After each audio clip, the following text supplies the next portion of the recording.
I got 10th in global championship, of course.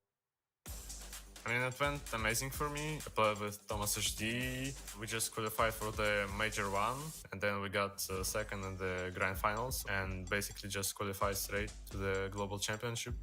Well, I mean, when I qualified, we had been struggling a bit in the first FNCSs.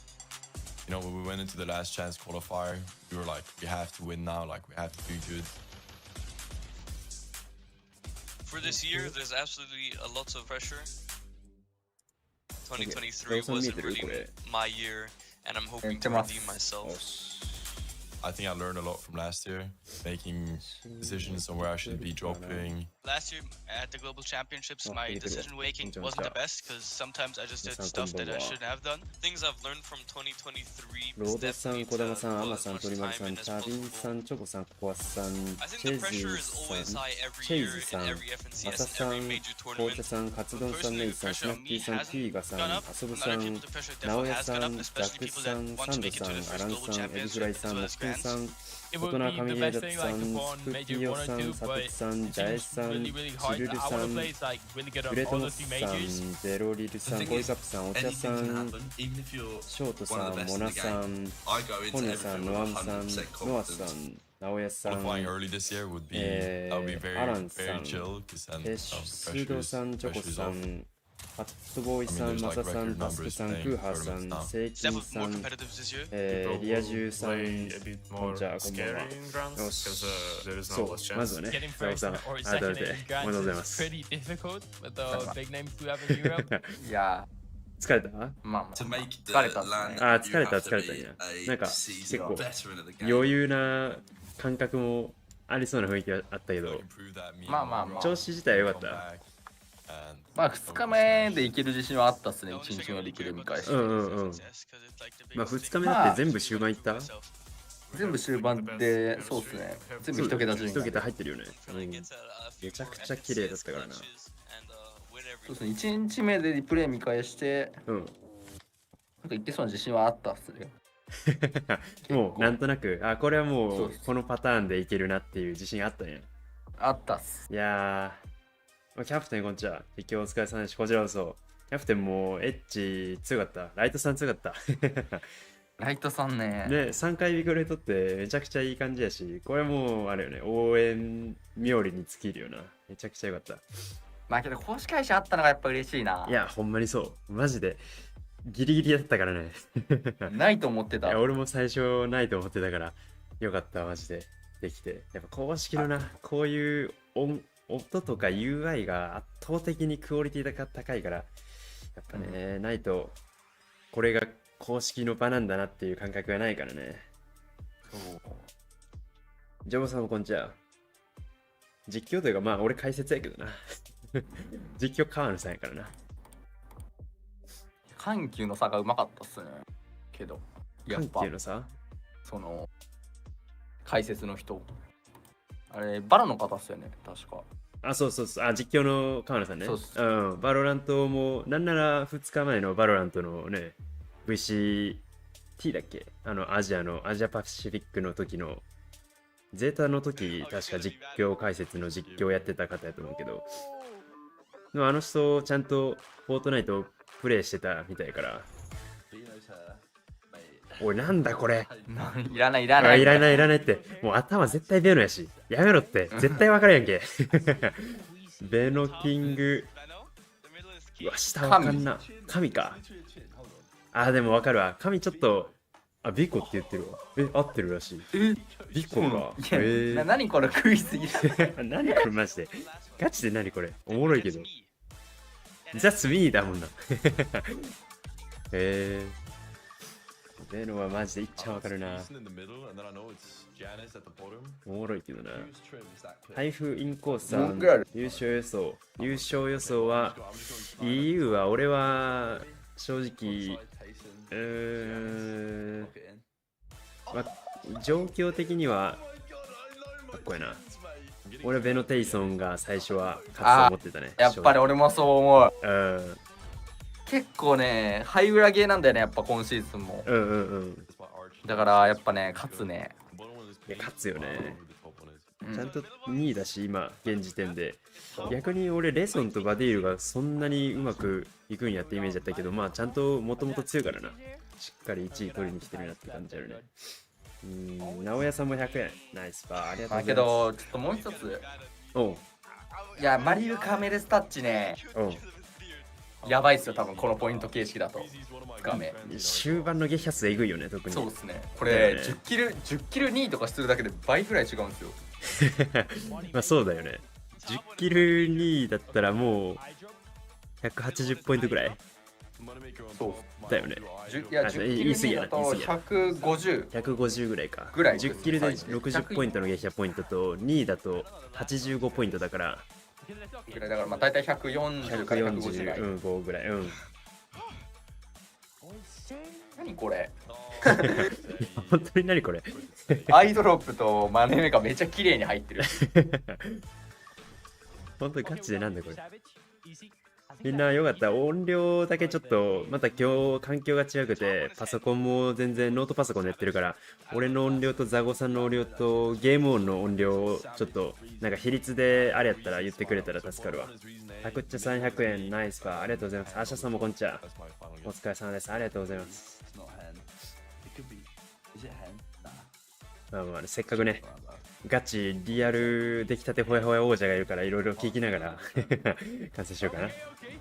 ジュジュさんも320円。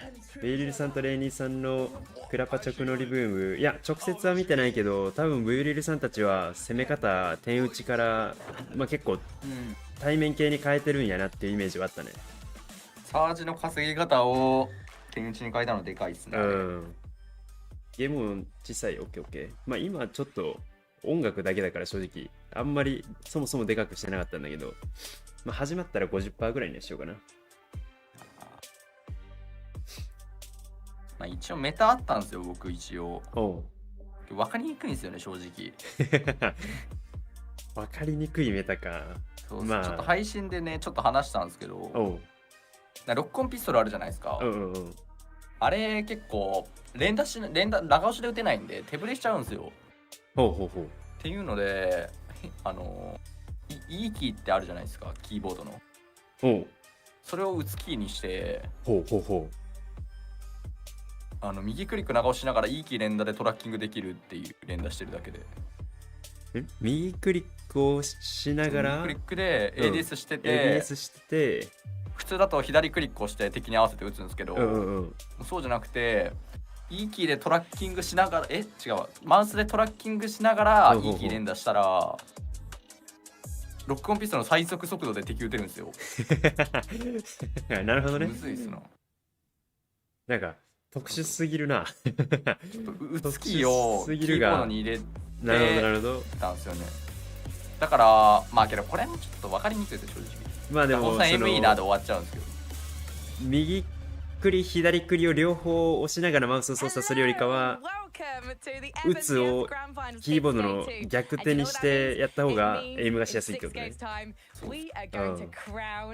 なんかけど、いやあれなんですよ、ロックオンピストルみんなあんましてないんですけど、あれ光線銃あるじゃないですか。あれと連射速度同じなんですよ。光線銃と一緒な。そうなんですよ。だから最高速度出せないんですよね、連打の。左クリックに入れてると。だからキーボードに打つキー入れてロックオンピストルの最高速度で敵撃ってるっていう状態にすると24とかしか削れない場所を60とか削れちゃうんですよね。ちょっとレベチかこれは。っていうサージ稼ぎしてたんですけど、ちょっとマジで説明すんのむずいっす。確かにな。そもそもキーマウじゃないと分かりにくいし、かつロックオンピストルなんて多分今シーズン使ってる人ほぼいないから。マジでグラファーに出る人ぐらいしか使う理由がなかったやろうから。そうなんですよ。特殊すぎるな。いや、俺も最終的にこんなロックオンピストル見ると思ってなかったからね、正直。だけど強かった。いや、思ってたより刺さってたね。サージ自体はどうやったん？まあまあ、まあ、ルール急に変わってビビったけど、あんま問題ない。やばいっすけどやってる。それはロックオンピストルかスナイパー出ればいけてたっす。ああ、なるほどね。どっちもない試合はまあドンマイみたいな対面で稼ぎに行く感じだった。一応、まあでも9割ぐらい出るでしょ、どっちかは。まあけど、あんまなかったっすね。そのなんか、一応作戦あって、どこだっけな、予測とあるじゃないですか。あそこ詰めたら絶対勝てるんですよ、物資差で。ああ、離れた遊び。確かに、リートリチュアルとかよく言ってるしな。そうなんですよ。で、それ見てて、なんか詰めちゃうといなくなっちゃうから、スナイパーとロックオンがない試合絶対詰めようって話してたんですよ。ああ、なるほど。そんななかったんで、それが。で、まあ、2日目まで残したいっていうのもあって、あんまやる機会なかった。でも1回だけ確か言ってたよね、デイ2。デイ2は、まあ、そこだけなんか綺麗に映ったから、それが理由やったよね。なんか、サージ稼ぎが中遠距離でいけるかどうかが分かんないから、ワンアクションちょっと近距離行ってたっていうことが。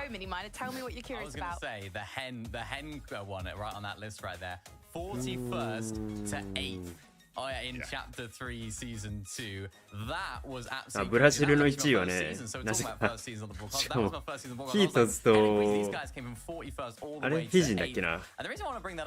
ブラジルの中でも一番強い量が、まさかのバンで1位消えるっていう。えぐい。ちょっとな、チーミングだからな、ちょっとあれはね、やりすぎて。あれはやりすぎだよね、正直ね。手打ちの中でもちょっとあからさますぎたから。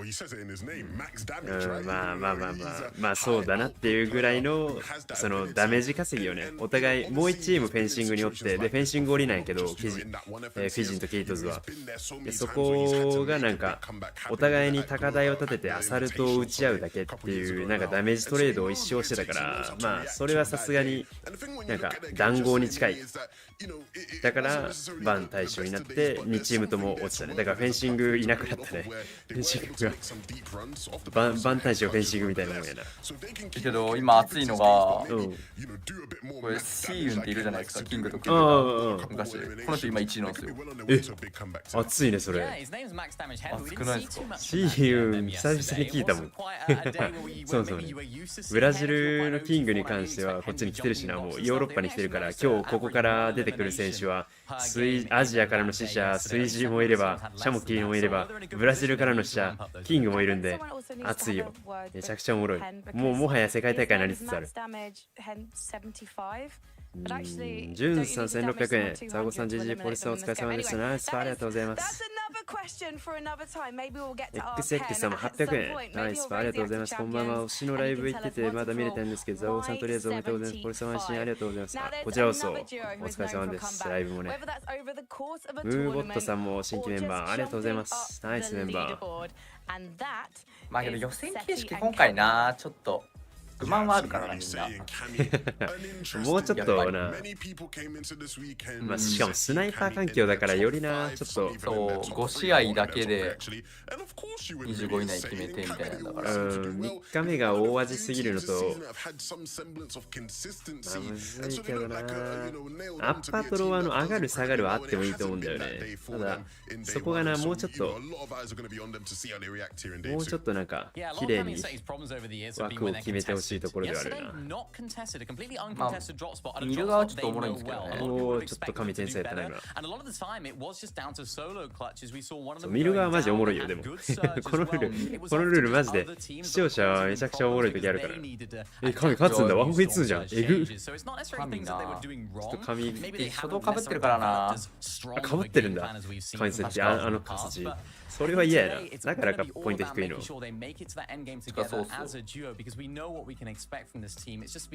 優勝予想はテイソンとベノで、ザゴーさんもテイソンベノ推しの、でもデイ2だったらワンチャンマリブかメルサッチが爆発して勝つ可能性がある。まあそもそもマリブかメルサッチになってる時点でちょっと個人的には熱いよな。やっぱしかもやばいのがあの2人だよな。やばいとこあるんですよ。昨日あるじゃないですか。3位だったんですよ。けど、あれなんですよね。2試合しか終盤多分入ってないんですよ。2試合終盤いったマッチでがっつり伸ばすタイプ。2試合だけで260ポイントまで、270かな。だいたいそこまでいってるんで。バケモンス。なんか、去年もマリブカ・トーマス・デオでなんか初動かぶってたから、そのムーブやってた気するよな。なんか、初動ファイトで勝ったマッチをとにかく終盤完璧にポイント取りまくって伸ばすみたいな。3マッチしかやってないのにトップ3入るみたいな。えぐいやつあったよな。1位はちなみにバディールとレゾンというね。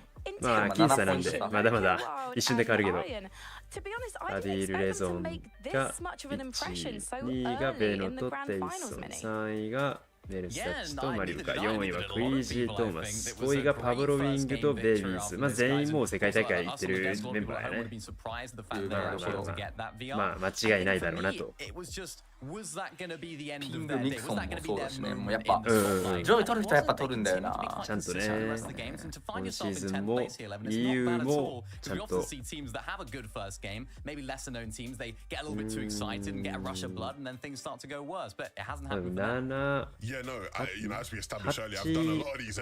ギルドのチャーリーとか俺はあんま分からんな。ギルドに入ってるんだ。サベスとモングラールは初動かぶっててきつすぎて6マッチの合計プレイ時間19分らしい。えぐい。えぐい。普通にグロい。けどラストマッチ7位、4キル7位だったんですよね。あ、ほんまに？あ、じゃあラストマッチ以外か。5マッチ目までで19分やったからじゃあ。ラストマッチでちょっとは取れたか。それはでかいな。そうかな。サベスたちはきついよな。まあけど、そうなんよな。かぶせられるんだよな。ね、かぶせられてんだよね。完全かぶせやね。しかもなんか地下とドローン工場で分け分けとかじゃなくてもう完全かぶせだからファイトするしかない。いやー、バデ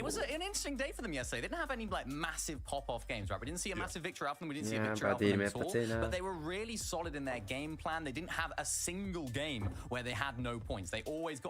いやけどすごいっすよ。デュオキャッシュまでグラップラー2位ばっかだったのに2人でもグラファ乗った瞬間 EU でもクラパ持ち始めてるんですよね。急に片方クラパの片方グラップラーっていうのがマジで多くなってた。グラップルブレードよりかはクラパの方がダメージ食らわずに移動はできるとか。そうなんですよ。アンチが逆になった時に安定して移動できるのはクラパなんですよ。そうよね。ボックス近いとな、より離脱するのはブレードですら普通に、まあ、ロックオンピストル含めてトラッキングで当てられるから。視聴者めっちゃ移動してた。まあしゃあないよな。あれ強いっすね。ヘイト買いそうな場所でサージ以下の人が詰めてきた時対面したら友倒れしちゃいそうな場所とかで怒っちゃうじゃないですか。サージ以下の敵ってやっぱり倒さないといけないんで、そういう時に2人でその位置から離脱できるの強いっす。確かにな。対面相手が無理やり来るとき、来るかどうかは正直近くにいる敵次第が運やもんな。そこちゃんと運から逃れられるのはでかいかもな。これ見たかも。あれ？あ、違うな。なんかスナイパーでトーマス対ベノがハイグラとセカンドハイで見合ってるクリップをなんか見たんだけどな。これじゃなかったか。いやー、EU マジ誰勝つかマジでわかんないからな。EU でも 1.5 倍よ、もちろん。エルさん300円、ナイス、ありがとうございます。グラファーお疲れ様でした。ザゴさんめちゃくちゃ強かった。いや、間違いない。いや、マジでデイ2完成度高すぎて、平均順位本当に4位とかじゃないの？いや、3位。3.2。バグでしょ、普通に。3.2？マジでグラファーの中で一番高いんじゃない？平均順位。グラファーで起こしちゃダメな順位かもしれないですね。いや、マジでそうよ。多分俺、ほんまに今までのグランドファイナル見てた中で一番平均順位高いと思うよ、それ。さすがに 3.2 はやべえ。最終マッチもちゃんとめっちゃポイント取ってたし。いやもう最終マッチやけど結構 IGL 放棄すること多いですよ。あれシェロンさんがフィジカルそうフィジカルで波乗り始めたらもうそれに合わせるっていうのをしてた。最終マッチ特に乗ってたもんな。なんか気づけば9人ぐらい倒しとったからびっくりした。あ、波乗ってるからもう俺はついていくだけにしようってなったっすね。ゾーン入って分かってた。ト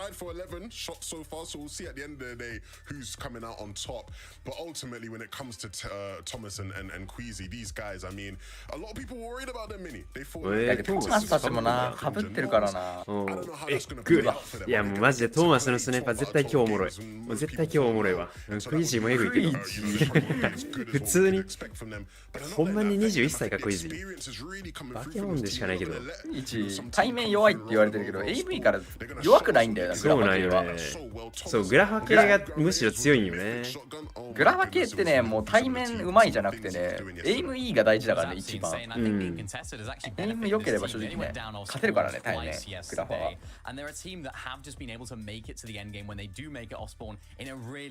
EU いつもの会場じゃないね。去年の EU の FNCS の会場も最高にかっこよかったのに、今、日本とあんま変わんない。ルインドになっちゃったっすね。ね壊れかけの。壊れかけの。まあまあまあ、ルインド多分な、来シーズンなんか、ルインドが、なんか、テーマがギリシャ神話で、ルインド神殿だから、多分ここが大きく変化するんだろうなって感じあるけど、まあなんか、もうそろそろ、なんていうの、悪魔の手みたいなのが地面から生えてくる超巨大チェストがあるらしいからな。楽しみや、シーズンも。クイジー詰め方うまいイメージある。俺もあるな。いや、俺いまだにクイジーベノの5ビックロイぐらいの刀シーズンのベノのバケモンアサルトクラッチとクイジーのクラッチ仕掛けたワンチャンのポンプワン V2、ポンプだっけかオートだったか忘れたけど、ドラムか忘れたけど、あれ一生頭に残ってるからね。ほんまにエグい。やばいな。なんか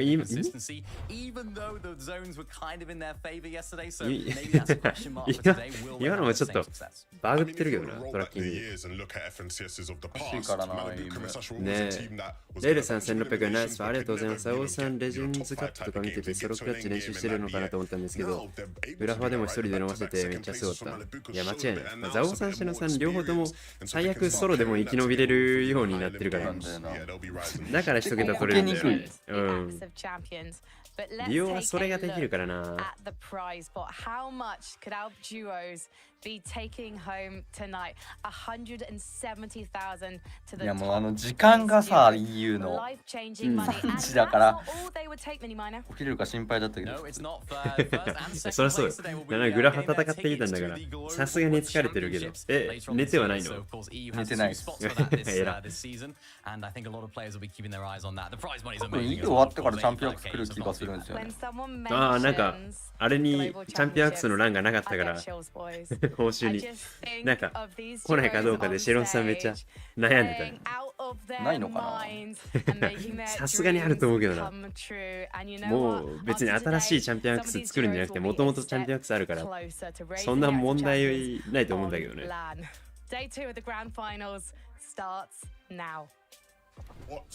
ノアレーリ10位とかじゃなかったっけ？ノアレーリ役は結構強いのおもろい。今日ノアレイリー2試合で1位取ってたんですよ。けど後半がちょっとあれか。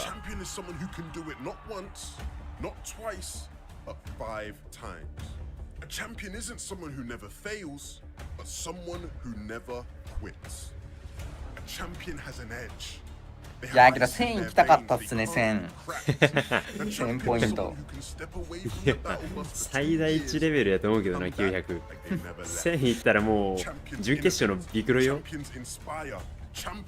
と惜しかったっすけど有言実行準決勝やってるみたいになってる。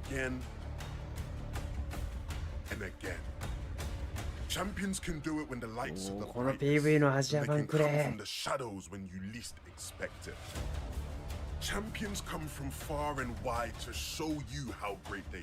ここも注目だよな。でもまあちょっとポイント的にはうまくいってないけどキングたちも頑張ってほしい。to reach their destination. This is the place where they make it known. Are you ready? This is where champions are crowned. あ、けどチャンピオンワックス見せびらかしてるこれあるっす絶対絶対あるな。さすがにさすがにね。これでなかったら見せただけっていう。最悪すぎる。We crown ourselves a champion. Over $800,000 to be won, and the coveted spot at the global championship later this year. There is so much at stake today. リコピンクもサベージ勝ってる。ああでも1ストレートや。サベージモングラールは1ストレートや。リコピンク俺変えたっすね。リコピンク変えたよね。そうだよね。なんかあそこにいるイメージなかったけど。わかんない。レイトがでも確定だと思うけどな。009だから多分モングラールとラスト 1v1 ちゃうかな。Can they take it today? Yeah, one thing I noticed about this fight yesterday is cringe. He was kind of struggling in these off spawns, and it wasn't necessarily because of Thomas and Queasy. Down to fall damage trying to grab one of those weapons at the top, which kind of made it easy for Queasy and Thomas to roll home. And I think this time they're taking more of a passive approach going against Thomas and Queasy. You see them disengaging out of the main building of Lavish Lair altogether, moving towards the south. There's vending machine, there is loot down there, but you're kind of giving up the priority position to Queasy and Thomas. メダリオが取れてそうやな、こっちが。画性いいっすね、やっぱ。一日制じゃなくて。世界大会はな。決勝最後ワンデーだったからね。そうなんです。画性だとやっぱ逆転もあるんで、こっちの方がいいっすね。やっぱ立ち回りもやる。さすがにね。しかもデイワンアジアのグラフデイワン世界大会のデイ3みたいに寄りすぎてビビったからな。いや1日目まで焦った、さすがに。さすがにアンチ寄りすぎて。いや俺もびっくりした。あんな6分の6結局下になってたからな。あれ起こっちゃったら勝つっすよね、あそこが。っていう感じだったんで。Luckily, he did just enough damage. Ping's able to survive with just 1 HP and a dream, and you can kind of hear the crash pads coming out. Kind of leaves no choice but to disengage, especially from a fight happening this early. Starting on top of the mountain, you gotta imagine there's no materials to really continue this battle. So for Mixon and Ping specifically, まあ眠気はね、今ちょうどレッドブル上げたからなんとかなってんだけど。いやー、多分ね、さすがに3時は。そう、3時のテンションは。マジ？うわ、行くんだ、ビコピンクそっから。ピンク、しかもやられとるし。まあまあまあ、多分ね、どんどんテンション上がっていくから大丈夫よ。任せてくれ。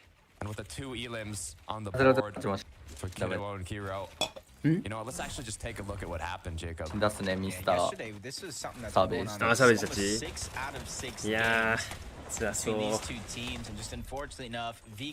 終盤いけたらな、結構うまくいってるから頑張ってほしいけど、まあさすがに簡単じゃないよな。Between that off-spawn exchange and with the 1.5 points they get this time around, they can easily start to close the gap between them and the rest of the competition. クイチー・トーマスな、ずるいからな、これスナイパー。トーマスのスナイパーで大体解決できる。ちょっとこれずるい。We saw here Thomas and Queasy. Looks like it was actually Noms and Cringe who built on top of the lair, but you can see thatやべのテイソン安定のやっぱけど初動フリーっていうのはやっぱでかいな。でかいね。いや正直今シーズンサージが一番きつかったです。まあまあまあ急な変更もありつつ手打ちもしにくいし、だいぶシューティングゲーム性が変わったからな。そこはどうしても立ち回りが影響力あるよね。シェロンさんのスナイパーもまあずるかったけどな。確かにずるいっす。だいぶ強かったイメージあるけどね。最終マッチとか2人ぐらいヘッドショット抜いてたイメージあるけど、あれむちゃくちゃっすやってる。そうだよね。2人ヘッド抜いて胴体5回ぐらい抜いてるんでバケモン普通に。いやグラファ系って弾薬箱から弾出ないんで、確かに確かに。弾なくなるはずなんですよ。けどもう砂抜いた敵が弾持ってるんで途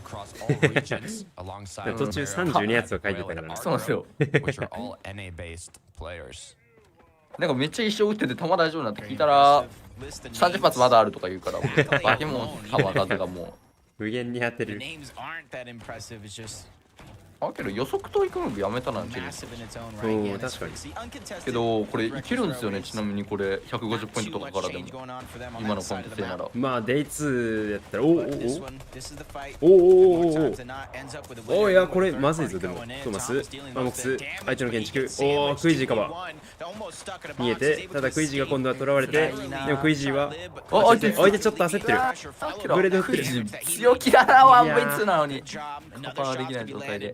まあ一旦さすがに下がるか。いや寄ってきてるなグレイシア結構敵がね。ニパプラスでいるし、これハイドに対してハイド刺さってそうだけどな。サー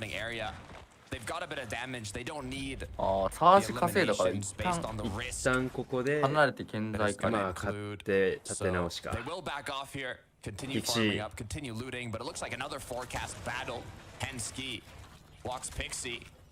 変化こっち普通に。そうか今ギルドじゃないか。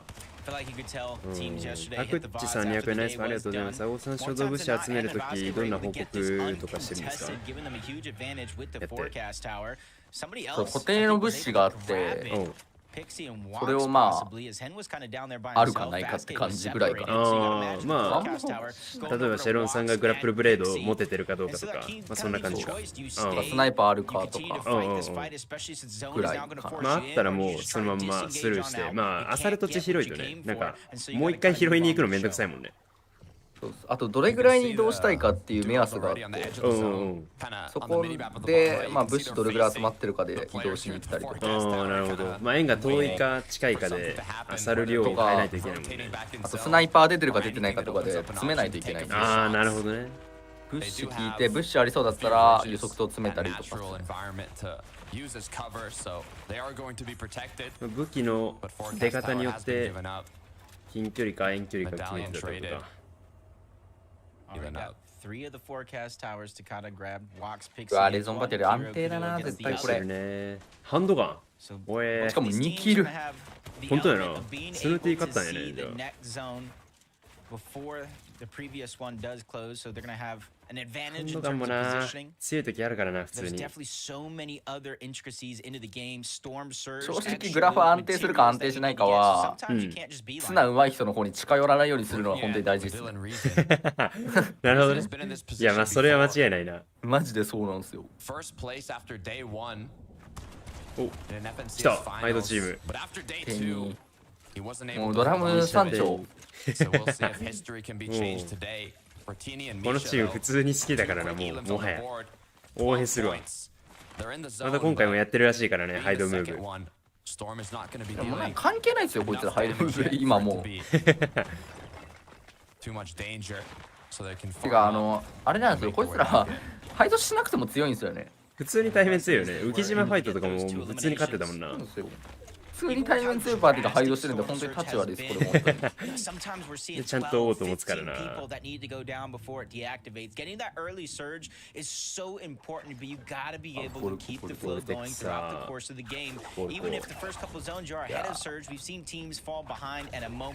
外とあれだったんですよね。ハイグラグラップラクラッシュパッドがハイ強いかなと思ったんですけど、意外とグラップラ2の方が強かったですねハイグラ。まあ挟んで登りやすいところもあるか。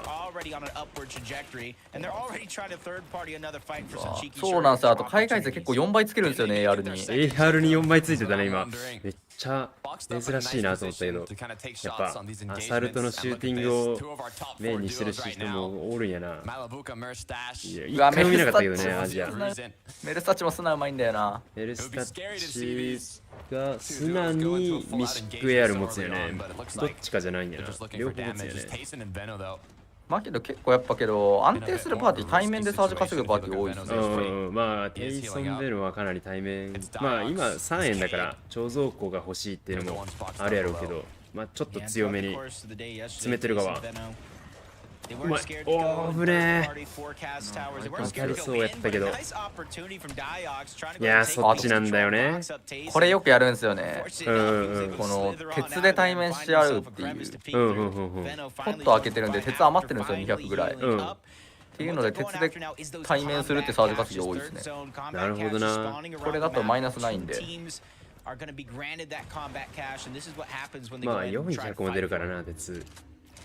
確かに余す時あるか。で、回復も余ってるんで、結構マイナスが。ち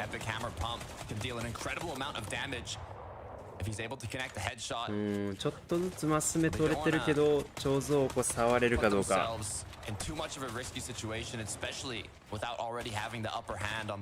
まあ相手チームもそんなに問題なく引けてはいるけど、どこまで引っ張るかやな、これ。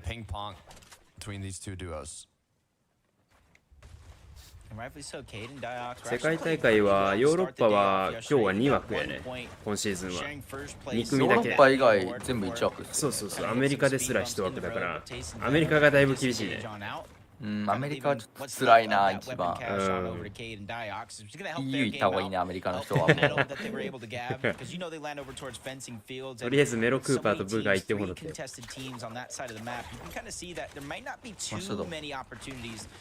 んだこの鉄のボックス左の。ここにポット入ってたんだ。ここにポットあるんだ。線路沿い。今、このチームも5位だから、かなりうまくいってるチームですね。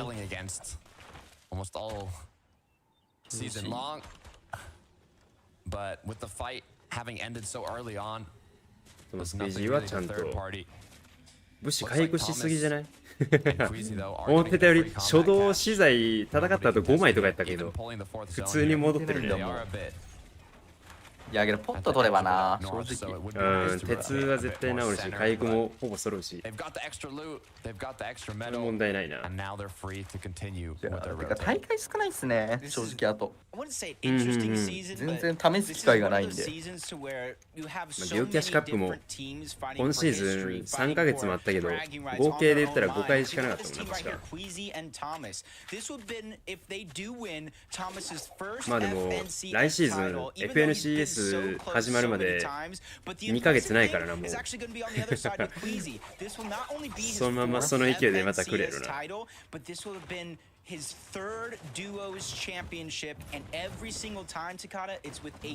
やー、クラッシュパッドやっぱそうだな。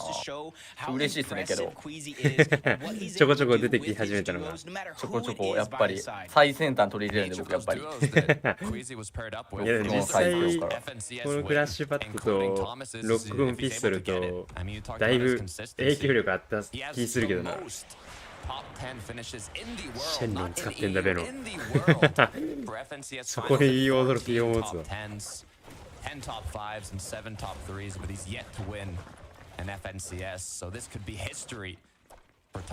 やー、浮島取れてるのでかいな。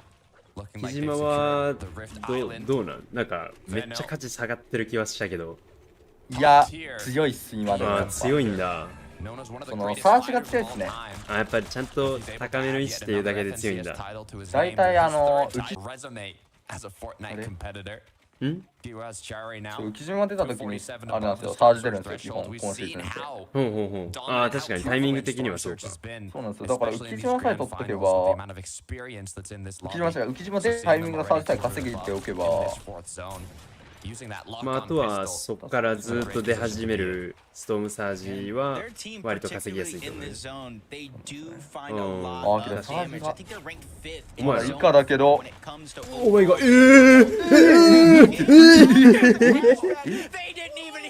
れチート、これはさすがにやってます。これ見えてます、これ。ちょっと見えたな、今一瞬ちょっと確かに見えたな。いや、にしてもだけどその後の3点ヘッド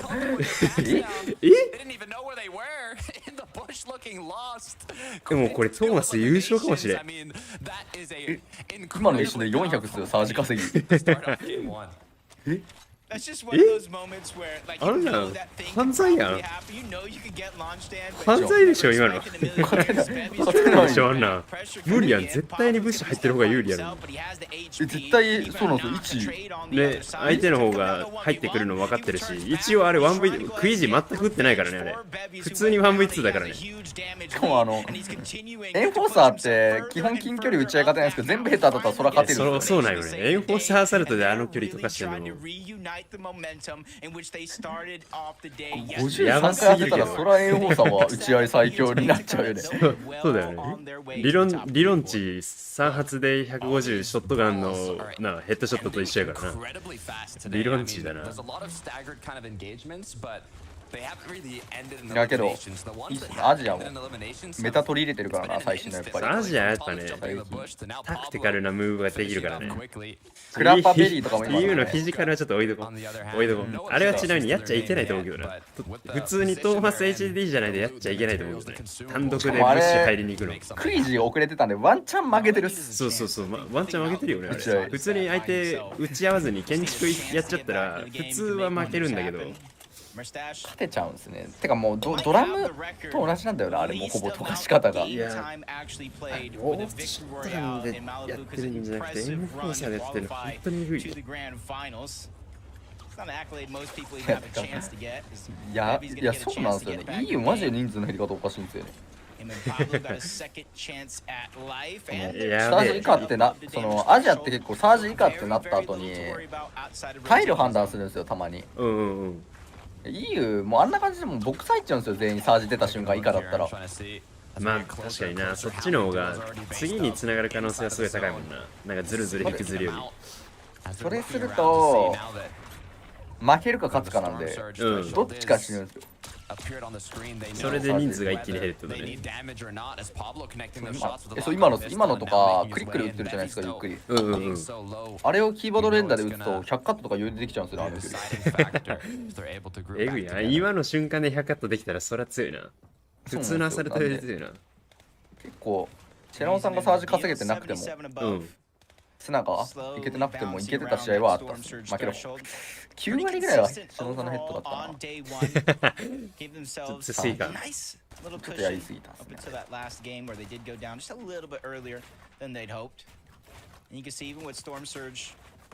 ちなみにこれあれですね、やわらさんとかと考えたっすね。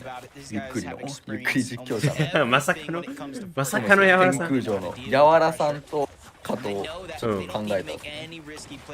やわらさん意外と競技普通にがっつりやってるイメージあるからな。強いし、ちゃんと強いよね。て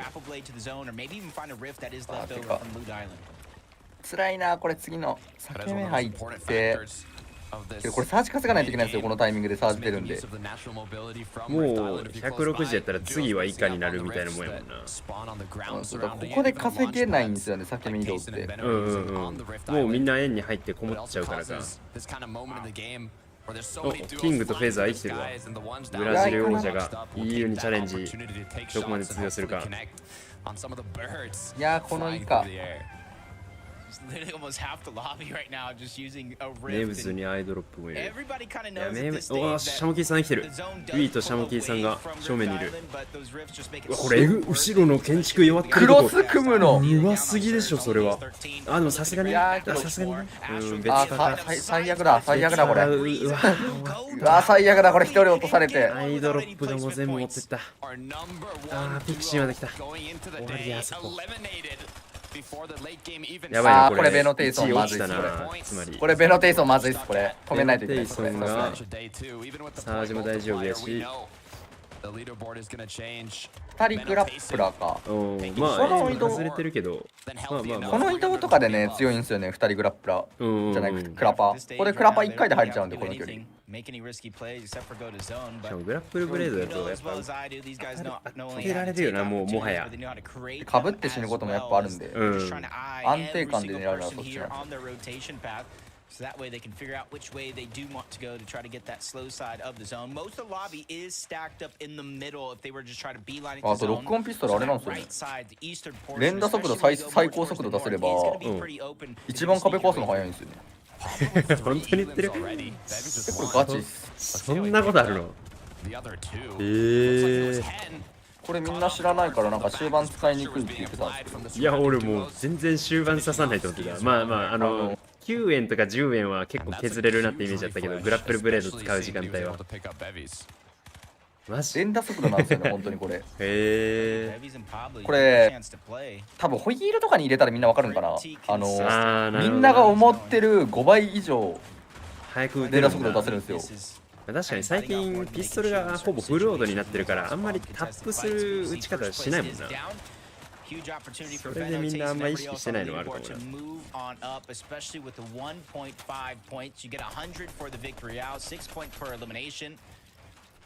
ょっとサージが危ないか、ミキソンたちは。いやー、当てたいけど当たんない。マリブカメルスタッチが今、全然いいじゃん。あれヘッドじゃないこれ。いや、やったか、AR で、さすがに。AR でさすがに消ったかな。やばい、メダル持たしたらこれ。ちゃったね、2枚目。いや、てか、ブッシュが、これやばいっす、この試合、こいつら。破壊しに行く。こいつらが終盤入ってしまう。ここだけちょっと怖いな、でも。プリが怖いけど、一瞬落ち着ければ、もう大丈夫だな。もう大丈夫でしょ。スペースめっちゃ取れてる。4マス取れてるわ。こいつらが終盤入った試合はもうビクロイですよ、正直。このブッシュで、しかも。ブッシュがもう完璧に近い。持ち物完璧に近い。今んとこ見てる中では一番持ち物いいね。マリブカメルスタッチが。ベノテイソンも全然ある。やめて。いや、それはやめてマジで。全然当たりそうだから。たまに余裕ある人しか打たないもん、こういうの。当てれると思ってるもん、12発で。まだスナイパー構えてるからね。いや、やばい、それやめろ。危な。怖すぎまん。いやマジ世界大会はすななくてほしい本当に。去年あったからな。まあボールとアクションぐらいだったらまだマシかもしれんけど、今シーズンやっぱ明らかに当てやすいからな。でもテイソン持ってくれた。着地かぶった。ワンチャン。いいな、さすがにこれ。円は入ってる。正面か。いやけど今シーズンのけどアンチ外ギリアンチ外か。いや来てるな。うまい。いや124。いやスナじゃない今の人。戻れてる。音が多分ポンプ必死じゃないかな今の。うわさすがにか。いやちょっと苦しい落ち方したな今の。さあこうなるとマリブカたちが暴れ出すんですけど、マリブカたちはパブロウィングもすごいな。ソロやけどちゃんと伸ばしてる。マジで EU の観戦配信めちゃくちゃこのすぐにリプレイ出せるのマジすげえと思うわ。30秒前とかの映像をすぐリプレイで動画にできるの最強の機能だと思うけどな。これ絶対逃さないもん、大事なところ。サベージ遊具やばかったなけど予選は。サベージが予測と取ってるとこだけはリプレイしてるとこあった。もう、それはもうファンサービスだな。ファンサーはしゃあないけどな。彼らのインプレッションの凄さえぐいからな。いやサージがな消えるなこれ。まあさすがにあと1人減ればサージ消えるし。これハイグラだハイグラ。世界ハイだからこれ多分ハイになってる。やっぱりクイズといえばハイグラ。ハイグラちょっとわかんないな。デッキーズとエクリプスデュオ。うわもう一人ちょっと減ってるか持ち物。やばいっすこれ。マリブカの右の数字が3つ増えてます。これはこっからまだまだリフレッシュ数字が増え。はい行くんだこの距離。でも上につけて移動して、斜め上に飛ぶことによって横に飛びすぎないみたいな感じで。顕在節約だ。安全な。ハイグラにつけるとハイグラの人見れないんですよ。基本真下に上がってくると思うんで。カブロイングうまい。最低限の。戦い方で粘ってくじ生きてる。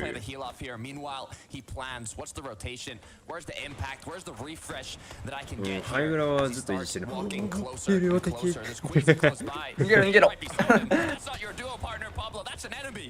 3枚。いや辛い。もう行くしかない。これは行くしかない。賢すぎ。機材増えない。けどなんもない。いやきついか。大きいの建築。ワンチャン入った。勝負。あ強すぎマジで。いやエレキもある。エレキ取りたい。エレキ取れたらマジで5位くらいまでワンチャンあるかもな。移動園からマリブカメルスタッチこれハイグラだ。クイジこれも同じ2人目でことしてきたい級。あトーマス落ちてるのか。でもこれでも普通に戻るかなこれは。ハバウェイ本当に強いな。やばいじゃん。マリブカメルスタッチどうなのこれ。6キルソロマスターって言われてるもん。強すぎでしょ本当に。どこまで行くのマジで。メルスタッチだししかも。もうやってる。マリブカも死んだ。機材もう一回なくなったから行くしかない。よしでボックス変える。入り込んでくるの正解でワンパン。強すぎる。7キルえぐやばい。開けたらまずくないんだ。勝っちゃうんだ。下に行く。よさすがにね。伸ばしすぎ一人でさすがに。3位まで行ったぞけど。バケモンでしょ普通に。えぐ完全このスキルやったけどなパブロウィング。これそっち勝つんかい。マリウスチーム。いや今のはでもちょっとパブロウィング MVP 説ありますね。あとトーマス HD での 1v2 が脳内に刻まれてしまった。まずいもう今日一出ちゃったかもしれない。なんかいける気する。けどやっぱ海外でも驚いてですね。やっぱこれはさすがにさすがに意味わからんって言ってる。Fourth place go down and then even third eventually. And even though Pablo didn't win the game, he was in fifth place. I can only imagine のせいで海外勢がサベージが初動で宝箱開けたらキンショットガンとフローブリーフィズが出たとこすらさられてますもん。おもろすぎやろ。もうサベージで監視カメラついてる。絶対もう1個紙視点サベージ専用カメラあるよそれ。サベージ優遇でさらされてるもん。いや1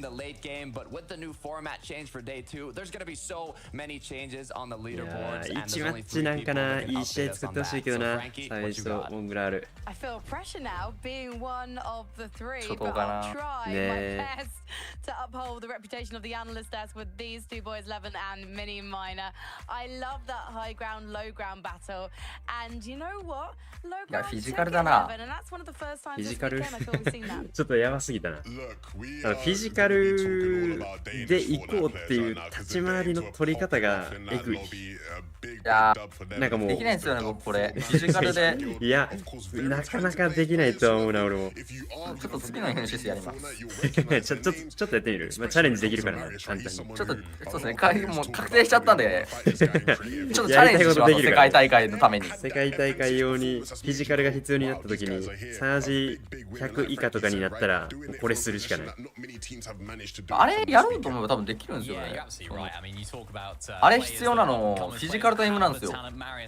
いやーマジでまああとはあるよな。やっぱその入り込む隙をちゃんと取るかどうかよね。パッド勢でなんか対面うまい人ってそっちが強いイメージあるしな。その感覚を持ってしまえばガチ強そう。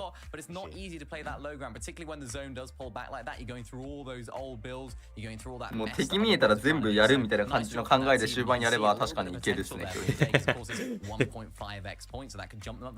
Also, just because the zone was in their favor doesn't mean it was easy, because Janice and Flixie, when the zone was in their favor not once but twice yesterday, they did not take the victory. いややっぱ1周目の世界大会確定はちょっと気が楽ですねやっぱ。いやそりゃそうやろな。いやちゃんとね2年連続最速王者ね。2年連続王者なんでやっぱ。ですね。ちゃんとねちょっと期待に応えて。went out quite early. They got 2 eliminations. No placement points. I'm scanning it now, trying to see the deal and reason, and they are in number 6. They have dropped ガチあると思うけどな。もう初動も許されるでしょ。だいぶ初動も許されそうな雰囲気出てきてるもん。Well, I mean, they were rolling the dice quite a lot yesterday when it came to being uber aggressive, and it was paying off, right? You rolled the dice a couple times. You're gonna roll not in your favor, and so I think that was a situation last game where that happened. To be honest, I'm just impressed by Pablo Wingo and Bevy. やっぱパブロウィング1位になってるわ。今のクラッチで1人で持ってっちゃったわ。5位から1位まで上がってる。バケモンでしょ、普通に。マジで上がり下がりやばいんですよね。やっぱ上振れの数値がでかすぎるからな。やばいよ。三撃者の資材ゼロの第9円から9撃者の3位まで持ってたからね。意味不明でしょ。これもやべえわ。なんで2人目にアサルトトラッキング持ってって全部当てるんかっていう話よな。こ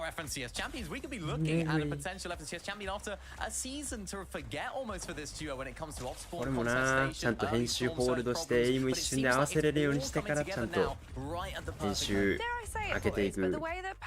running through those lanes, it really reminded me of Veno and the way that Veno likes to play those endgame clutch situations when he's on his own. 誰言ってもおかしくないな。ね、全然まあパブロウィングも普通に去年世界大会いたし、まあ確実にもう EU の最上位勢になってそうな雰囲気あるけど。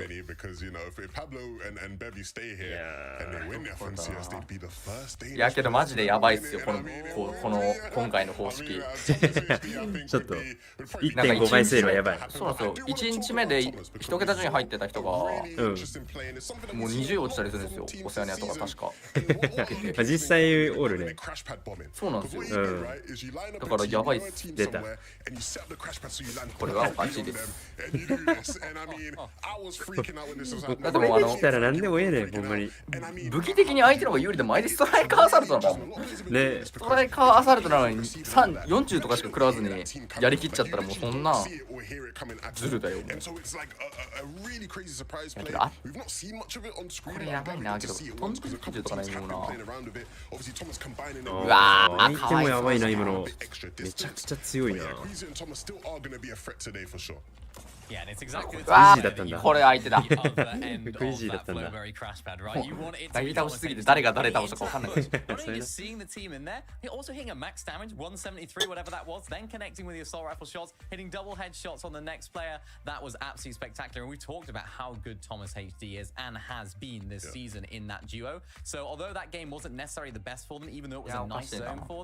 うなったんですかね、あそこのスタジオ EU の。EU のスタジオどうなったんですか。家のスタジオどうなったんやろな。これ俺なんとなくのただの予想なんやけど、みんな自宅から配信してると思うねんな。なんかマイクも左の女性の人のマイクと他の人のマイク全然違うし、ヘッドホンちょっと似てるか。でも EU の公式配信もそんな決めてなかったのかな、もしかしたら。かもしれん。まあでも予選からはやってたけどね。でも明らかにミニマイザーの椅子ただのゲーミングチェアにしか見えへんからな。レイブンとフランキーは椅子ないのに背もたれの部分見えないようにしてるのに、まあちょっとレイブン体でかすぎて椅子見えへんかもしれんけど、確かにフィジカルで隠せるぐらいでかいから会った時やばいからな。マジで日本人全員小人になってたからね。思った5倍ぐらいでかいからな、本当に。なんか靴とかマジで嘘でしょっていうぐらいやったよね、確か。靴やばかったイメージある。バキのビスケット売り場みたいな感じだった。わかるわ。もうそう。いやガチでそうやからな。もう本物だってなった。ビスケット売り場本人だってなった。人間を見上げることはな、目線的に高いなって身長高いなって人はいるやろうけど、見上げないといけない、首を上げないといけないっていう人はな、なかなかいない。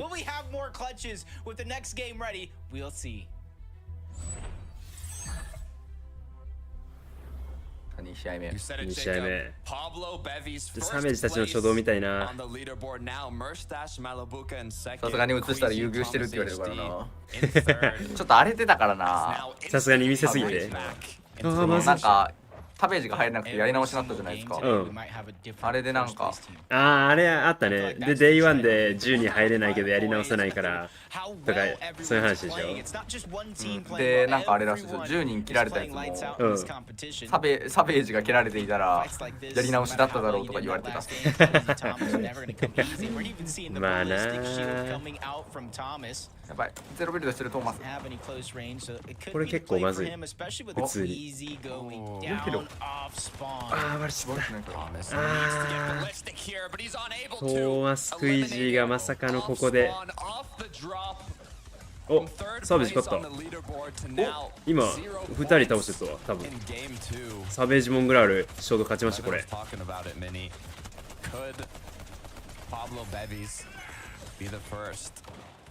これ絶対リプレイ出てくるでしょ。サベージリプレイ。も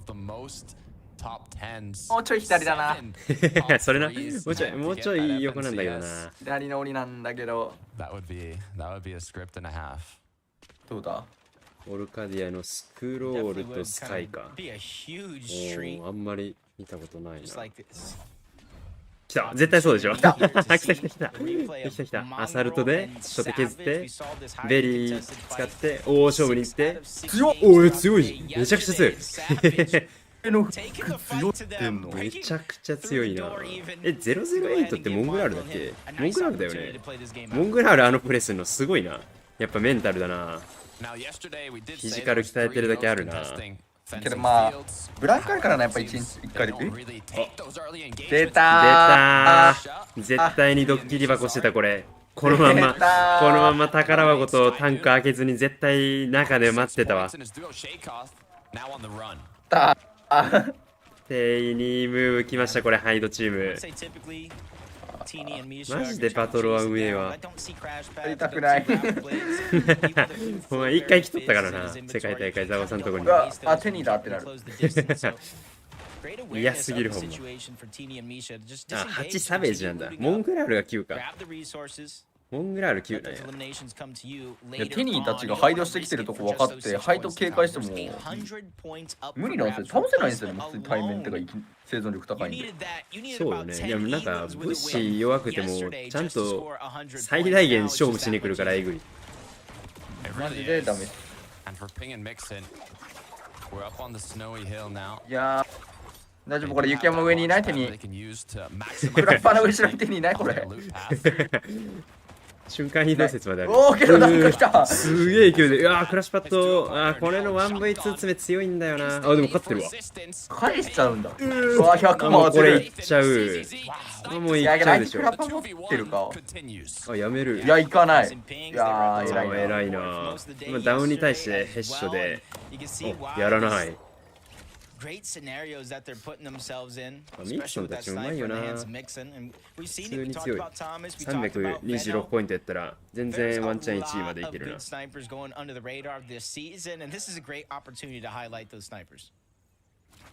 マニメーカーいい上で今回は確かいけてないかもしれんな。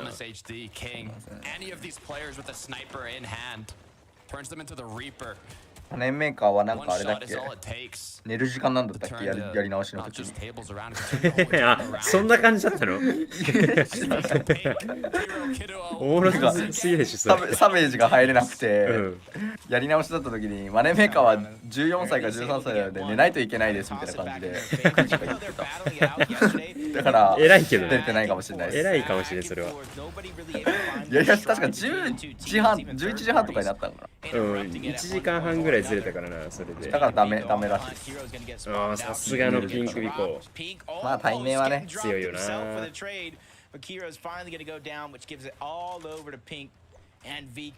けだな。フォートナイトマジ急に環境変えまくってくるからな。いや間違いない。来シーズンまたヒットスキャン型かもしれんし。ショットガン消える可能性すらあるからな。They might use that information to try and take the forecast tower from them. So hopefully Pink and Vico will be able to claim that as they did come out on top in the fight, but take a look at another one going on here. Cringe and Noms kind of scouting out what's going on down here by the reboot van.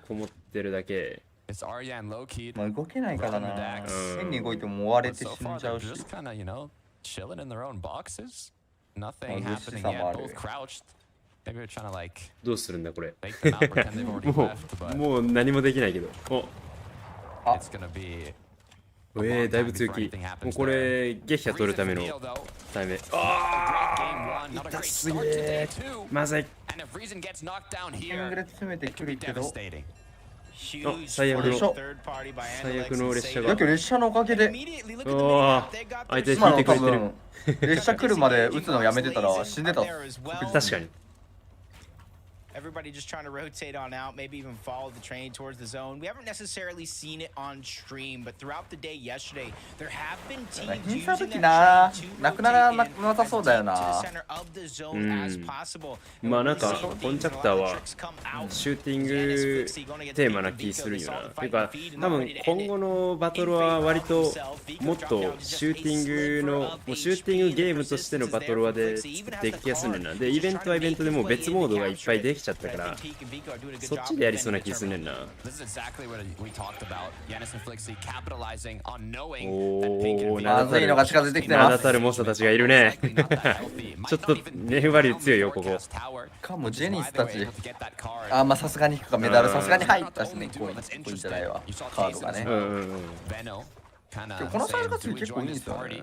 SMG もちゃんと近距離で強いし刺して帰って、まあダメージは取ってるやろな。あ、出た。EU 限定謎してすぎる。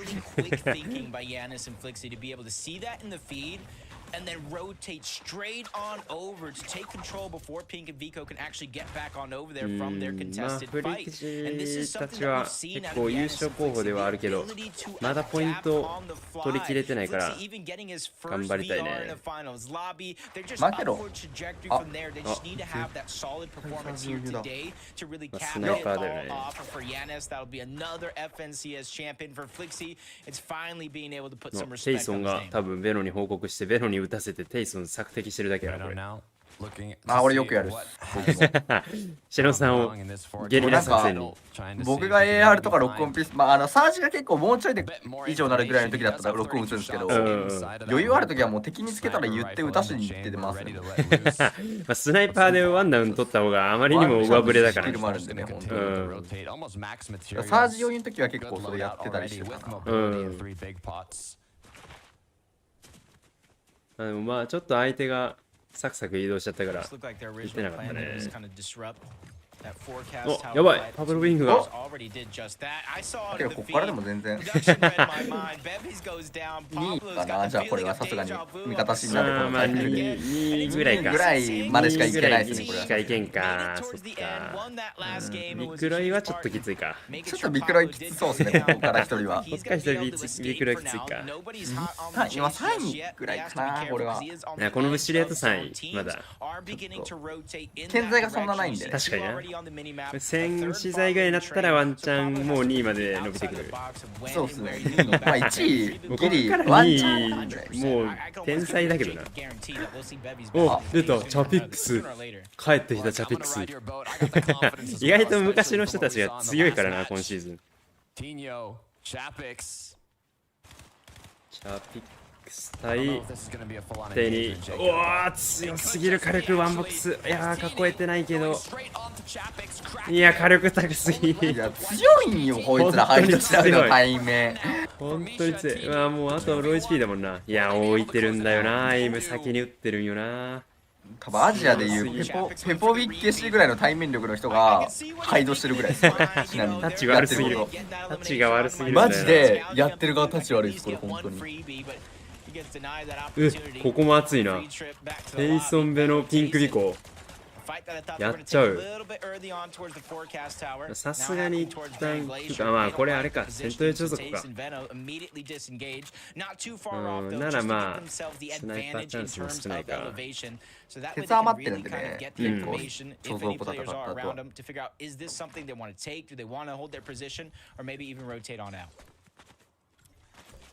お、セッティがサベージ倒して、セッティと神が、まあ、ちょっとなやっぱ苦しそうな感じあるな。なんでだろうな、結構けど上アンチが多いのもありそうだな。そう移動したよね、多分上アンチになると。まっすぐ行こうとしたらフェンシングにスナイパーの猛者がいて、メルサチいて、右から回ろうとしたらベノがいて、スナイパーがいて。きついな。いや確定までいったな。う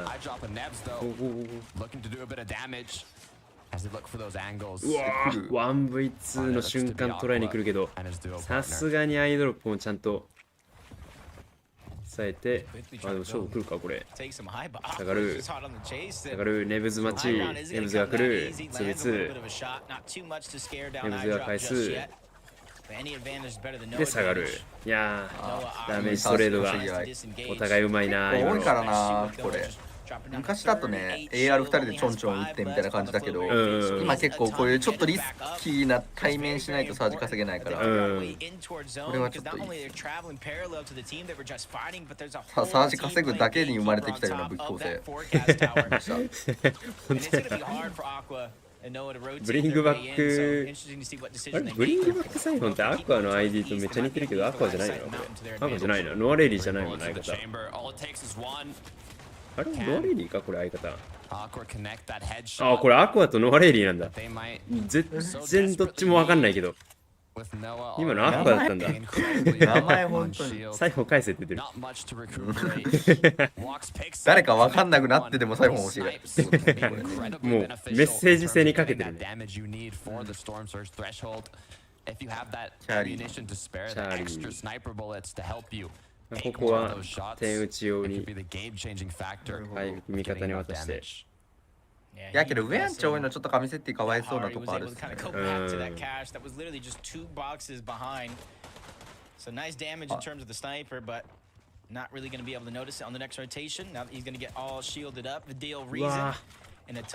えぐい狙い方。うお惜しい。神設定が厳しそう。あ、セッティ白バレ。これは、いやー、屋根入れられてるな。どっちも負けてほしくない。正直、セッティに向かってほしいし、なぜかちょろっといるモングラールも怖い。モングラール。あー、見られた今。バレました。バレました。逃げれるけど、さすがにこれはきつい。さすがに逃げれんな、これは。返したけど、さすがに返される。いや、きついね。きついね。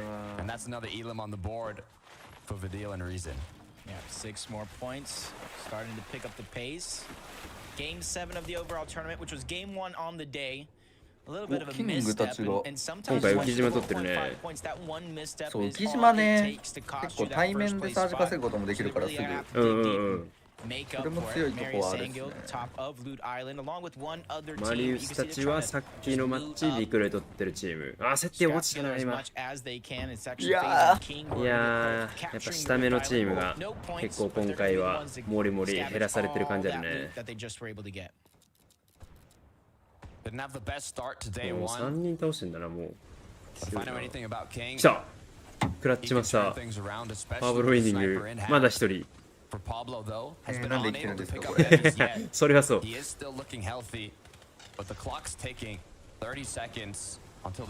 しかもサージも稼げそう。これ。いやー、惜しい。惜しかったけどな。ちょっとサージが欲しい。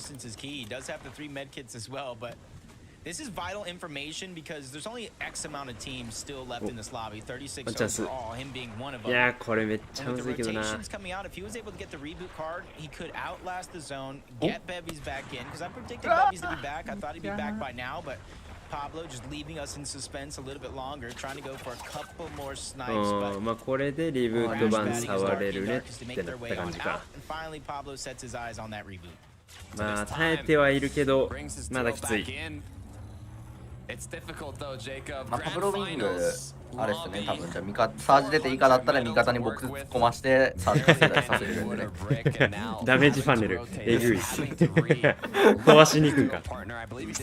いけっつって100ダメ1人ダウントレード。ポケモンみたいになってる。えぐい。ちゃんとパブロビングが最後仕事するからな。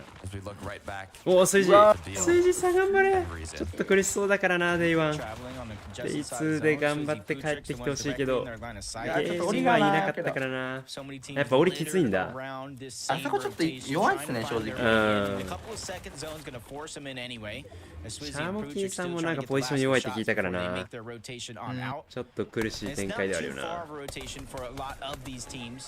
パブロビングサージ12個。おっ、どうやって稼いでんだ。え、基礎ヘッド。あー。いやけど結構周り敵いるから。ワンチャン、ほんまにスナイパーが。ワンチャル、ワンチャル。おー、でかすぎー。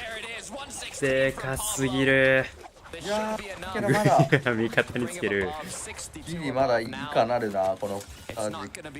うわ、出た木島ロックオン。すごい。あと一発入れれば。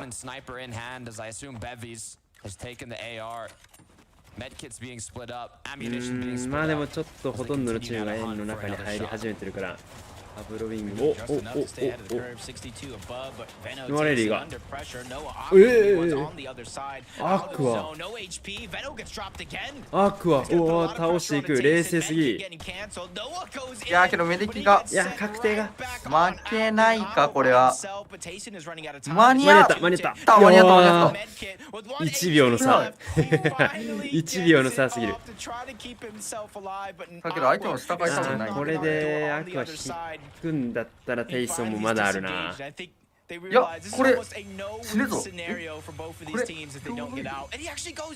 ソルト。おほんまやアクアが最終的に。いやけど2打目なんでメダリオンコロコロ落ちてってる。2打目だから移動リブートできるかってとこですね。ブッシュはいいんで。確かにメディキット1個だけやったらこれ入らないといけないかな。しかもこれメダル優先しないの偉いな。移動しちゃうかも。あさすがに。いやさすがに。角入れられたのつらいこれ。今度ベビーズがベビーがキャリーするしかなくなったけど資材2枚かなりきつい。現在1位がここやね。8位ぐらいですねこれ。8いっちゃう。でも8いっちゃう。これ8位ぐらいです。現在31位ですよ。まあ0ポイントですよ。12ポイント。いや8いっちゃう。7位まさかの一順位上げていく。スナイパーでマジワンチャンではあるからな。ちゃんとスナイパー選んで持ってきてるからな。でも相方のパブロウィングの無視触れそうだったけど何も持ってきてないんだな。これ検済増えたんで5枚5位っすこれ。1枚よ残り終わってるが入れてないしな。もうボックス囲えないから積んでるけど。あけどこれ偉い。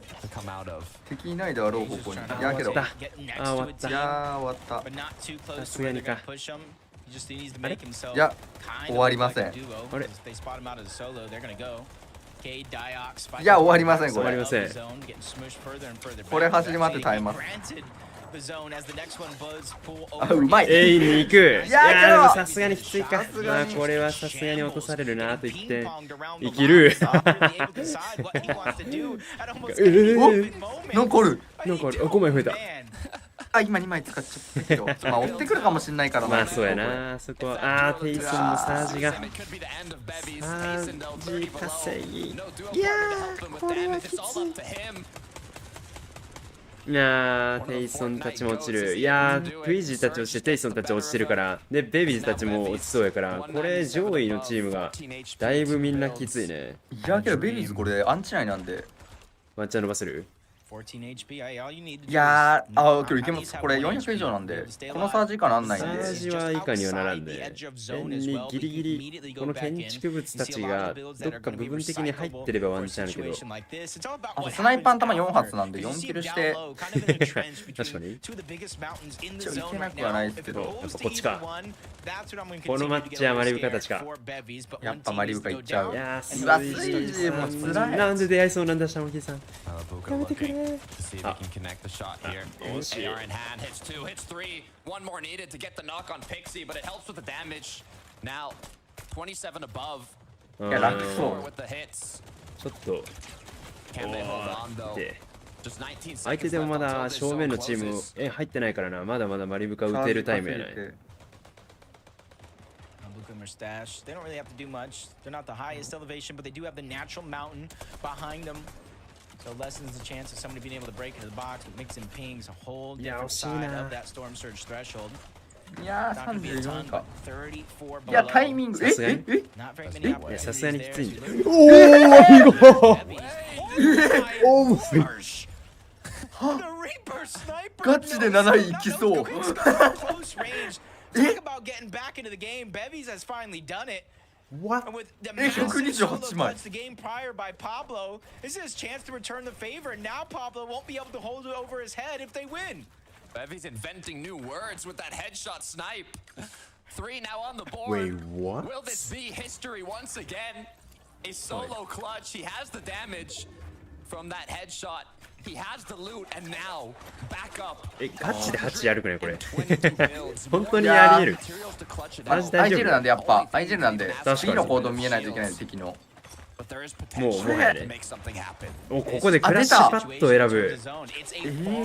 偉すぎる。ずっと移動しきれた。マジ200以上とかあるぞ。しかも4マス。もうここも妥協しない。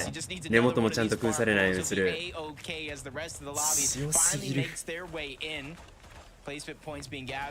あ、でもベビーズやられたね今。入り込みされたか。ああ、ビコが取ってるわ。一瞬で。いやー、ちょっと惜しかったね。今のちょっとアンラッキーやな、多分。うわ、気づかない。ああ、これ上取られてたんだ。なるほど、惜しいな。今のはちょっと事故やったね。仕方ない感じですね。うん。パフォーマンスは明らかに EU1 いきそうな雰囲気あるけどね。デビーズとパブロウィング。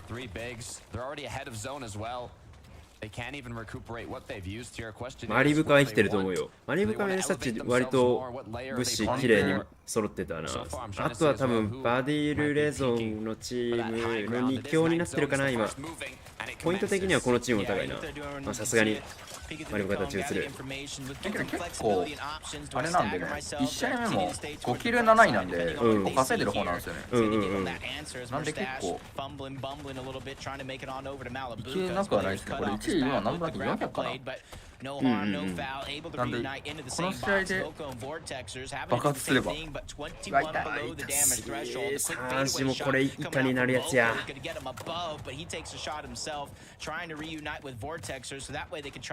氷はできる。一応以上は保ててる。来たレゾンバディア。まあハイグラ硬いな。しかもなんだこの絵。はしご絵はしご絵珍しいなめちゃくちゃ。ああ戻りか。戻りだったらなおさらバディレゾンがハイグラもう確保できそうな雰囲気あるな。そろそろああ正面敵いたからやめる。トラップルブレードで進みながら安定ムーブに切り替えてメディキット3個あるしな。1桁順位狙いの立ち回りはできそうやな。スカブってもな。確かにミシクオートあるし強気にいけるし。お来た来た来た。2人倒してるから今のリフレッシュで進行して for the rest of this zone. Yeah, but this consistency is absolutely insane. いやー、マリオカたち全然ビクロエまでありそうな雰囲気あるな。Moving up the leaderboard, which is hard to say because they're already at the top. マリオカ1あるんじゃないこれ。ね。あ、でもさっきのマッチ1取ったマリウスチームいるな。うわ、いるんだ。結構いい状態な気がするな。集団でレンガで。おー、きつすぎる。返し強い。いや、岡部アンチだからハイは安定の。ハイぐらいちょっと強すぎるな、これ。マリウスたちもちょっと持ち物が。いやけどまあ岡部アンチなんで。うわー、かぶった。いや、かぶった。うわー、持ってかれて。いや、メデキ、うわー、ワンパン。強すぎる。Yeah, he tries to backtrack in his zone. チャーリーたちは削りつつ、アンディレックス、ネムズ落ちる。団体持っていくところにはいけない。資材ゼロ。チャーリーはもう平打ちでいくしかない。惜しいな。相方もギリ生きてるけど。おしかもワンダウン取った表記。また橋アンチの、しかも棒、橋の棒アンチ。もうこんなんベゾンたち買ってくれみたいな絵にやってるやん。絶対勝てるでしょ。いやー、さすがに 7HP でも EU のフィジカルは無理か。7HP だとな、強気にはいけないよな。アンディレックス 1V つべつローグラッツ。いやけどハイずっと伸ばしてるんで現在ワンチャンないです。確かにキーにはなってるな。アンディレックスが体力がちょっと少ない。いやー、行く。お苦しんで 1V1。はい、取り返されてバディル1でアンディレックスワンパン圏内。いやけど下替えが、いやー、冷静やな。ここ下替えがない。ちょっと回復して即。おー、まあ安定やな。7キルビクロ460。1位か、これ戻ってくるか。160はやばいな、ちょっと。Back in business from a rough game one after dominating day one, finishing in first place. They are back on their throne. And that's what happened. The topsy-turvy for those points. やっぱちゃんと Day1 の1位もまだまだ強いね。And I said it, we are going to see that leaderboard change hands almost every single game today. And with a valiant effort from Bebies and his solo clutch, he went down far too early to where points like this, a win like this, 6 eliminations, 100 points from placement alone, Takada, they have to be sitting pretty in first. SG は戦国の人ではないと思うよ。多分何の略なんかちょっとわかんないけどな。終了時間はまだ2マッチ終わっただけやから、あと4マッチあるから、あと2時間後ぐらいかな。Well, there's two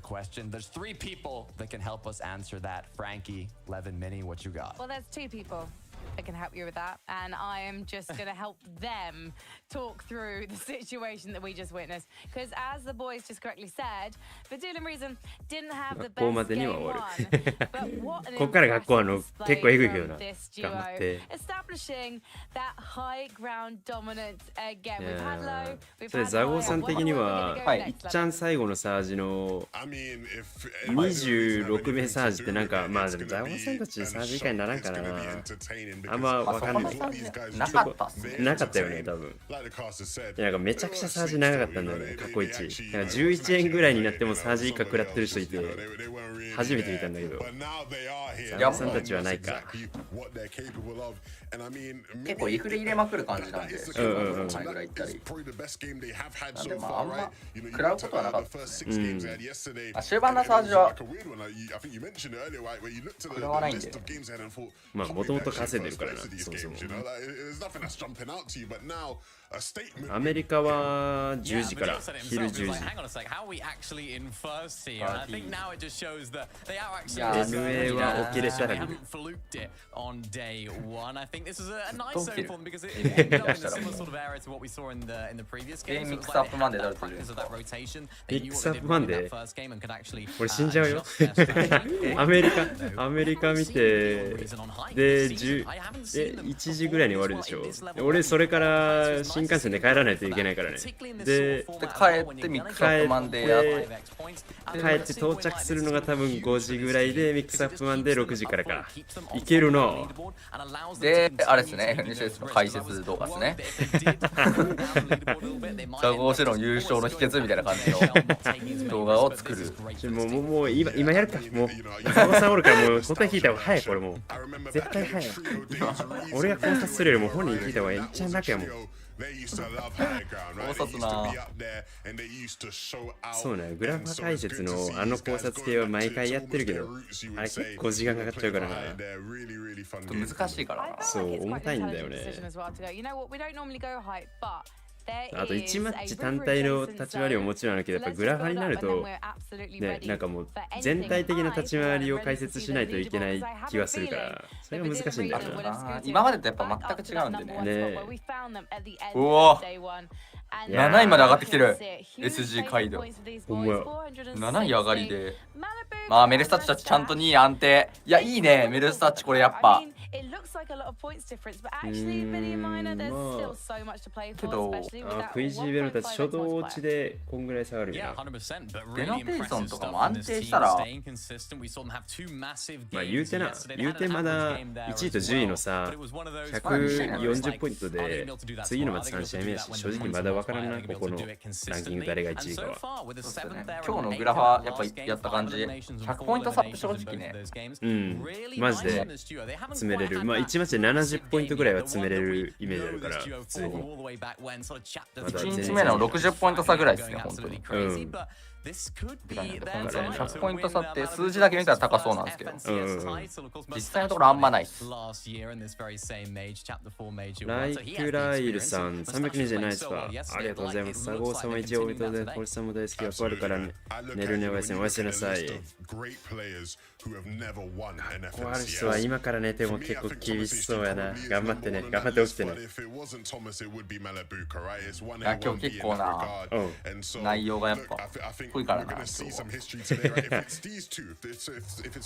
もそもその言ってた近距離武器系しか出なかったら詰めに行くで、スナイパーとか出たら普通にそれで狙うとかはさ、1マッチ単体の立ち回り解説じゃ絶対伝わらん内容だから、むずいんだよね、本当に。グランドファイナルの解説ってグラファで考えてることやから毎試合違うからね。そうそうそう。もうやっぱメンタルだ、グラファは。メンタルか。4HP で今のボクサー入れるってことは、メンタル1人の時。普通に良かったな、今の。もう円の縁際にいたけど、最後ないのに。あんなんやったら、ストーブで死ぬんちゃうかっていうところ言ってたな。いや僕結構一人になった時走り回って耐えるんですよ。これ結構伸ばせるっちゃ伸ばせるんですけど、限界あるじゃないですか。いやちょっと僕次の話ですかしますわこれ。敵が見えたら全部エイム勝負でワンパンしまくってビクロイっていうクラッチをやっぱフィジカル力ね。フィジカルビクロイを見せつけるかもしれない、来シーズンからは。いやーまあでもな大事だよな、あのフィジカル。さ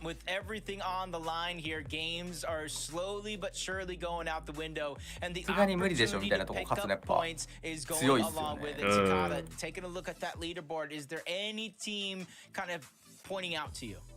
Look, there's too many teams pointing out at me, Jacob. With the shakeups we've had after every match and this change in format, 1.5 times placement and elims for day 2, it seems like after every game, you said it after game 1, but it's like we have a different person on the throne. いや面白いな。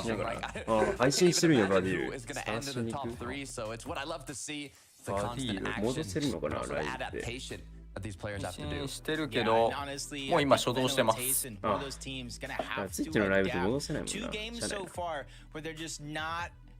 なんか戻せる設定してる人がいないんですよね。3日前のデューキャッシュがダメです。3日前のデューキャッシュか。いらんな。気になる方は多分バディールは YouTube ちょこちょこやってるから多分投稿はされると思うけど。さ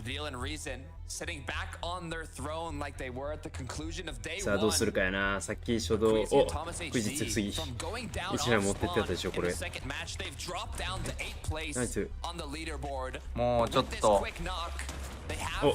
まずいちょっと怖い。おおまあさすがに逆さはやっぱりあるか。音刺されちゃったけどな今の。 おマリウス。こここ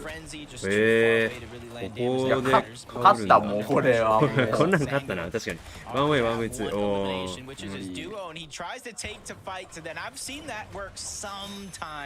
ちょっとだけワンチャンある構成やったけどね。紫オートショットガンにベリーで低重力だから。おまたサーベージモングラールが11トレード。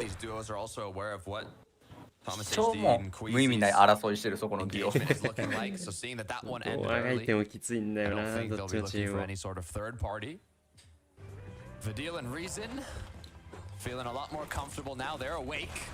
いやここの位置強いですよね。シンプルにブッシュあるからな。いやブッシュあるとこはスナとかも出やすいんで。ブッシュが安定するってのは強いですね。いやさすがにね。さすがにね。What I like about using a video over here towards Snooty Steps, typically you see a lot of teams kind of just battle it out. いやけどこういうの意外と見つかんないんですよね。真下見えんよな。あ、降りる降りる。ああ、分かった。終わりました。しっかり終わりです。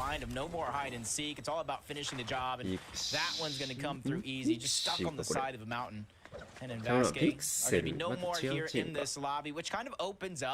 A possible forecast tower, because more times than not, it was them that were going for it.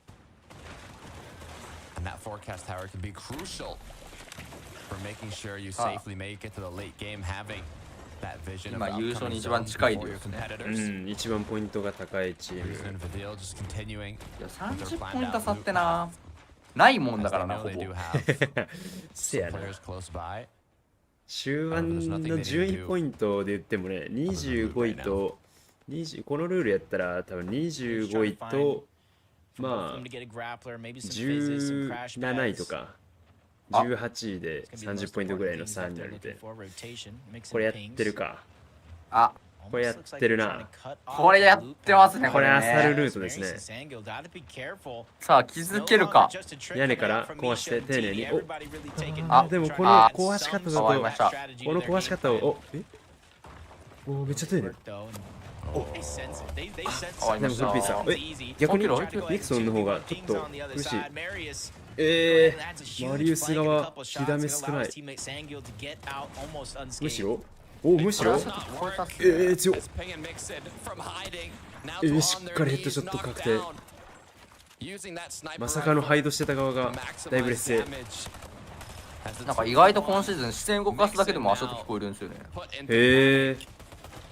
やっぱしゃがみのモーション変わったもんね。そうなんですよ。危な。死ぬほど強かったけど。ニクソン単体でここまで削ってるのもえぐいけど。さすがに 1v2。負けてからちょっとね。Fortunately enough, he has to kind of watch the rest of this game out on the sidelines. Malibuca, Mustache, fencing fields, you see nobody else is really over in this location anymore. Everybody kind of disengaged on out, leaving Malibuca and Mustache all the time in the world to farm up, to loot up before they make their rotation on outward. And they've had such a consistent FNC, not just today, but multiple second places yesterday. Their team, I feel like 3敗だね。しかもめっちゃファイトもあるし、割と敵寄ってくるし。神が今セッティが神倒してたけど、あれ衝撃の事件。これディオ解散案件。喧嘩してるもしして。They might have even already gotten it. You can see the Elim on the board. Are they just waiting for the NPCs to spawn still? Taking a look at the surrounding areas. てか来シーズン拡張来そうっすよねこれ。いやさすがに来るんじゃない。もともと今シーズン来る予定やったやろうし、スキルはなんかな、もはやリークでこれが来るみたいな言われとったレベルまでだからな。何来ない？いや俺来ると思ってたんですけどね、今回のプレイで。えぐいけど来たらほんまに踏んでたけど意味わからなくなってたと思うよ。how it's been going, trading off between the two. 安定して取れるようになってんな、予測と。When Vico and Pink get あ、 their セッティじゃないか。あれか、 They either セイみたいな人いた play な、 slow, they 確 take かに。 high ground, or they disengage 神が completely, but on the other way around, 倒されてるのは Vico でも倒され are てる ready の to か、 fight 神。 for it. So it does look like they were just there first to the punch and really kind of pushing teams out as they try to enter in. 当たってる。当たってるね、音。 Players trying to launch pad into the distance, becoming targets of Vico. あれ？あれ We can see here. Kiduo is at the Grand Glacier. まあでも、移動したか。取りに来ただけちゃうから。うん、移あ動しての人たちは普通に彼、テイソン・ベンはもう打ちに行ってるな。これ多分 You can see it's 218 for 17th, and I あまり believe 物を探し 228 all the way up to 13th. Just a couple eliminations separating them. まあこのチーム高いな。 now as well with 0 on the ヤー board. チ Will ェ just 族 continue じゃ getting ん。 themselves こ into れ a better ロシアなの position. かな。どうなんだろう。 Ooh. まあちょっともちろんまだ少ないか。 Fizz, floppers. A lot of this loot towards the shoreline does remain unlooted until a team like this rotates on past, not really expecting to find much. It's usually a blessing in disguise. Flowberry Fizz coming on out. Say Dioxicade. Their path currently is going to be cut off by Volko and Vortexers, which kind of separated, but not too far off to cause too many worries. They were able to get one of the forecast towers. Wax and Pixie looking like they're going to be able to get the other. And obviously the first one that we saw, Pink and Vico, they're going to have the third. こういうとこ一気に移動できちゃうんですよ。意外となんか移動の感覚はやっぱ今シーズン違うから結構なんか離脱みたいな感じになると攻めにも使うしなんか半分感覚的には移動じゃないよな。なんかこう手にちゃんと倒してるね。あ、でもミシャやられてるな。ハイドが返されるかこれ。いやー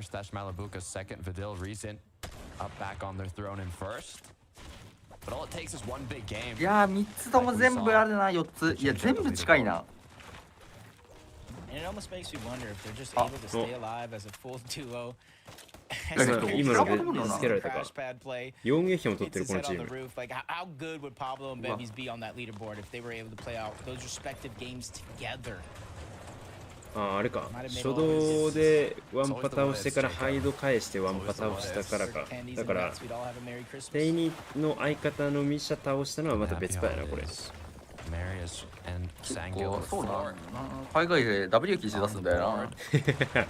いけそうなやつは言っちゃうもんな。なんするとそら人残らないよっていう。 As we look at Volko Vortexers, you said it yourself, Jacob.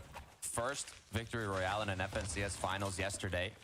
They've been getting to the late game, especially in the first match, but not yet able to secure another win. ちょっと下がってきてるか、ポイント的には。 And even gets the cleanup. That's not the best situation for them to be in. いや、スナイパーっぽいな。これはもうしゃあない感じの落とされ方しそうだね。 Veno after one of those games talking about taking back control, just watch. You gotta imagine, probably with a statement like that, maybe getting a little aggressive because you know as well as I do, one of their biggest problems throughout this FNCS is how they're handling Surge in these set lobbies. Which not necessarily been going their way, and they've been kind of having to really dig deep, put themselves in risky situations just to find that surge. I gotta imagine that has to be another one.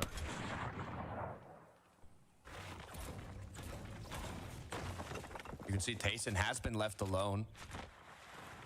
Benno knocked out of the match. Once again, another solo we're following. Who's in the top of the leaderboard? 10位までになってんだな。10位か。まあ、差自体はそんなにまだないけど。あ、リブ飛べたっぽいんだよ。飛べたね、確かにこうか。 In the last game of day 1, and anything's possible here in day 2. ああ、ネブズ引ききれない。やりきるんだ。フリキジが Gotta be able to stay composed. And one thing I learned, you know, even though we do have those special cases, but not everything in an FNCS will go your way. And you gotta be able to handle when things kind of go wrong and be able to bounce back. Can't just mentally give up. And you see eye drops by himself, trying to remain tough in a situation just like this. And it doesn't necessarily scare me too much. I've seen eye drop from some of the biggest moments, including this FNCS, just to make it to this stage. リブートを見にやばい対空で落とされないように高めに取ってカバーしたいけどさすがに落ちるか 1V2 だからこれはきついなそれもうやるしかないこれもう勝負するしかないなテイソン勝つんだねこれ勝ちそうな雰囲気あるけどね今のライト&ピックも綺麗やけどだけどこれ生き残れればワンチャン止まる相手もレールまだ確定入ってないしな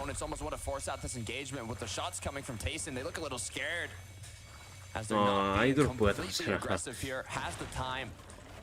いやアンチ外から列車乗ってきてる人いるいやアイドロップが倒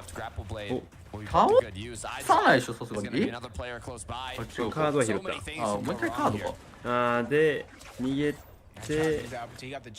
またリブートだけどこれいいっすね今のでサージ100ぐらい稼げたんでもう一回起こせそうやけどなんかアイドロップとムーブがアイドロップとまた被ってる一人神セッティが列車乗ってんだアンチ外から中に入るまで結構長いけどずっと乗ってそうやなこれテイソンもう一人って感じそうやなそんなサージ稼ぎがねでも別が来たなこれはまた厳しいさすがにボックス広げられすぎたから外に行くメディキットもあるしここは外引いても耐えれる判断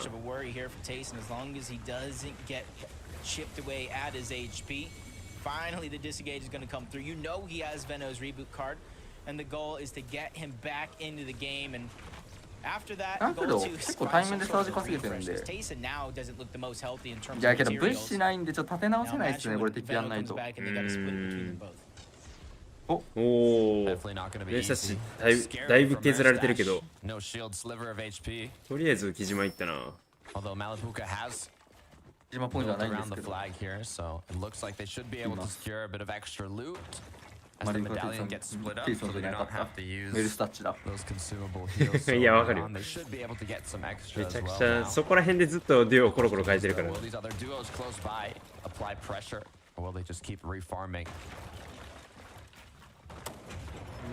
相手チームは家側の物資取りたいぐらいで割と共存な感じやなこれNot only going to be able to capture that, but they're on top of Rift Island.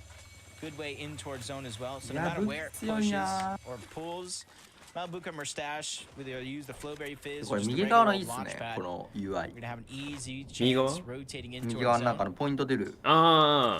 あれいいよね。You can see still trying to find that reboot. アジアもある。あれはあるね。He is taking the safer option to go to Grand Glacier though inside of the zone. アイドルパーやっぱ一人だけどうわーリレックス来ました落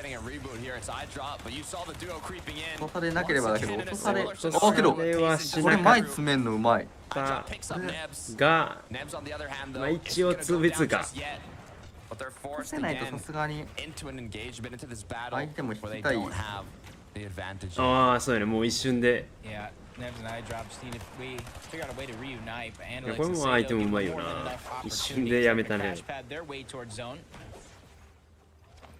いやけどこれリブートした後の物資の立て直しがむずいんですよねテイソンもなんとか固定折り戻ってジャンパでか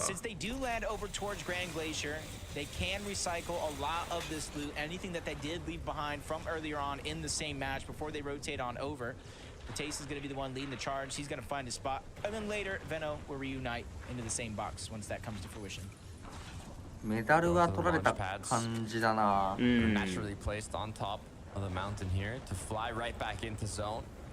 いやけどこれですよね、グランドグレイシアらへんは。このぐらいで一発でいけちゃうのが。確かにこんな内側まで切り込めねえな。すごいなこれ。あれないつけてないもんね、低重力。つけてたら多分山越えるんじゃないですか、そこの橋の。だいぶそれはジャンパの方行くな。確かに。あ、やばい。痛すぎ。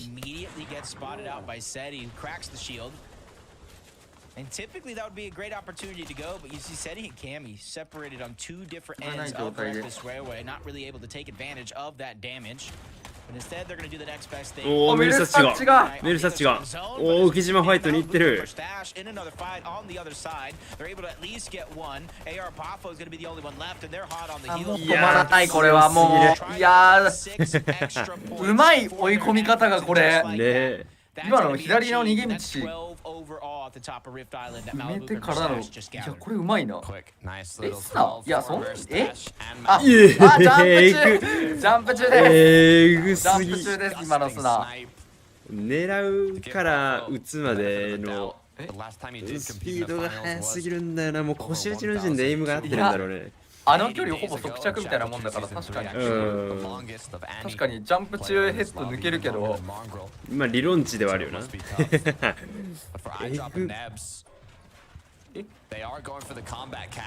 頑張れアイドロップ。3時間からな。まあこれはもうファイトしないといけないね。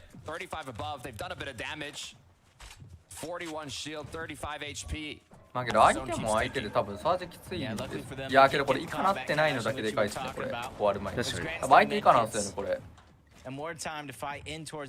やこのサージ稼ぎめっちゃ良くて、相手絶対どっかで詰めてこないといけないんで、そこでめちゃくちゃ稼げるんですよ。そこからずっと以上にできるっていうのと、あとブッシュ良くなるっす、これ。まあもう相手やるしかないもんね。もうフィジカルで。おお、アイドロップから行く。お、やべ。アイドロップもいいだけど、お、いや角入れて、しかももう一人もやって、サージの境界値大丈夫になって、あとは冷静に。あ、味方落ちたけど、おお、ほらアイドロップ救いまくってんな。けどこれブッシュめっちゃ良くなってるんで。ネムズ起こさないんだもん。あ、あれか、メデキないんだ。これ普通にワンチャン間に合わんかもな。神セッティが本当に言ってる。もう倒さないとメデキットもなかったから、今のベのあのファイトで勝ってなかったら絶対負けてた。生き延びる選択肢なかったらすげえな。まあ最強のマリオカメでさ。このマッチもちゃんと伸ばしそうな感じあるな。お前、下手くそおじさん、お疲れ様です。こちらこそお疲れ様です。青さんおめでとうございますと、まゆめさんから。いやー、ありがとうございます。If they want to have a chance at not only the first place prize, but that global championship, which is granted to the top two teams in this competition. 1時間前ぐらいに配信してた気するんやけど、もっとないとやってたから。競技勢並みにモチベあるかもしれない。EU 見るの競技勢だけかと思ってたんですけど、もしかして小籔さんも競技勢。小籔さんも競技勢かもしれない、これ。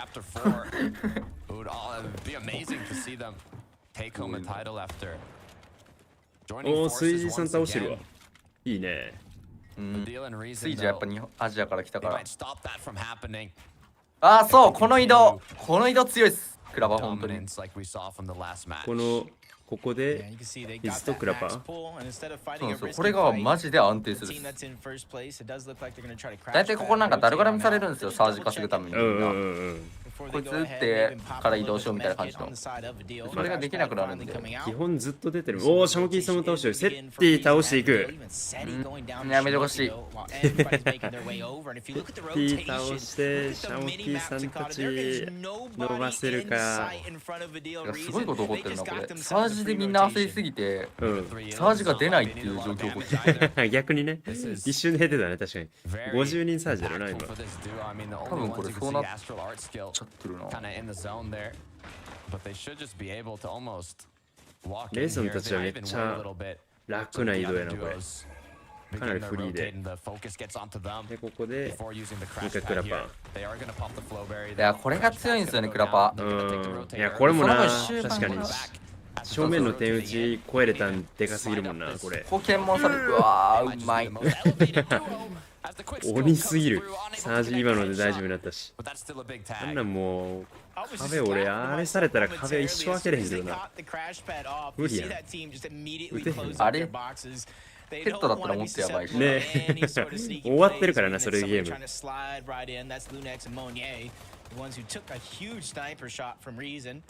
Really second guess any peaks coming through as we jump on board Pablo and Bevy at one point or another today.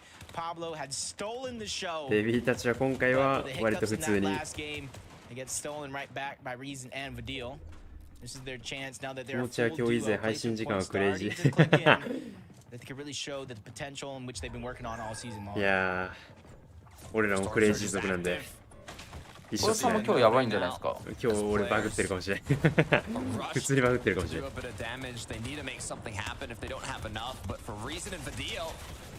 さすがにか。ワンチャンあったけどな、今の。おいや、スイジたちな、初手敗は取れるんだけど、このゲーム、維持がな。さあ、2キルで終盤現在完璧、ブッシュも完璧、サージも以上。俺、勝ったか。勝ったんじゃないこれ。まあ、また、今のところ見てきたデュオの中では持ち物一番いいよな。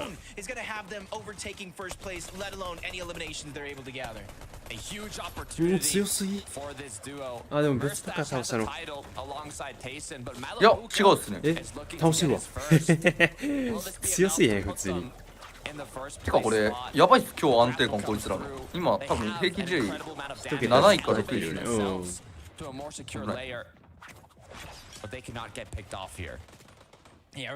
列車は来ない。列車は来ないか。また橋アンチ見れなかったからな、終盤列車見たかったんだけど。ト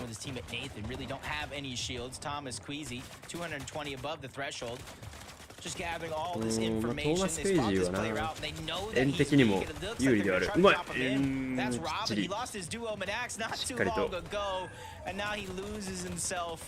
He goes down. Great opportunity from Queasy and Veno, or Queasy and Thomas, excuse me, there to find that elimination. メルシャシマット倒してるな。ベビーズも倒してるし、上位3チームが結構うまくいってんな。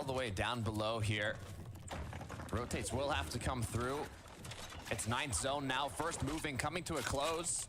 A majority of the duels already on the moving side, but it's Swizzy. やけどこれ取れんじゃないですかね、戻りが来たら。なんかいけそうな雰囲気あるね。戻りやな、しかも自分の鉄の建築入るんちゃうこれ。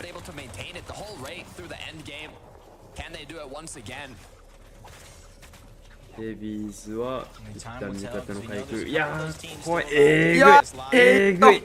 いやーきつすぎるなこれ。体力が一気にさ、ああもうこのチームだ。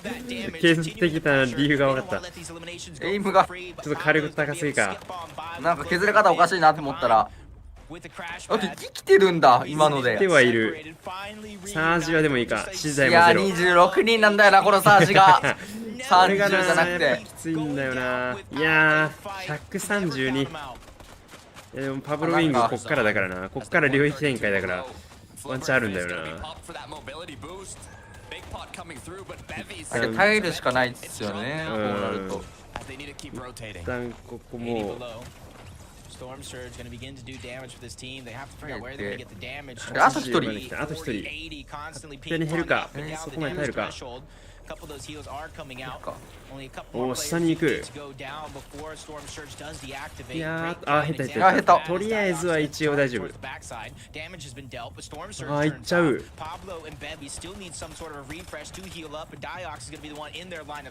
いや、いいな。これ勝手に進行してるみたいなもんやからな。めちゃくちゃ資材ゼロで進行できてる。けどちょっとそろそろ怖いっすよね。てか4、2個はな、せっかく持ってるから使いたいところではあるよな。お、スイジー。お、スイジーさんたちまだ上取ってる。あ、クイジーがちょっとずつやばいやつらが中段に増えていってる。うわ、これうまい。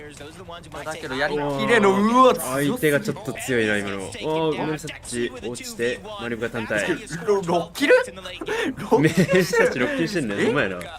終盤で5人ぐらい倒してるなこれ。6キルやりすぎじゃないですか。いやー、パトリックが落とされた。トーマスがやっぱり強いか。絶対スナイパー。絶対間違いない。スナイパートーマス、いや強いなクイジートーマスやっぱり。ハイグラ取って上からまあまあこれはもうハイグラはだいぶ硬いの。終盤でしょ。あでも絵はよらんなこれは。こっちのキル入ってる。マリオコまだ生きてるかによって結構変わってくるけど。ピンクリコも生きてるね。マリウスチームもうまくいってんな。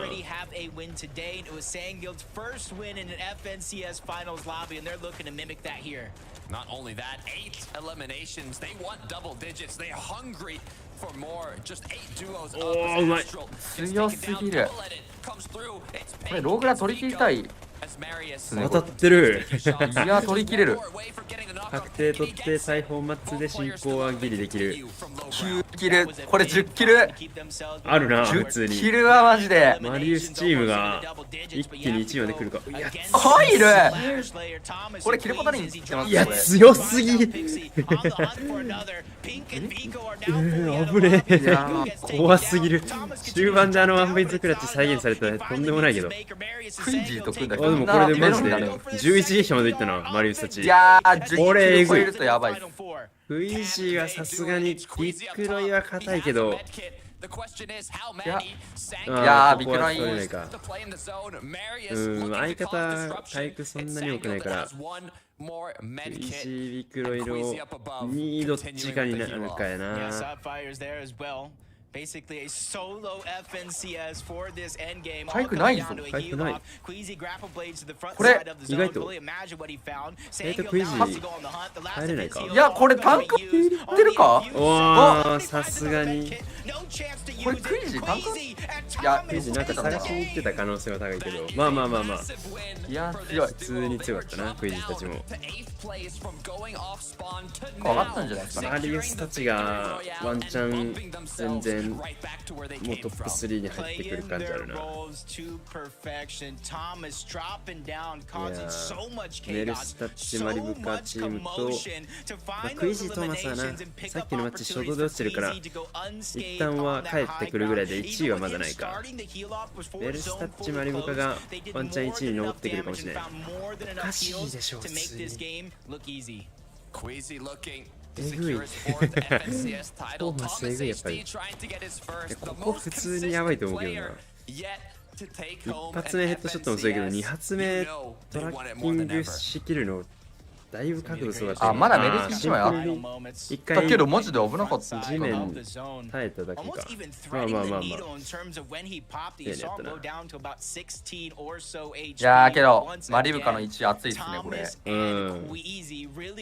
結構キルポであるんですよね。ベルスタッチ6でマリブカがまあどれくらい順位伸ばしたかちょっと分かんないけど伸ばしてくれてるからポイントはまだそうですそうやけどね。ジュジュさん320ナイスありがとうございます。ザオさん今日は寝落ちなしですかって言ってる。いや、そんな名物ないっすよ。名物なんだ。そんなね、ないっす。ないみたいですよ皆さん。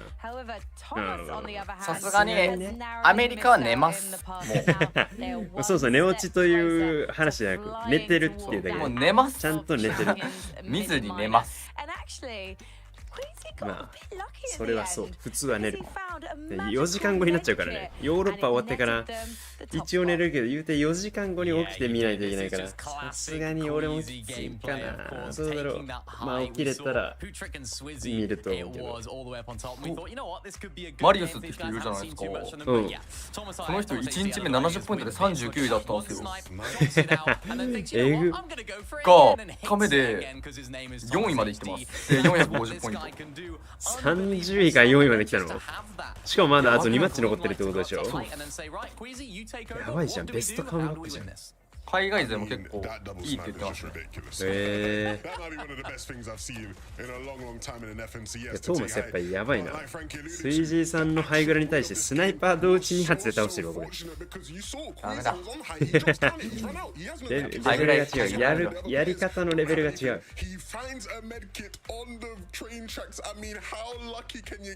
あ、これ、メディキットもしかしたら途中で拾ってるかもね。今の。ちょっと瞬間的に見れなかったけど。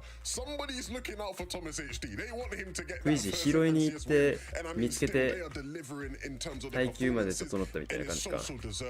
Again, last year he was playing in Manabuka. They had the chance to win it. They came second place by 1 point. Not one elimination, not one. いやけどこのゲーム公式結構いいっすよね、見てる側も。うん。正直なんか Day1 と Day2 が一緒やったら若干まったりしちゃうけど、これはな、順位変動が強いし、まあそれこそ下から30位から1位狙えるんだったらやってる側とかもな、やる気出るやろし。や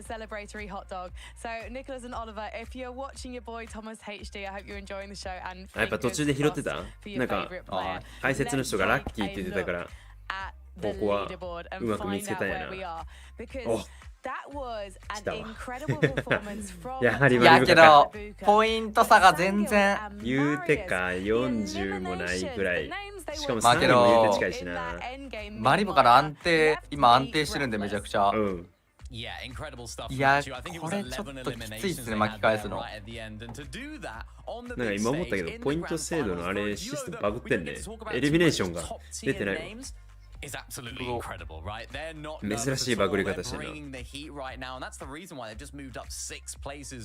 な。マリウスたちやっぱけど順位ポイントやっぱおかしいな、こいつら。で、一人だけプレイスメント200いっちゃってる。今のマッチ11社ぐらい取ってたのもすげえな。めっちゃハイドも対面で勝ってたし、シンプル対面今日めっちゃ調子いいんだろうな。使ってきます。マリブカ優勝、いや全然今のところあるけどね、一回もこけてないからな、この Day2。めちゃくちゃ初動から中盤までのムーブはうまくいってそうだから、スナイパーに抜かれなければ。パンダさんとジョブさん、カムバックすごかったね。普通に Day2 でめっちゃ上げたよな。パンダさんたちだって Day1 なんやろ、20位台とかじゃなかったっけ。初動きつそうやったからな。左の解説の人は世界大会の虎柄の、そう。服めちゃくちゃおもろかったね。なんか日本人からしたらどうしてもさ、大阪のおばちゃんって若干のネタ枠になっちゃうから、まあ海外から見たらまたイメージは変わるんかもしれんけど、日本人から見たらちょっと笑っちゃうよな。なかなかオフィシャルな場所にあの服装で出てくることはないもんな。観戦してるときどういうところを見たら面白いか。まあ面白さを求めるんだったら、まずはやっぱりそのダメージの多さ。やっぱり特に EU は今日えぐいけどね、そのワンパンヘッドショットでいかに一瞬で大ダメージ取るかっていうそのパワーを感じるのがおもろいのと、あとより競技を面白く見ていくんだったらやっぱり技とか、まあこの人がなんでそうしたのかとかは俺はやっぱよく考えちゃうんやけど、そういうなんていうのな、その行動したきっかけは絶対あると思うから、それが分かってくるとちゃんとみんな考えてるんだなっていうのが分かっておもろいね。ただ突っ込んでる、ただ突っ込んでエイム勝負に行ってるっていうシーンもあるはもちろんあんねんけど、じゃあなんでそれ突っ込んだのかとか、なんでそれが突っ込むだけで勝てたのかとかは考えてみると、まあいいはちょっとフィジカル面より強いけどね。でもやっぱきっかけはあると思うから、そういうのはおもろいね。そろそろ睡魔が、いや、そうよ。もう5時よ。でもまあ逆にね、ここまで来たら見ないと。ここまで来たらね、トーマスがかぶってるからな、ずっと。いや、めっちゃいいハイだったけどね、今の。来なかったな。あ、マリウスがテイにやられてる。最悪すぎる。早い早い最悪すぎるんだけど、止めに来てるやん。いやー、これがハイドチームのね、初動かぶせたレベルやけどな、ハイドですらないかもしれんね。まあ確かにちょっと距離感近かったからな、さっきのマッチも。結構リプレイ見てやってるんで、離れあさりとかしてるところにかぶせてる可能性あるっす。あー、確かにな。マリウスたち過疎地っぽいから、それっぽいね。うん。あー、それっぽいな。あー、だな、多分。かぶせやね、これ。いやー、マジバトルマの天才かもしれん。お、今度はサベージモングラールが勝つか初動。今日は五分五分になるかもしれんな。トー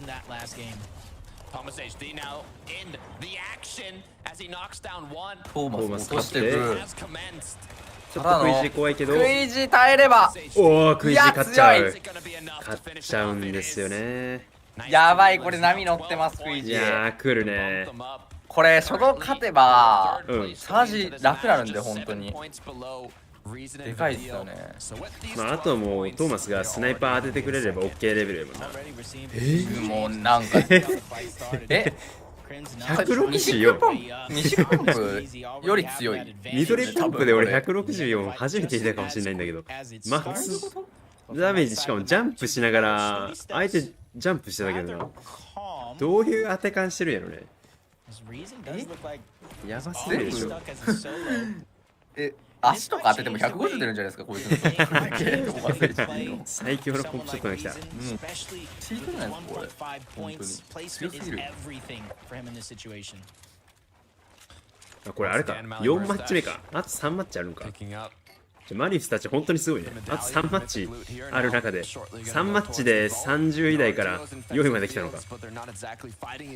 化け物だな。あと多分バディールまたマッチ入れてないぞこれ。99人スタートだからバディールだけ弾かれてるんで最悪じゃん。呪われてるな。レゾンだけや。シンプルやね。今回に関しては12弾かれじゃなくてもうバデル単体弾かれやもんな。プ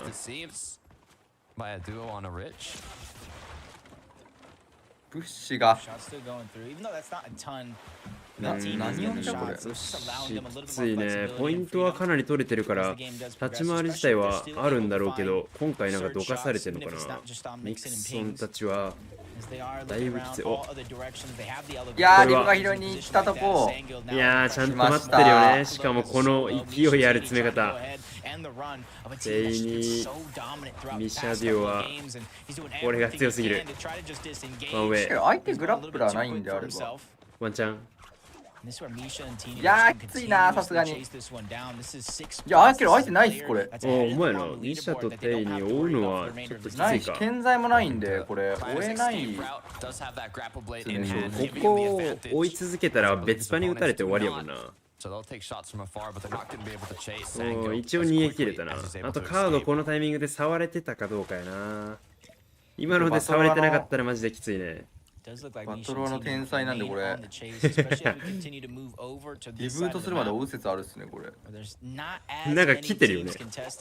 やけどこれ黄色いるんでさすがにこれやられるんじゃないですか、これ。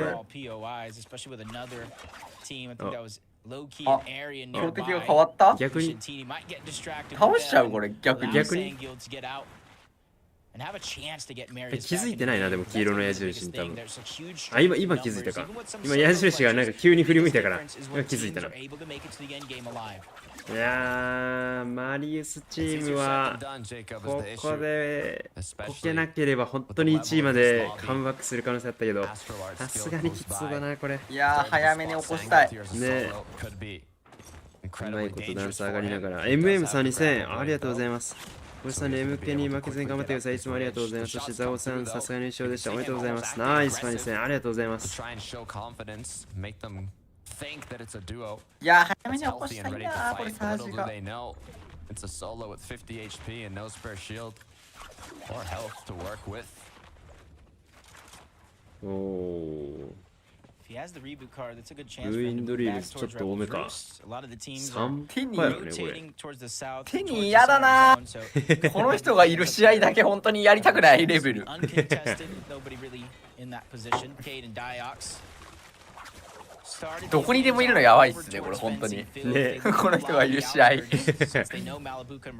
急に出てくるからな。We'll go for the NPC. And then they kind of disengage on out from there and try to get their surge.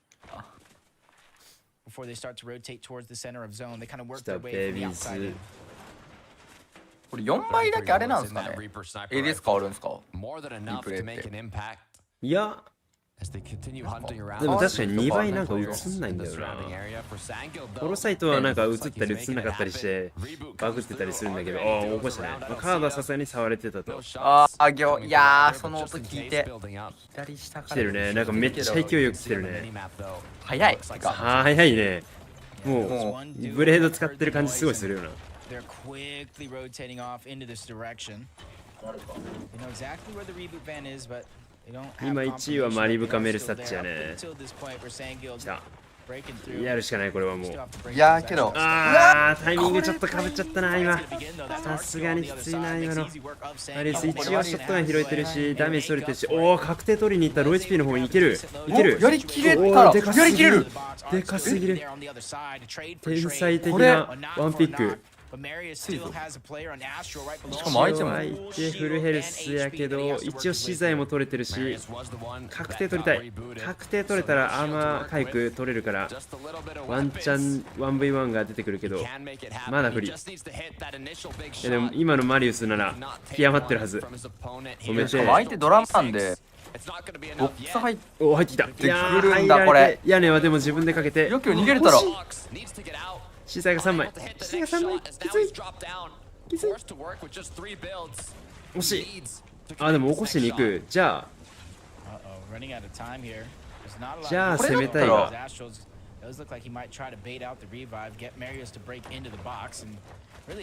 よじ登ってくる。うわー、きついか。白バレするとでも角入って惜しい。さすがにか。まあさすがにやな。あれでワンチャンあるのもすごいけどアストラル側が勝ちましたね。けど全然これ読んだらごめん。コメント同じコメント読んでたわ。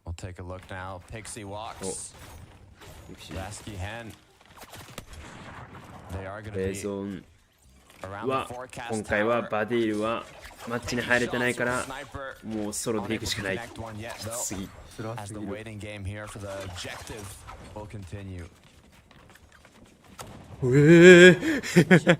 大事故寸前やったけど危ね。ああ、逆に相手が大事故。うわー、ギリギリだったな今。合流して落ち着いて。There's another team kind of waiting on over in that direction, rotating on out. They didn't like what they saw in terms of trying to third party this fight. They think it's a safer and better play to rotate towards the zone, especially with Forecast Tower being in that direction. 俺今資材味方にキーもらおうとした瞬間に編集で開けてじゃないわ。下に建築壊しに来たチームのせいで資材落としちゃったかもしれないこれ。海外勢みんな言ってるねもうこれ。ひどい。テニーはフォートナイトで最も迷惑なプレイヤーであるに違いないとかもう言ってますよ。もうボロクやまあいやけど本当に天然災害ではあるな。一つの災害だからな。サージとかと一緒のサージみたいなもんだからな。サージストームテニーみたいな感じの3台出るからな普通に。最悪すぎる。本当に最悪だけどまあでもおもろいんだよな。バトルはならではだからな。Don't want to really take that risk. Got to imagine Forecast Tower saw it in the distance, already boxed up. Queasy Thomas with their early game elimination. Feeling comfortable sitting on top of Lavish Player. The zone rotating towards the now. They're just looking at all these teams that landed towards the north, whether on the east or the west side. Use Lavish Player as a way to rotate through, and that's how they're hoping to find their solution. いいね。いい時間帯。おお、2人いた。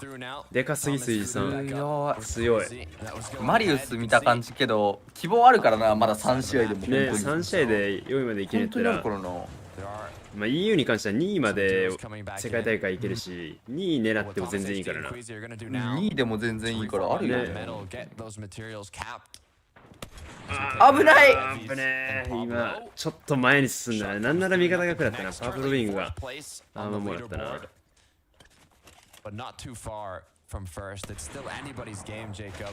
さすがに The second to last match of the day. You really want to do the best you EU can. のパッド最強。いや、ワンチャン今のところ手にいいかもしれん。普通にあの人パッタイからね、ハイドしてる人。片方パッドやから。普通になんかゴリ押しのパワー感じるけど YouTube に上げてる動画見たらめちゃくちゃ建築編集丁寧なんだよね。めちゃ視線綺麗だから。しかも絶対に刺さるようなハイドプレーを覚えてる。そうそうそう。なんかもう強いんだよな。ちょダメっすね。いやマジやばいですよ。テニーがもし本当に優勝とかしちゃったらもうそいつらがめっちゃ増えちゃうんで同じ部分とか。ハイドでワンチャン行く方がいいんじゃねえと初動ない人とか特にね。EU 魔境なるっすね本当に。あけどラッキーリリーさんたちが確かそんな感じのムーブだったっすね一応。へえ。見た感じ。結構テニームーブに近い動きしてた。まあでも確かに初動あさってからなんか中盤の攻め方はかなりハイドしてクラッシュパッドで直乗りとかなんで、結構テニー味はあったっす。テニー味はあったね。いややっぱ強いっすよね今シーズンだと。基本的に近距離で人固まりやすいし、クラッシュパッドジュニアはマジで分かんないからな、近づいてきてるの。あと天地環境じゃないんでサージの境界値がそんなに高くない。おお、数字さんは丁寧にやってる。なんか強いぞ。強いぞ。逆に返されて 1v1 やな今。あとパトリックが頑張ってくれるか。数字対面強いからな、アイジェルできて。実は有料物件。シャモキーさん。ウィーとシャモキー。レスクソロでマジ粘ってるけど、サージ第4円だから74名サージが今ここで出てくるんだよな。いやーこれ最悪や。一人バレ。しかも2位なのかな。いやそうなんよね。い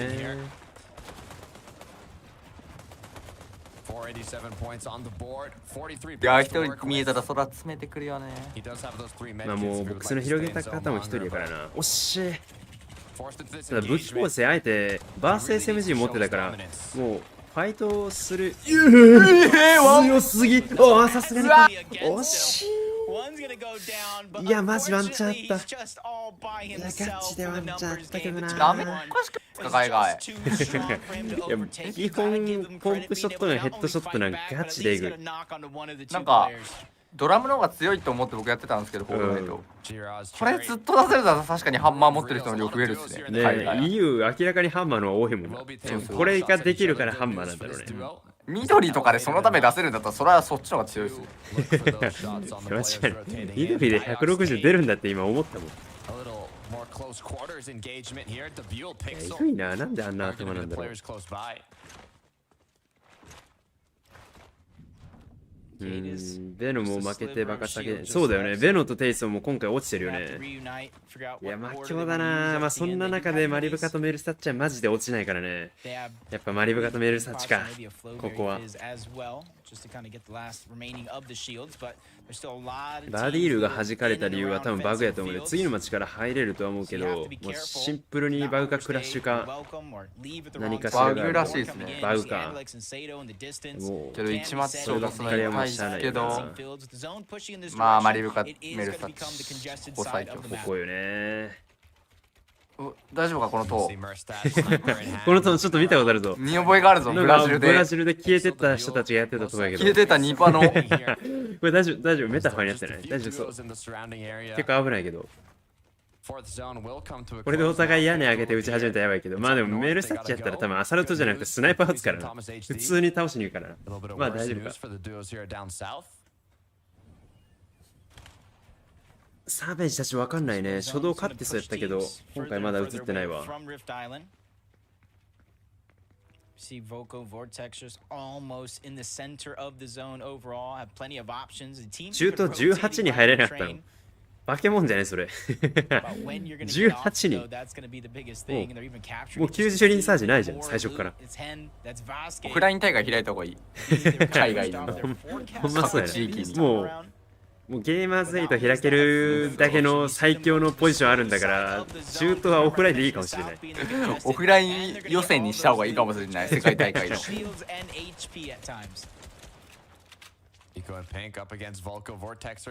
いやけど今回のゲーマーズ8あるんですかね。うん、いやゲーマーズ8って名前はやめて、なんかもうフォートナイトというかなんかもう e スポーツワールドカップっていう名前になるらしいよ。でなんかいろんなタイトル、少なくとも8タイトル以上のタイトルでなんかもう全部のゲームの頂点を決めに行くみたいな。で多分フォートナイトはタイトルには入ってる。いやあるんすかね、アジア枠。いやそうなんよな。アジア枠っていうよりか日本枠。日本枠欲しいんだよな。もらえないかね、ちょっと。いや来ると思うんだけどね。まあ、前回ゼロビルドだったからなかったと思うんだよな。ビルドになるんだったら多分あると思うんだけど、ちょっと暴れてくるんで僕ゼロビルドなきガチで言ってほしいわ。あとシンプルにゲーマーズ8めっちゃ環境良さそうで行ってみたいんだよね。そうっすよね。でなんかめっちゃマーフィンさんたちもめっちゃ良かったって言ってるから、なんかシンプルに大会に興味があるんだよね。枠をください。ね。ゲーマーズ8のツイッターのインプレッションもいいね一番多かったの日本勢のツイートだから、全然呼んでほしいんだけどな。あ、やべえ。うわー、ベビーズ下かいない。サイフォンないからこれも終わりや。メディキット間に合わない。いやー、あと1秒あればな。パウロビングたち、シャンオキーさんたちも落ちたか。いやー、そして、あ、これサージか。あ、でも以上になった。今の AR で今の AR で全て解決したわ。バケモンみたいなのが消えちゃってしかもなんなら一人落ちてる。ワンチャン取れるんじゃないこれ。あー、もうダメだ。アンディレックスもうダメだ。起こしてるけど10秒ギリギリ間に合いそうやけどな。あー、もう一個来たな。でもこれやめたね。もちろん別にあるしな。ダメージ稼げばなんか別に問題ない感じするし。お、スイージーさんやっぱいいぞこれ。めっちゃ倒してる。3人目も倒してる。5キルぐらいじゃないですか今。やばい、開けてって言ってるこれ。いや、だめ、逃げろ。やばい、逃げろ。狙われてるよ今。いや、25以上だったらまずいっす。当てないといけんね。でもしかもミシクヤルやばいっすね。ミシクヤルやっぱ当てるんだちゃんと。やばいやばい。さすがにこれはほんまに事故るからな。スイーさんまた倒してる。スイーさんやばいかもしれんこれ。覚醒タイム入った。これ20キルビクロイっすかね。最強の感覚してくる。20キルビクロイすると220ポイントプラスです。ちょっと場所がエルサチたちも怖いけど当てないとやばいな。でも50名サージやから7名減るまでにサージ以下になる可能性は全然あるな。崩してつけれないところきっちり当てて、でもまた根元を。いやー、サージもちゃんと稼いでて、いやけど強いですねこれ。対面せずに AR で稼げるんで、結構その物資減らずにサージ稼げるんですよ。イカでも基本なんか対面サージカーの時ってイカの時あれなんですよ、ショットガン撃ち合ったりするんですけど、これもうAR の火力でゴリ押してサージ稼いでるんでバカ強いですこのサージ稼ぎは。これ安定するな。これマリブカもアサルト持ってるのかな。何言ってた今。 SMG かな。なんか武器の火力武器を見てたんやけど。いや、やっぱ今日はトーマスのエイムが一番神がかってるかもしれん。今日トーマスのパフォーマンスやばいけどな。俺 PC チェックスいった。ちょっと一旦、いやでもな、クリエイティブで一生スナイパーやってるだけあるからな。一生クリエイティブでスナイパーのトラッキング練習してるもんな。すげえわ、やっぱ。極まってる証拠よね。One big game could set them up in the last match. Cade now has lost Diox. He is alone, but he has a decent amount of damage. ダイオックスっていうのか、相方。ケイドとダイオックスね。普通にポイント高いからな。サージはギリやけど、あと10人減るまでサージの警報発生やから、ちょっと当てないとって感じやな。いやまだいやまだちょっとまずいか。結構メルスタッチまずい。あ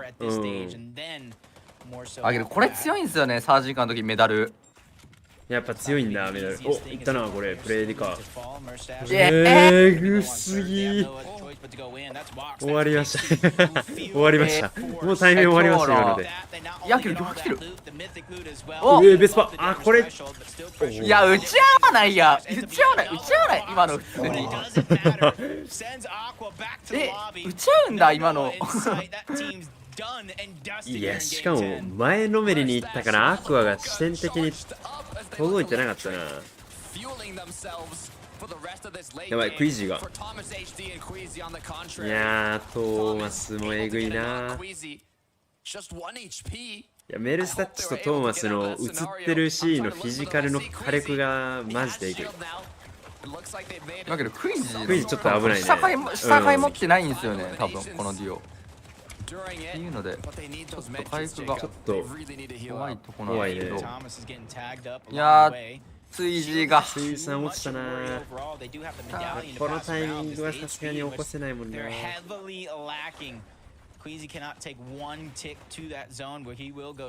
ケイドが上がって、おお急に勝負に行く。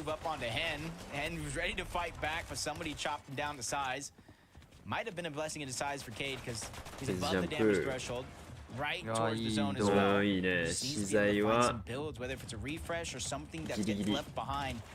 Cade needs to go on the hunt. Yeah, with 6 builds. 一応ハイぐらいいけるけどな。クイズたち。おおやっぱ見る。一応見る。お戻りえんだ。ハイの可能性はかなり高いけど普通に体力怖すぎるからな。どうするんだろう。勘違いの物資とかも取りに行けないからな、ハイグラの強みの。いやけどクイジハイグラうまいんでいけます。そうなんよな。やっぱうまいよな。しかもトーマスやばいところがこれ43発スナイパーの弾。ハイグラからスナイパー狙っちゃうっていうね。もうそうそう、もう今生きてるの自分ら含めて34人しかいないんで、全然足りですこれ。全部ヘッド一人一発ずつね。けどやばいんですよ、ハイグラからグラップラーにヘッド抜く率がトーマスの。いやトーマスほんまにスナイパーのヒットさせる場所。おおいやでもさすがにきついなこれ。角だけ入れ、いや無理。ギリ届かんかったかな今の。はいトーマスクイジーが入っている。クイジーこれ体力多分見えてないっすね。クイジーこれもしかしたらレプレイのバグってる説ある？いや違うな。今回復してるもんな。メデキット取りに行ってるねこれ。フィジカルで。対面で。なるほど。うわーやばいっす。こいつら生かしちゃいけないっす。ちゃんとまた一桁入ってくるねメルスタッチたち。これ一番だるいっすよね正直。このあれなんですよね、伸ばすチームがローグラなのが一番結構だるいんですよ。これ結構意識してて、そのいやけどはい来てるなこれ。なんか来てるね。さすがにちょっとあ神設定だ。いや多いな。神設定はい来てるわ今回。いやグラップラーで一旦時間稼ぎで合わせたい。敵なんだそれ。横の壁取られてる。打ち合う。強気すぎ。しかも2発目まで当たるしな。マリブ形が落ちる。トーマスとクイジーが資材ない。もう資材ない。伸ばせない。行くしかない。なるほど。帰っていけそうなボックスを確認して入るか、そこに低重力ジャンプで。体力整えて。ジャニスだ。最後に取り切ったのはジャニスフリクジ。いやー、カムバック来るかこれ。カムバック来るかもね。トーマス切る。トーマス。先端ゴーグル取った。ワンチャンあるかこれ。これでリフレッシュできるのか。ローグラも強いクイジ。もう連射打ってないもんな、トーマス。スナイパーとオートショットが。いやーけどまずいの来てます、これ左から。これ本当にまずい。これ本当にまずいぞ。まずいの来てます、これ。いや、後ろ。やけどこれはトーマスさすがにきついか。ギリギリ。競って落とした。クイジでもこれは絶望的なエリアな。入った。ギリギリ入った。いやけど資材3枚。1順位これだけな。いやー、判断神がかってるけど。サイフォンがあれば。サイフォンがあればやったね。つびつ。ぐらいさすがに有利かな。ジャニスかな。しっかり丁寧に。でも低重力ジャンプでワンチャン見に来る。でもワンチャンまあさすがにね。8撃者もだいぶでかいな。いや、危ない。列車が。ちょっと惜しかったな。もうあと5秒ぐらい先に来てくれたらバリおもろかったな。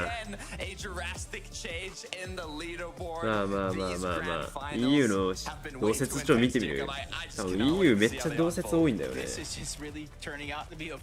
6万人。多分これフォートナイトっていう枠組みで見たら50万人ぐらい見てるんじゃない？カ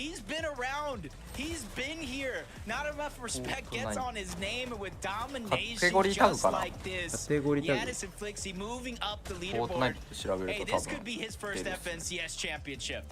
Look, Janice was actually duoed up with Vidal when Vidal secured his first ever FNCS title.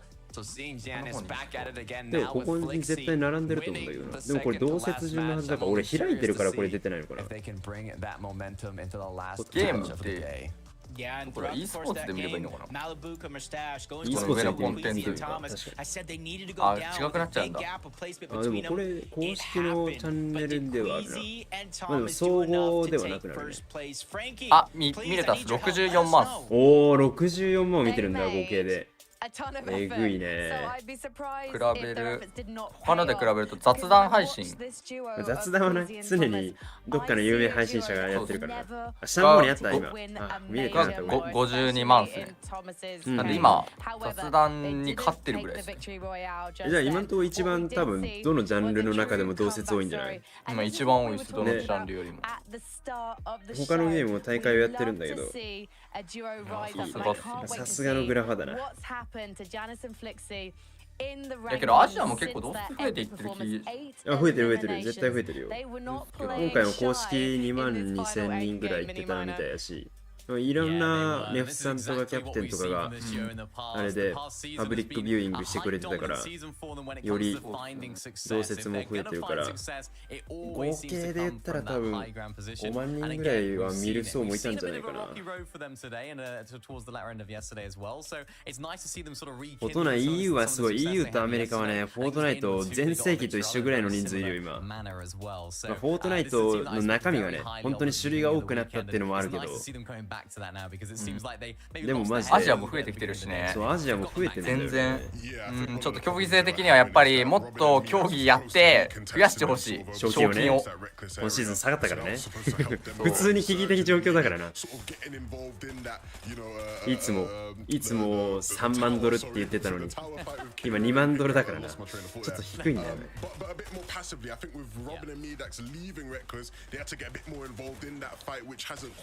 眠い。頑張れ。低くなっちゃうと賞金総額数が抜かせないんですよ。かなり現実的な話で出てきた。そうやな、確かに。昔の賞金額が高いからね。昔が高すぎて抜かせないっす。まだクジャクさんなんかな。まだ。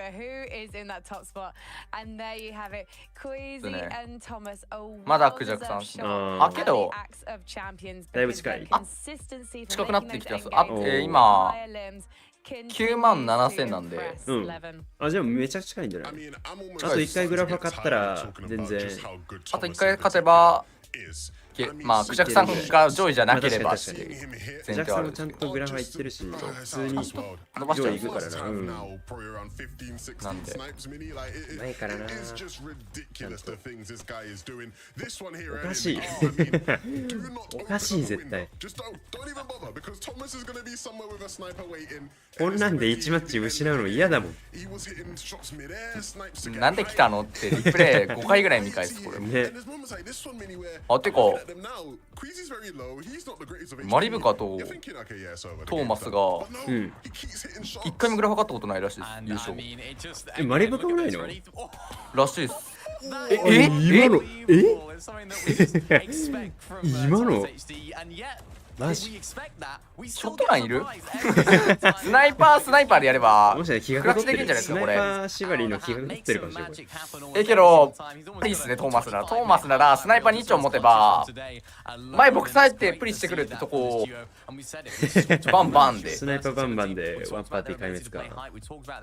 そんなんダメです。ダメでしょ普通に。ベスト、そうです。ベスト FNCS プライスメント2位なんです。ほんまや。この表めっちゃいいな。めちゃくちゃいいじゃん。あ、マリブかあれか。ゲーマーズ8は優勝したけどグラファー優勝してないっぽい。ゲーマーズ8が優勝したからなんかイメージがあったのか。グラファー優勝したことないんだ。あ、2位だったな、確かに。2位のイメージも確かにあるな。ゲーマーズ8でかいな、でも。ビッグタイトルやったし。ゲーマーズ8アップそうしてですね。じゃあマジで今日史上初マジで2択になってきたな。1位に上がってきてるじゃん、トーマスたち。バディアルたちかわいそうだな。ねえ。ジャニスバリ切れてるだろうな今。めっちゃツイートするからな。It absolutely is, yeah, and it's nice to see these guys again continuing that consistency despite that Malibuga hasn't had that. いやマジで悲願の1位勝負か。しかもそれが去年の相方同士と考えるとだいぶ展開的には熱いな。いやトーマスマリブカデュオが分かれて現在1位と2位最高のライバル。いやこれ痛いな。でも相手がちょっと軽く高かったな。あ、なるほど。サンダーとアサルトで分けると確かに貫通するのか、弾。あ、偉いな。これ強いっすね。ボックスにタンダーバーストとストライカーアサルト同時に打ってるだけでサージ稼げるっす、これ。絶対貫通するじゃないですか。ぐらいは絶対貫通するな。でストライカーアサルトは壁壊れたタイミング一発絶対貫通するんで、それで壁に打っとくだけでサージ稼げるっていう稼ぎ方してんじゃないですかね。アサルトしかも普通に最強格だからレートも精度もダメージも。これマジ頭いいかもしれない。対面っていう対面してないんでマリブカたち距離取って。終盤手前をそんな倒してるイメージないもんな。ストライカーアサルトと打ってるだけなんで強いので、今終盤に入ってしまえばもともと近距離の強い銃だから。でプリがめちゃくちゃ刺さるんでその2個だと。Let me tell you something real quick, Takada. Those who don't learn from their mistakes are doomed to repeat them. And this being kind of a two-horse race towards the end, Malibuka made that mistake. He went down. He lost by mere points in Major 1 of last year. Do you think this is his road to redemption? Look, レゾンぶち切れてます。もうフォートナイトに殺されたまで言ってるんじゃない本当にそのレベル。いやまあでもな、2位まで世界大会行けるっていう枠で普通に2位圏内だったのに今のマッチで3位になったからね。こ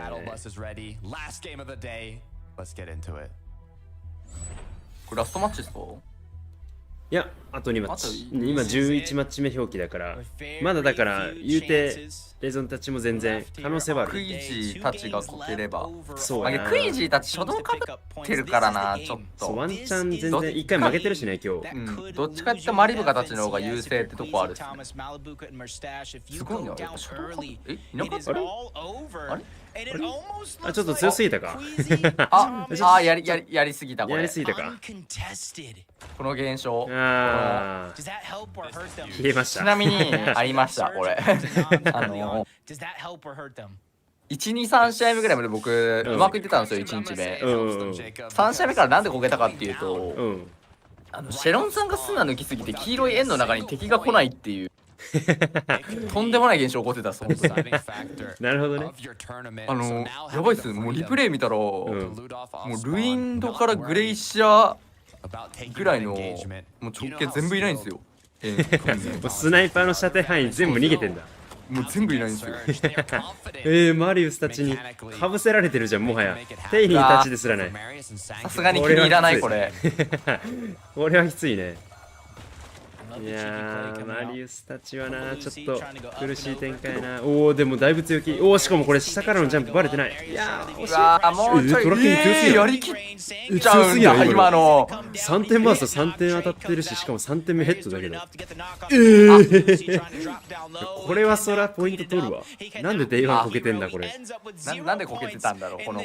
あ、でもバケモンやばいの来ました手に。終わったこれ。終わった。バレてない。バレてないわ。バレてない。バレてない。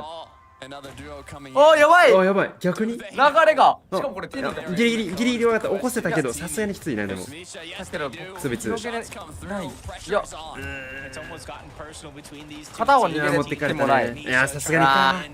かわいそうなんか。かわいそうだな。これはちょっとマリウスたちはベストパフォーマンスやった気するけどな。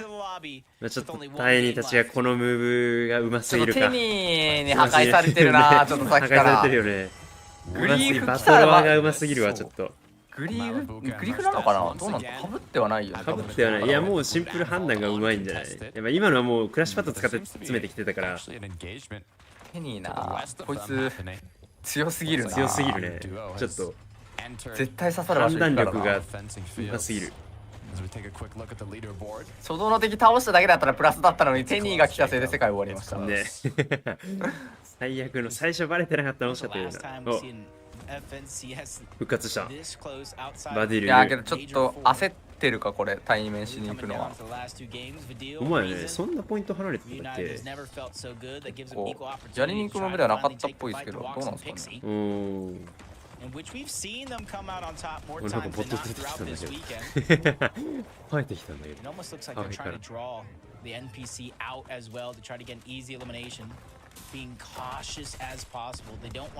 ピクシーたちが引くんだこれ。たらまずいぞこれ。これ取れたね、しかも普通に。これでどかせるんだな。サーベージ倒しすぎじゃない？これ4撃破目ぐらい入れてない？チャピックスも倒してるし、初動ファイト 2v2 勝って、で今別パ倒したよね多分。サーベージどういうことだ？サーベージこれ覚醒タイム入ったもしかして。やばい、サーベージ30キルビクロイ。これが最高のシナリオだとか言いながら。バケモン1マッチ280ポイント。やばいな。やばすぎるでしょ。ちょ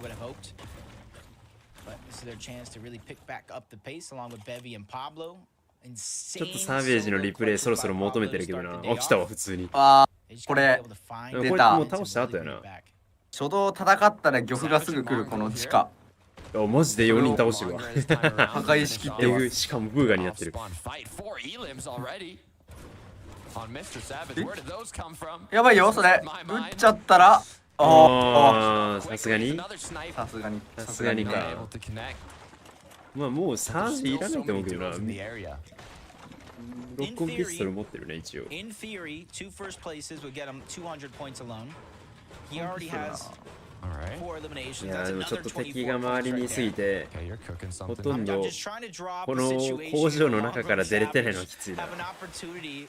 If not to take first place, maybe get a shot at the global championship. あ、でも気づいてるね。でも 1v2 か。1v2 っていうのは分かって詰めてるな。惜しい。 He's not going to fall for that one. He has the grapple blade. He's immediately trying to get on out. And I'm looking all over the minimap. Where's Hari? He's nowhere in sight. Sagiri's probably by himself, trying to create some distance so that way he has a chance to bring his teammate back. Yeah, Chari has been eliminated.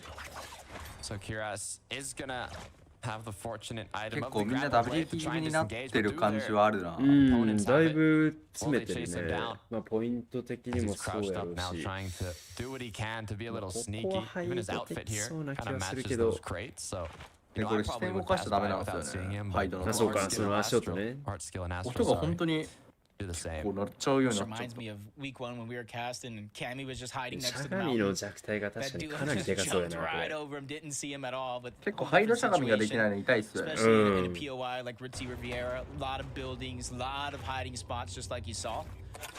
it's that time. Forecast Towers now making their appearance. ここのフォーキャストタワー、あれな、ピンクビコ来なくな No ったな。 Vico in sight. Hopefully that's going to help their game. 376 points. It is looking good.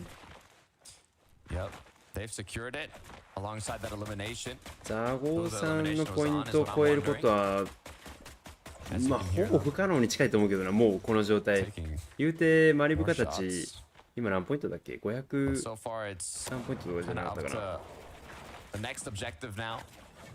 今マリブはだし574。574か。いや無理だな。けど、結構最高火力出してたけどな、1日目も2日目も。ザホさんだいぶベストムーブすぎるし900ポイント普通に無理だと思うけどな。2日目1日目なんかこけた感じではあったけどこけてないんですよね実際。別に2位だからな。別に2位なんですよ。でラッキリーさんたちがうまくいって400ってめっちゃなんかうまくいってないかなと思う感じだけで他の地域310とかなんですよ1位。だから1日目で良かったのをなんか調整して2日目でもっと良くしちゃったんで。それがやばかったですよね多分。900がやっぱ限界なんかなと思ってるとこあるっすね。いやマジでほぼ限界でしょ。あとまあ運がよくビッグロイ取ってこればもうちょっと伸びたのかなぐらいで。いやまあ1日目っすよね正直だから。1日目で400いってれば400いってればってことか。まあちょっと難しかったっすね。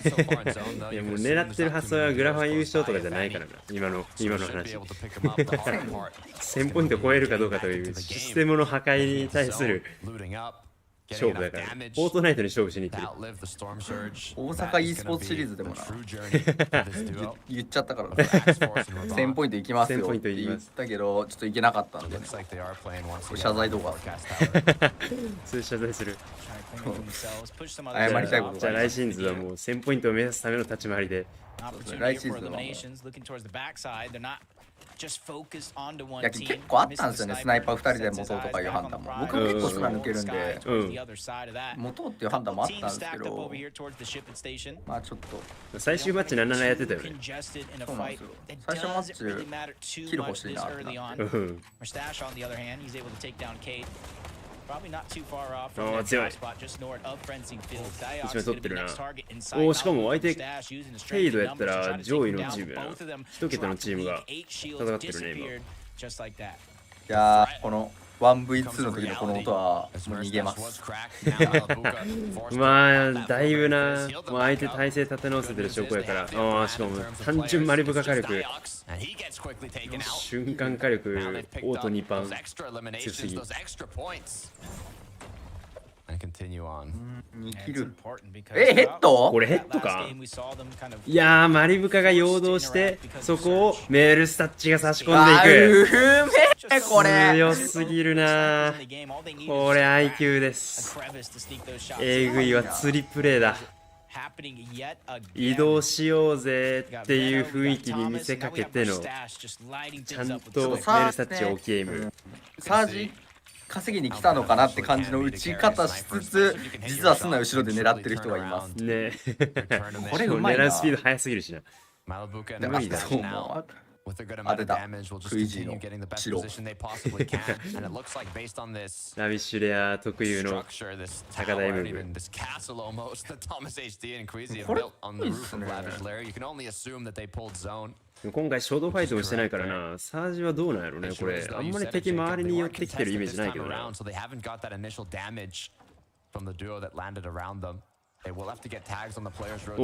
ジたちが回ってきてるな。ついに終盤見れるか、サベージモングラール。ワンチャンあるぞ。Did look like they were eyeing that opportunity, but just like you said, they have zone in their favor. They don't want to do too much, especially if it does pull teams towards the north, even pull teams downward like we saw in that last game. His gear is fine, have a chance here to get his teammate back. ずっと苦しそうだなこの人。移動はできてたけど一切出させてもらえなかったのかな。今日もちょっと人数の減り方がアジアでは見れない感じになってきたっすね。79。離脱。首子はサクッと。ジャニス・フリキジ。上がってきてるけどな、こっちのデオもなかなか厳しそうな雰囲気はなんかある。上位も伸ばしちゃうとこのポイント性がね。Continuing around the reckless railways, you can see the players rotating through more up north now as they want to get deeper into the zone. Meanwhile, there's some that have yet テイソンベルもちゃんと来てる。ニクビコ痛すぎ。いやー物資きつ。3円やけど今もう閉じるタイミングやから貯蔵庫取りに行ってるわけでもないし。あ、でもあるな。もう美味しすぎるな。俺取りに行ってたのか。これ自分たちのやね。取りに行ってたね。いや、嫌すぎ。嫌なやつ。ゼロテイソンが出会ってくるの嫌すぎる。しかもちゃんとクロスやし。地位取りたい。いやからな、やるしかないよな。けど物資差がかなりあるからポッと出てしまえば鉄ゲットできるんで、一応対面引かせること多分できると思うんですけど、それまで耐えれるかっていう。まあでもビッグピンクだからな、このボックスサイトは全然お互いに強いはず。っていうのがきっかけ作るかどうか。お、めっちゃいいとこ。あ、惜しい。で、まあちょっとな、壁壊すのは早いけど貫通はしづらい。うわ、どうしよう。そこレンガの壁壊。おお、なるほど。これポッと取れな、取れたかこれ相手。いや、まだ触ってないね。うわー、取られた。レのタッチが触っちゃった。多分これ勝ってもすぎ。ジェニスたちじゃないこれ狙ってるのか。あ、違う。ああ、もう離脱。これできるの強いっすよね。とはいえ、リコピンクマジで持ち物なさそうやな。あ、そうだ、思い出した。一応メタあったんですよ。そういえばクラッシュパッドのクラッシュパッドって味方担ぎながら使えるんですよ。なるほどね。それで一応ダウン運べるってことか。で、使い方があって、そのスペースを押してクラッシュパッドを置けるんですけど、スペースを押した瞬間にスライディングできるんですよ。もうそれで距離離して蘇生できたりするんですよ。スペースをしてクラッシュパッドを置くのと同時にスライディングが入ってるってこと？入れれるんですよ。なんだそれ。なんだそれ。技があったんですけど、一回もスナ抜かれなかったです。使うことなかった。結構使うことなかったメタ多いですね今回。まあまあまあまあ。防御面だもんな、それは。抜かれた時の。抜かれた時の対処で一応持ってたのあるんですよね。でそれできると、その抜かれた時に聞けるんですよね。これもまた今度動画送っとこうとさんに解説してください。見てみたいな。いやまずスナイパー抜かれた後にちゃんとリカバリーできるかどうか全然違うからな。いやー、パブロウィングとエルサッチがかぶってる。ちょっとパブロ側が苦しそうな雰囲気はあるけど、このチーム自利品物資で伸ばしてるから期待感あるんだよ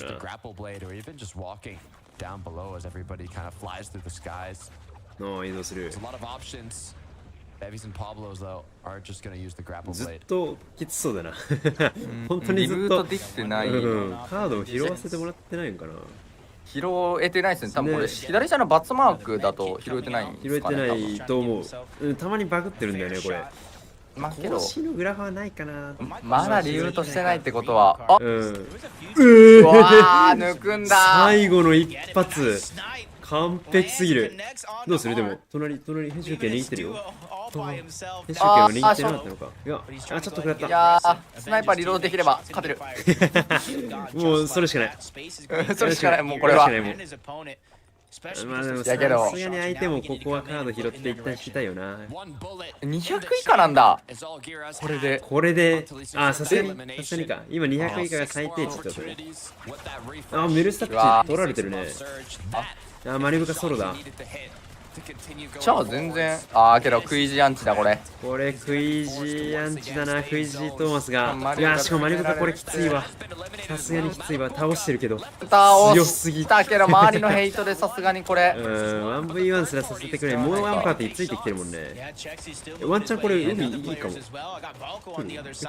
なくないか。でもストームのダメージ巻きたいけど次5ダメなんですよね。これでかい。次5ダメ。いやもう一回多分2ダメやね。まだ6円2ダメやね。これ1か。まだ111。ギリ生きるよこれ。核を入れてもらったら。これ偉いな。これ今移動せずに移動してから物資拾ってから次行く。目でギット1個余ってる。伸ばせるこれ一人で。これメデギットあるわ。まだワンチャンあるな。マリブカ全然伸ばせる。しかもこれ裂け目あるんで移動の時に。ほんまやな。これ普通に浮島周りの移動も使って次の絵も飛んでいけるか。デサージも以上の伸ばせるってもう何度さすがに巻いてから近距離にする。これ海外で落とせるんですかねこれ一人。今のとか今のとかなんで落とせるんですかね本当に。いやそれワンベイツのそうだよね。なんか攻めに対して攻めるのすげえよな。なんか落としてダメじゃないですか正直な話ね。危な。帰ってきたダメージすごいけど今の。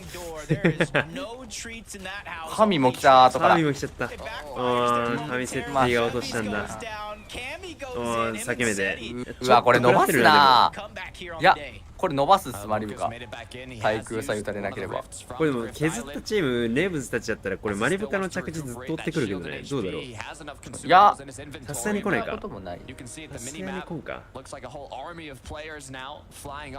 いやこれやばいっすねマリブカ伸ばせるの。いけそうな雰囲気あるよね。クラッチ。いや来ないよな。クラッチキング見せてほしい。これ回復せずに先移動するの。すげえな。この体力で移動するんだ。なんで生きてるんだ。そしてネメシス・アサルトとスナイパーですごいなこの人。アンチ移動中に回復してるのバレて詰められたら移動できなくなるっていう判断かな多分。できてないけど。いやサジ以下ではあるな。この人はずっと苦しい。神とかもに入っちゃったからもうこうなるともう無理やな。スナイパー撃てる場所がないからさすがに GG か。守備を耐えれないですよね、これは。探せ、探せ、いない。そこにはいない。いない、全然いない、どこも。いない。終わった。あと5秒。ああ、終わった。俺は無理だ。カモメをしてました、今、最後に。今シーズンなんか、絶対にそういう雰囲気出させてるやろっていう嫌なやつ結構あるよな。雪とか、なんか普通に俺敵と間違える時あるから。カモメ飛んでるんですよ。のんびりとね、この殺伐したバトルロイヤルに。いや、これ、入ってるな。ギリギリ。まあ移動中に当ててダメージ取れるぐらいの境界値であるけど、当てていく。どうだ、まだいいかか、まだいいかか。バディアルとかも。おお、見つけた。いや、今のででかい。いや、1。どうだ、チャージ止まってはいるな。もう一回どっかにドラムを。バディール持ってかれて、いやー、これはきつそう。いやー、5打目なんで。さすがにきついな。ワンダウン取ったけどな。ちょっとが、以上。だけど、ダメだ。一回また。だって何でも食らったら終わり。一応各のポイント入ったな。マリブカ耐えてるけど、マリブカも正直かなりきつい。メダルがあればいいんですけど、これ多分あっちがいいじゃないですかね。確かに。まだ耐えてそうやね。いやー、これ、円の。うわー、いる。しかもクイージーだ、今倒したの。クイージートーマスはワンチャンまだ生きるな。間に合う。入ったけど、クイージーも落ちてる。クイージー落ちる。おー、じゃあ、これ、いや、これマリブカがどんだけ伸ばすか。逆にマリブカこれで有利なのか。マジかよ。すごいな。全員こけてるってこと全員こけてるね。じゃあ、しかもサベージモングラルみたいけどな。結構今シーズンのポイント制やばくて、2日目の20位とかでも、あれなんですよね。30ポイントとか入るんですよ。確かに。今、ポイント差10ポイントぐらいしかなかったもんね。プラスで40位ぐらい取れれば、もう話せるかもな。いやー、テンソンたちもだいぶ今日うまくいってないな。なんか思ってたよりも全然ポイント伸びてないね。テンソンやられる。結構サージの噛み合いもあるんでね。確かに。うわ、ちゃんと警戒してるが。うわー、ワンパン。えぐすぎ。いやけどマリブカも伸ばせないと。だけどどうだ、一応以上27枚あるんで、なんかイレギュラーに倒せたら、いやさすがにか。流れ玉だ、絶対にもう流れ玉に見えるが。いや、じゃあもうサベージだよ。そろそろ公式もあんまりサベージ映してなかったから許されるでしょ、これ。じゃあもうサベージでしょ、映すのは。確か生きてるでしょ。いや、いる。421だったら全然狙える圏内ですよ、これ。1位黄色チーム、黄色駆動チーム。ハイグラ取れそうですな。もうこれ下りへんからハイグラやろな。資材も完璧やし。今2位が2位じゃない、今2位と1位のボーダーが600なんで、あるな。これビクロして次の試合行けばしたら全然、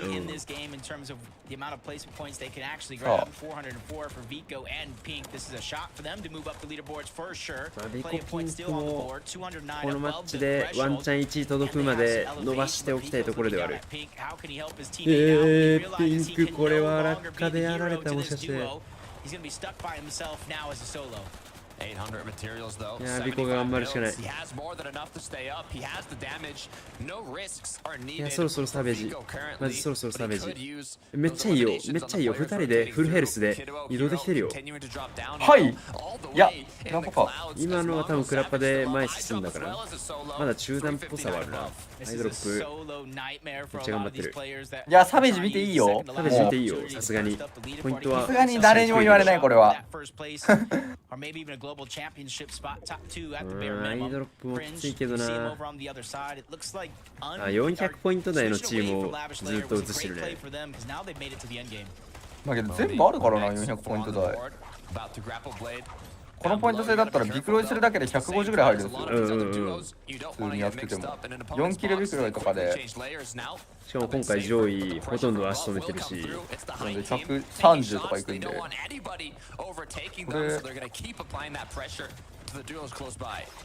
いやービコ粘ってるけどな、まだ16位だからな。雪山でここまで丁寧にみんな減ってないのすごいな。サイドロップはルーバン倒しながら、いや生存力が高すぎる。すげえな。戻り円引いた。これまだワンチャンあるか。良すぎるこれ。いやどっかで配布して差し込みたいけど、いやちょっと上の空間が怖すぎる。なんか入るよな。いやけどソロめっちゃ多いからこれ。うわーやばい。おおサベたち生きてる。あーさすがにね。いやビコもなんで生きてるんだこれ。資材1枚ゼロ。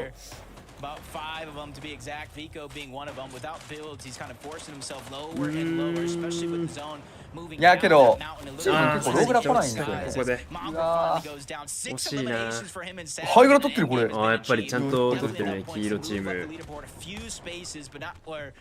っちも400ポイントのチームか。ルネでいいのかな。ルネモネチーム分かりやすいな。ルネモネチーム。でも編集した。いや珍しいシンプルミスやったな今の。なんでビコは生きてるんだこれ。倒して伸ばしてワンチャンある。これ山登りに見せかけて意外と側面で綺麗にいけそうだし。いや現在もある。ゼロになったか。いやこれ編集権はビコのじゃなくてな。登れるかこれ。これフルブレード。偉いこれ。あれファイグラのチーム落ちてきたな。ビコでも落ちたね。ちょっとハイグラのチーム相方落ちるの早かった気するけどな、タイミング。資材なかったんかな。全員ソロやね、もう 1v1v1v1 だ。ソロの人多いからって理由で降りた可能性あるっすね。もう軌道でいいのかな。もう社会持ってないから勝負に行くしかないんだよな、耐久勝負じゃなくて。いやこれビクロイポイントがでかいんですよね。でかすぎだね。強すぎる。530。あるかこれ。あるっすこれ。あるな。あるぞ。全然違う。全然知らないチームは急にグラフ配置あるな。何の人なんだろう。ヒドっていうと。けど2ポイント差す今マリブカメルスタッチとクイジーテイズでトマトジーが612と610。やばいっす。強すぎやろ。なんでその距離感をクイックスポーズバケモンしかもねやっぱり。なんか外レベルおかしくないですかやっぱ海外勢ね。なんでなんやろな。なんであんな頭基準になるんだろうね。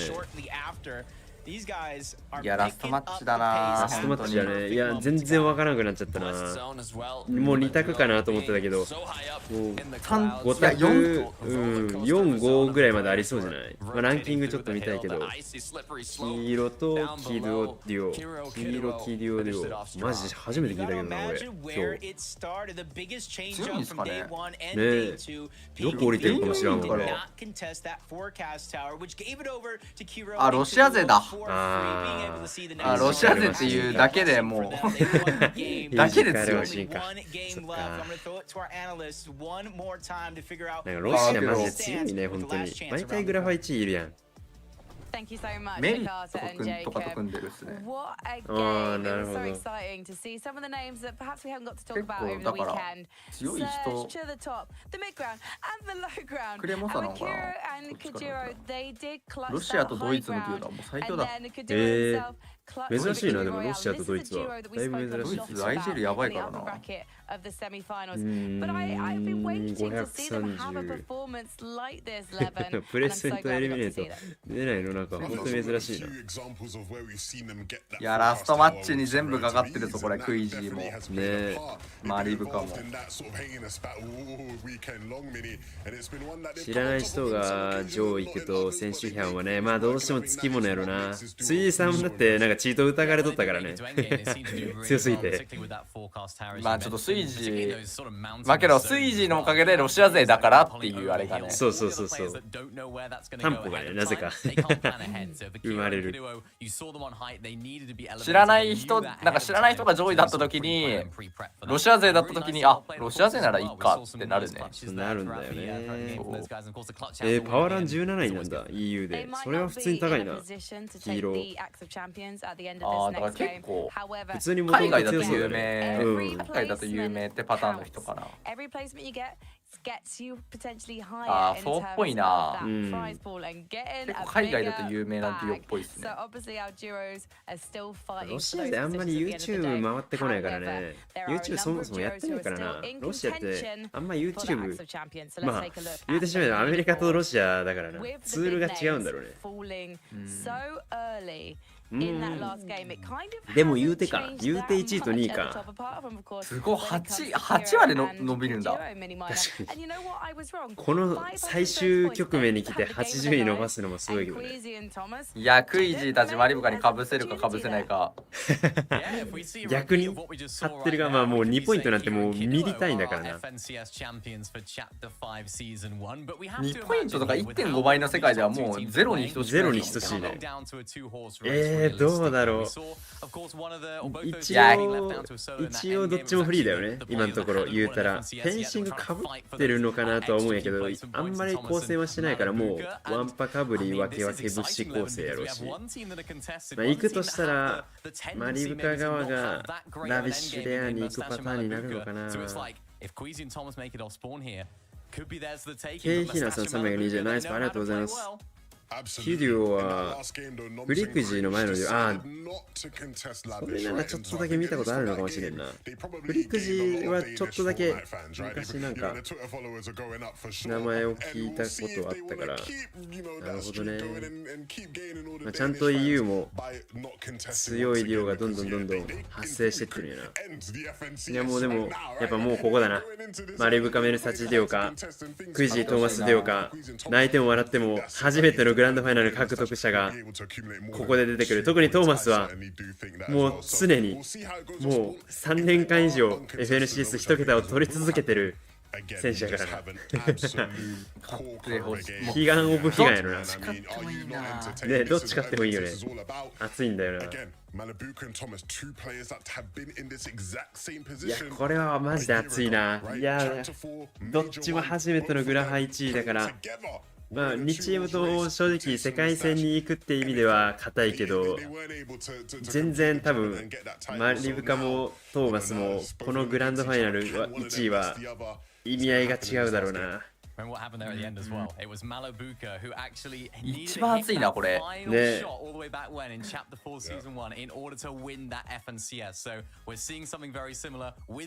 倒的も圧倒的でおもろいけど、この僅差もいいな。初動はいつも通りになるのかな。マリブカたちも、マリブカたちはあんまかぶせる雰囲気ないし、トーマス側がフリーしてもそうなんよね。ラビッシュレアフリーだったら別にそんなに問題ないと思うからな。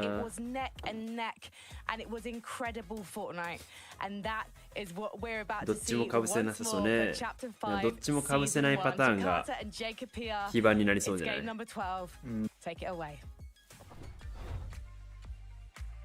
Last game of Major 1, Jacob, and there's a 2-point difference between Malabuka Merstash and Thomas Queasy. But they were この talking 大 about 味勝負で 2ポイント差やからな。 is what happens in the early game. 普通のルールですら2ポイント差が1位と2位って結構珍しいと思うのに、このルールで2ポイント差。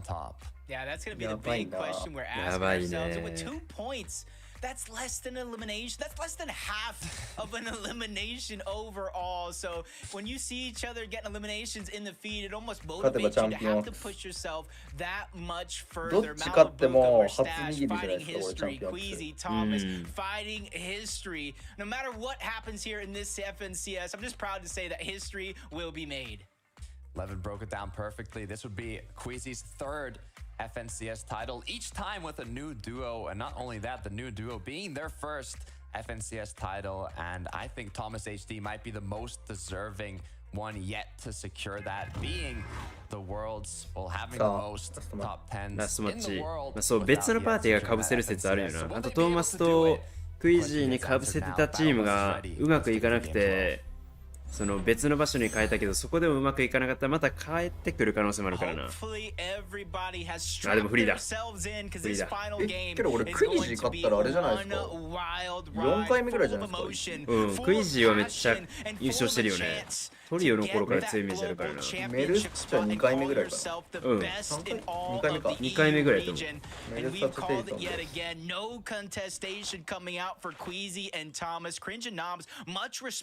ん多くなってるな。いやけど被害ないぞこれ。まあまあまあ。なんならこれ。ファイトは大丈夫やな。いやこれなんならプラスこれ。ダメージ稼げる。こっちが降りてくれると戦ってくれないですよね。右と左で。下の側。フェンシングって3つに分かれてて、ここですぐボットの方来なければ。あれあれでもバレてるな。バレてる。ハイドにはならんね。ちょっと怖すぎるんだけど、ここでこのメンツに対してこれする？しかももう一個怖いけど、チャピックスまでいるけど。バケモンじゃん。マジでエグいんだけど、本当に環境なんかもう桃鉄のキングボンビーみたいになってない。完全にディンポークジ引かせにいってるけど、強気すぎん。しかもそれに対してどういうこと？これボットだよね。今右から打っていたのボットで、すげえな。クイジも今のでむしろ稼ぎに行こうっていう思考で詰めるんだな。全く臆せんね。もう何もないハイドする人だから。2社何勝ちで何もない。グランドファイナルで最終マッチで何も持ってない。ランクとかでいる敵ですよねこれ。初動とかで、あ、やばい敵多すぎて武器がないみたいな感じの時に起こる現象がグラバであります。終わってたな今の。イールはレベルが高すぎて一周回ってこうなる。回ったね今の。一周回ってもう何もできなかったね。チャピックスたちのチャピックスたちだけどな。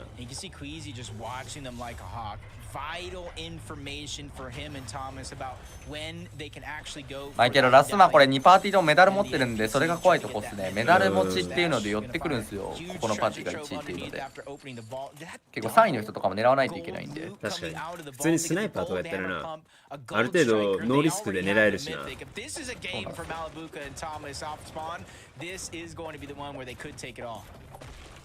マリブカたちは問題なく、しかもフェンシングがもうかぶってたチームもどっか行ったし、ああでもクイジーが手に取ったから一歩リードはどっちかというとクイジーたちの方が有利スタートの展開やな。そんな差がないんだね。大丈夫ですね。正直まだ3キルぐらい取られるとまずいっす。若干ポイントは離れてくるか。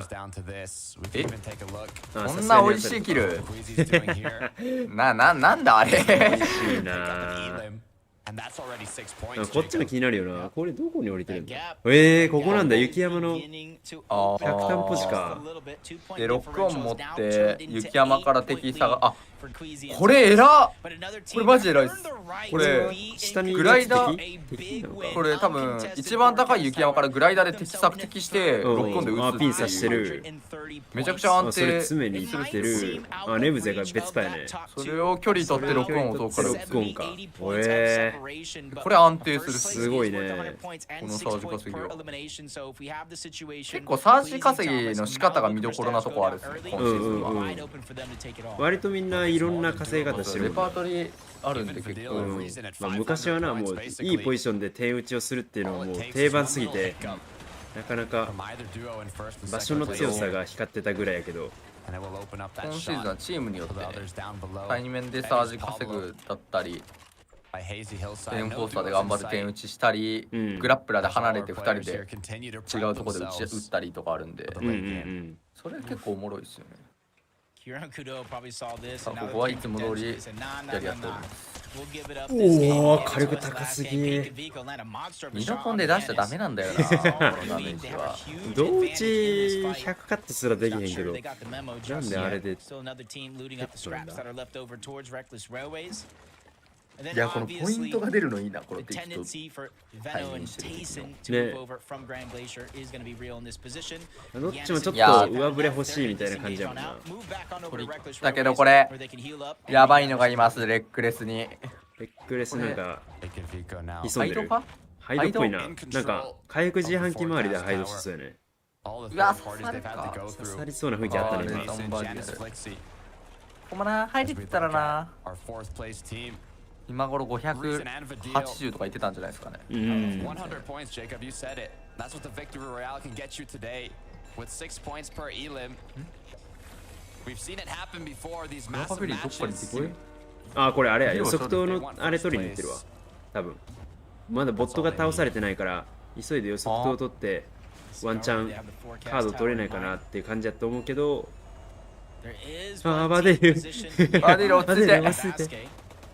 いやー、ちょっと間に合わなかったな。いやーけど、あ、まだボいや間に合う、スいるこれ。まだいけるっすね。ボスいるね。ボス倒されてない。バデールたちもワンチャンまだ世界大会はビクロイとかやったらワンチャンあるのかもしれんから。あ、取れた。取れるんだこれ。今500なんでクイジーベノかどっちかが焦げちゃえば全然1位もあり得る。2位でもいいからな。For their positioning as we look back at Sangil Marius, who did take one of the matches today. They're looking to kind of position themselves in a bit more of an elevated location. And for our previous match winners, いやー、タイミングヒリオと黄色が。いや、引けないのこれ。ちょっときつい。辛いぞ。カバー来てくれて。いやー、ベノテイソンか。ベノテイソンは引きませんこれ。強いよな。しかもどこまで来てるのこれ。グランドグレーシャー。確かにグランドグレーシャーが AG ヘルサイドの下側に2円のタイミングで来てるね。まだポップも出てない。やばいぐらい強いけどな。でもまあキリオガンも割と丁寧に抑えたからここから攻めるのもちょっと難しそうだけどな。いやけどこれ根元ちょっと狙ってるか。緩い。あ、これ偉いな。いやこれ根元折るのバレないように多分これ打ってるだけですね。ああ、なるほどね。下に降りてこないように一旦して上で保存させときながら、おお、ベノはでも普通に勝負に行く。でここら辺で根元テイソンが崩し、あ、やばい、あやばい、危ない危ない危ない。おいおいおいおいおいおい、ベノが一番ダメージ食らったって。一番マイナス。これ来シーズンディオ変わるかな。仲悪いかこれ。でもな、今回でトーマスたちとマリブカたちが通っちゃうとテイソンとベノが組む人があんまりいなくなっちゃう気がするんだよな。ヨーロッパ意外と言語の壁いろいろあるからな、組む人結構固まっちゃうんだよね。They realize who they're going up against, and they quickly disengage on out. A breath of fresh air. マリブカがスナイパー持つんだ。なんかちょっと持ち物が苦しそうであるな。マリブカのやつたち。どっちもできんじゃないですかね。あ、両方ともスナイパーだ。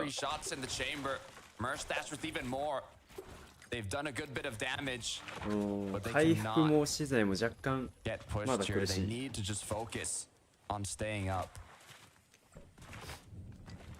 Very scary for them momentarily. フェンシング周りは海外でも売り切れてるやろうし。トーマスも移動めっちゃ早いっすね。ねえ、もうグランドウレーションじゃないよ。ラビッシュレアからもうここまで来てんのか。3円でここやもんな。やっ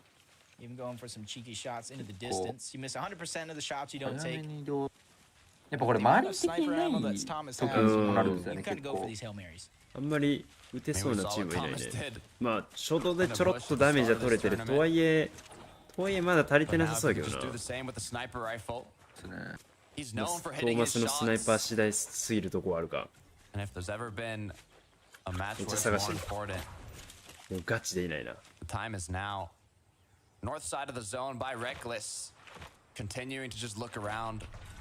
おお、貯蔵庫取れたと。黄色デュオはワンチャン全然ある。537マジであるっすよ。ま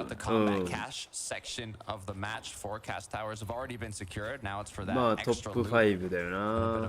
トップ5全然どのチームも1位は見えるけど、まあとはいえ100ポイントぐらいの貯金があるのが現1位と2位。暫定1位はトーマスとクイジー。トーマスがついに人生初のグラファ1位取れるかもしれん。Managed to be one of the first teams on over to their combat cache. A huge helpful amount of loot. You saw the shields gonna get regenerated.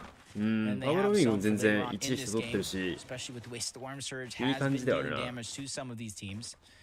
Pablo and Bevies almost uncontested over here towards Hazy Heel side. You said it yourself. Nobody in sight early on in the game. That's just because they found that first elimination and pushed that second player so far out of sight. It wasn't even on the mini map. まずいこれ。まずいこれ。And now they hear another team. They don't necessarily know it's 構えてる。いや、ショットセとベノの配置もちょっとなんか噛み合ってるな。ああ、ギリギリでも互いに合流判断でなんとかなるか。こ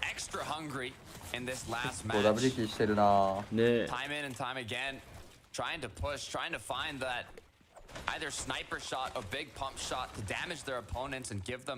直ね、世界大会行くって目標ではなさそうだからな、ベノとかは。もうなんか、あれじゃないですか。通れるじゃないですか、正直な話。正直な話、絶対どっかではね。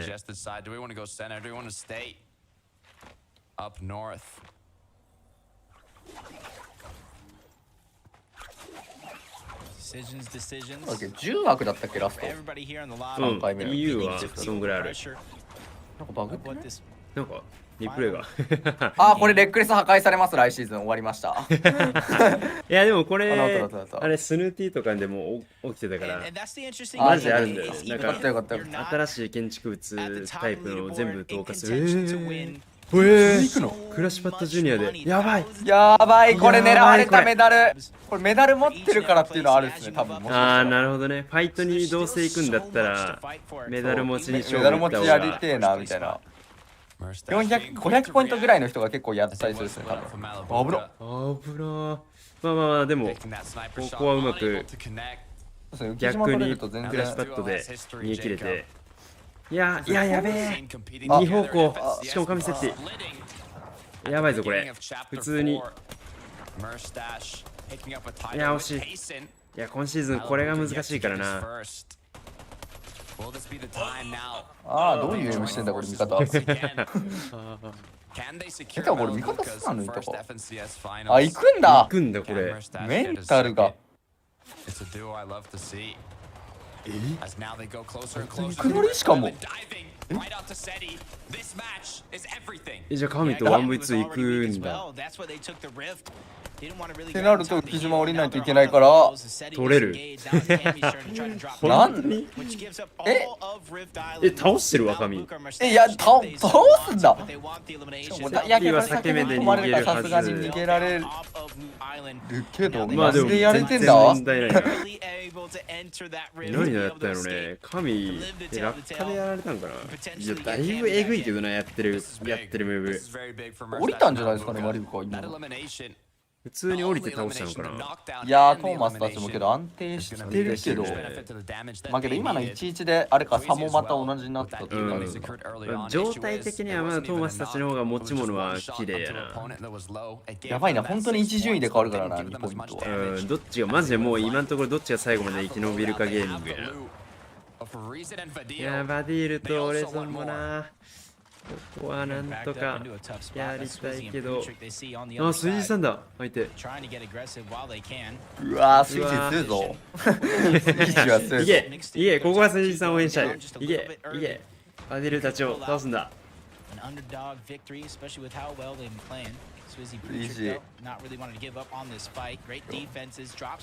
EU で勝ってるぞ、1回。ちゃんとチャンピオンではあったからな。切るぞ。まあだいぶ引っ張ってそうやな、でもこのタイム。めちゃくちゃ剣抜の後あるし。まあ、サージ稼いでるって何の1キルどころですか。確かに。前はフェンシングか。まあマリブカよりではあるな。いやけどマリブカ浮き島毎試合取れてるから移動がマジで安定するんですよね。それが強いです正直。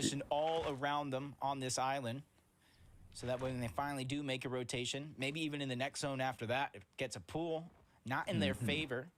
いやけどマリブカ今のとこ有利だな、アンチ的には。Another duo, Geary's and Hari, position just away from everybody else outside of Ruined Wields. まだ2ポイントさ。逆に3位と4位からしたらちょっと離れていってるから、飛車は取らないといけないんだろうな。これ試合中のポイント持ってかれんだ。リアルタイムで反映されてる。いやこれ移動つらいな。ちょっとうわ、130以上。うわ、これトーマスめっちゃ鍵。トーマスの一撃ガチ鍵。これ60人サージだからな。いやけどアンチはフェンシングに寄ってるぞ、これ今回。これ流れあるからな、フォートナイト。一回流れ使うとマジで勝てるっす、このゲーム。こっちはサージはガチ余裕やな。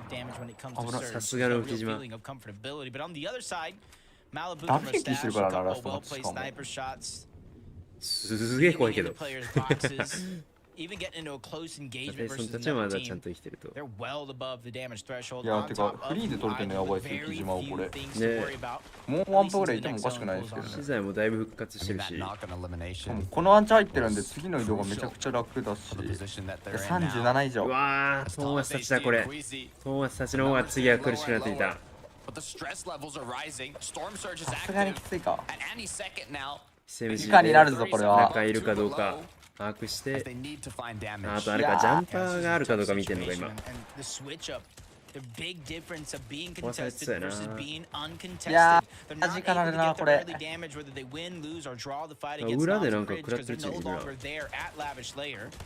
やばい、この1熱すぎる、この1。ガチ耐え。これ武器のレアリティが1個でも低かったら以下だったっていう。確かに。やばいっす、これ。これの1。この1のおかげでこれ生き残ってます、今、ブッシュは。青 SMG。1、また1。一気に200以上。200以上になった。これサージ稼いだチームが落ちたんやな。やばいな、そんな。1が重要になる場面であるんだ、サージの。アーマーそんなに多くなさそうやからな、フロッパーやし。いや、これクイッシーたちも流れ来てるな、これ。今の1で耐えんのも流れです、これ。これ。やっとマリオカたちは飛べる。マリオカだったらいい移動できてる。いや、ちょっとトーマスが。ちょっとブッシーの差できそうですね、このままいっちゃうと。マリオカたちの方が厳しかったのに、トーマスたちの方がちょっと厳しくなってきた感じあるな。もう一回。まだサージも当てない。これはさすがに当てないといけなくなってくるやな。ああ、イカだ。やるしかない。もうスナイパーじゃなくて SMG。いやー、最悪のタイミング。まずい。今サージ食らうんだ。いや、しかも全然周りにいない。いや、これはトーマス追加。マリオ近づいたか。あってで、ヘッドショットじゃない？ヘッドショットだわ。バケモンでしょ。えぐい。神の一撃でしかない。けど体力ないから。あ、食いしんはきついな。でも以上になったからサージ止めれたんだよな、今の一撃で。5以上だからまだ以下になる。以下にはなる可能性あるか。でもメダリオンで一応粘れて、今の絶対絶命のシチュエーションはトーマスが返したな。ヘッドショット同時じゃなく？いや、多分ヘッド。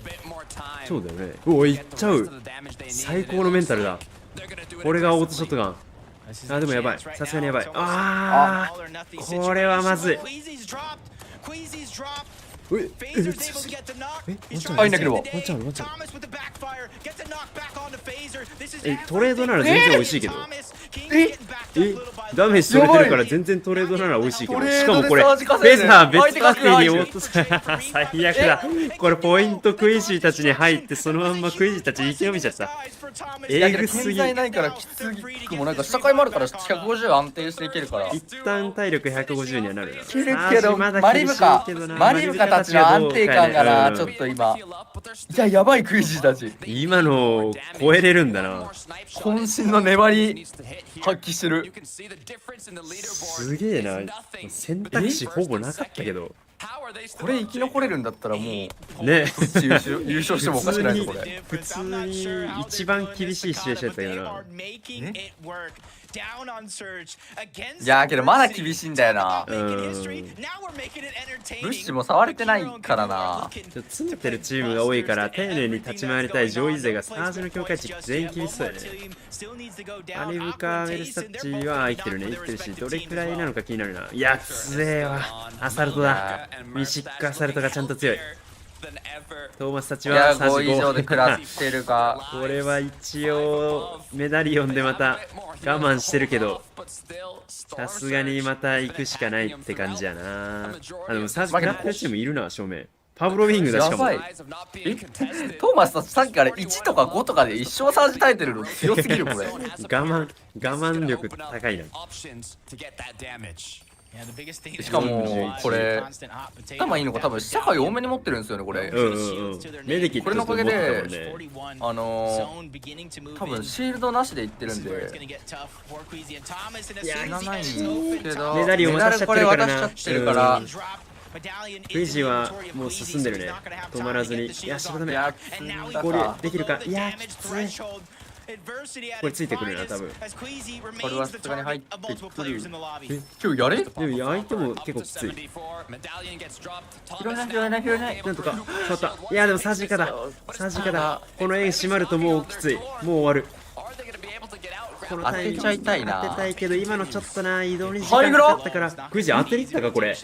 うわ、当てにいったらもう身を挺してもうトーマスに託すために割ったっていう報告は入ったけど、倒したい。あと1点、マジで1点。マジで出た。おお、倒した。いや、よく終えてるな。今の資材は終えてないけど、いやーきつい。これはさすがにきつい。いやー終わった。さすがに終わった。いや、これはしかもなんでメルスタッチたちが倒してんだ。あー、撃破は違うチームか。いやけどこれはもうこれはさすがにマリウカたちか。こちらの持ち物が強すぎるな。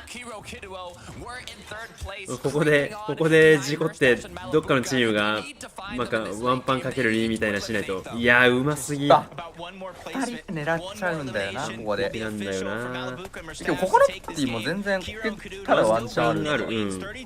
マリブカたちが15位とかで落ちる可能性がなきにしもあらずだけど、まあでもついてるな。おい、ワンチャンあるか、エルサッチが。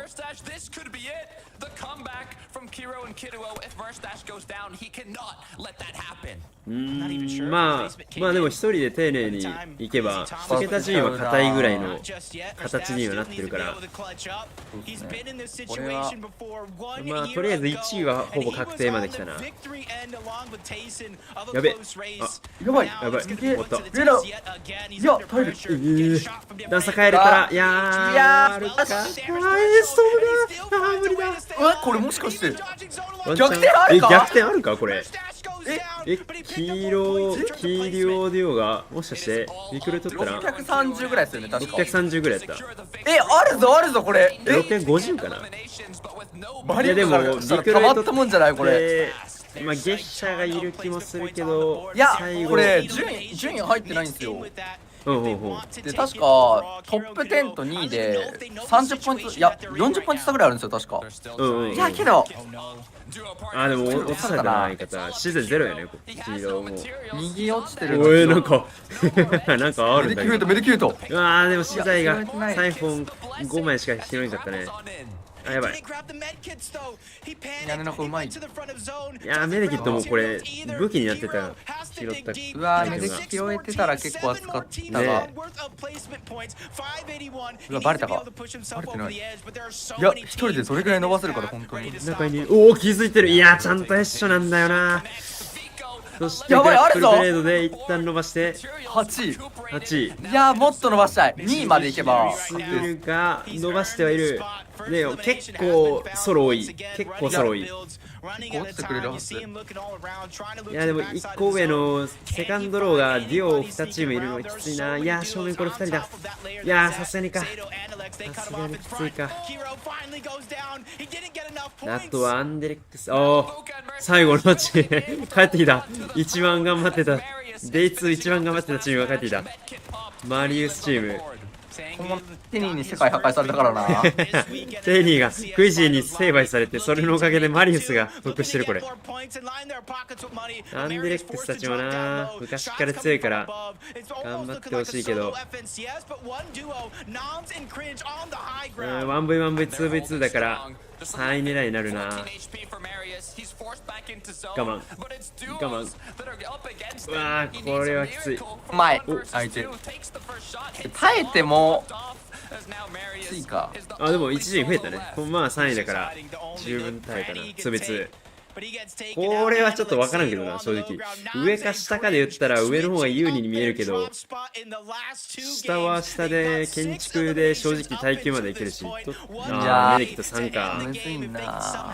アンデレックスメデキット3。勝負いく。もうアンチが出てるな。いやワンパンでかすぎ。巻いてるね。ちょっと早いか。でも削ってたからな今。これはダウンになる回復耐久。EU で次に回復耐久だ。いやこれけど有利だな。アンデレックスだね。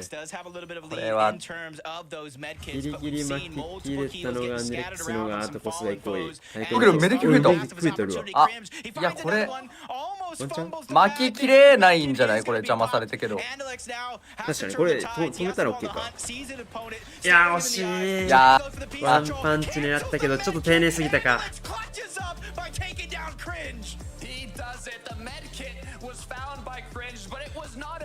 いやいい勝負やった。ちょっとやっぱ EU ならではな破壊力が凄まじかったな。なんか火力が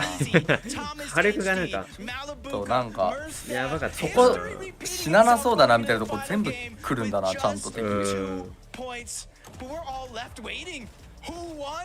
強すぎますこれ。いやまあでもマリブカがツグラハ優秀になるのか。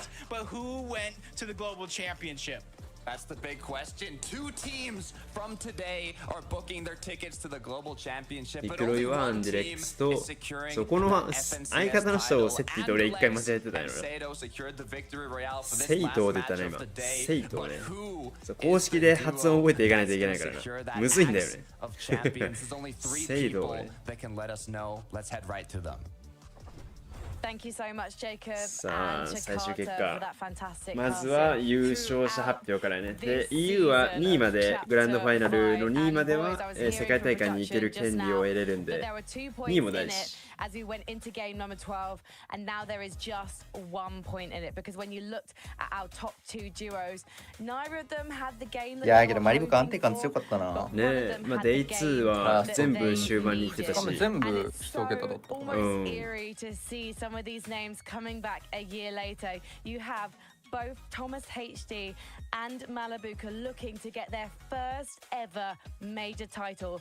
But unfortunately for them now, one of them could do it. One of them sadly had to settle for second place. But who will be settling for second place again? The duo is divided now. They're divided by who has まあでも確かにマリブカたちを別に伸ばしきれてなかったからね。割と早かったから、クイジー・テイソンがクイジー・トーマスが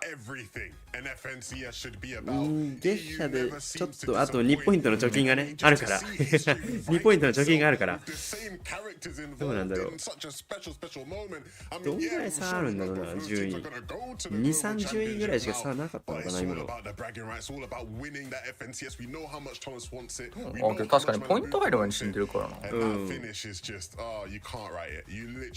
キルポの差も確かにないかキルポの差もそんなにないって考えたらトー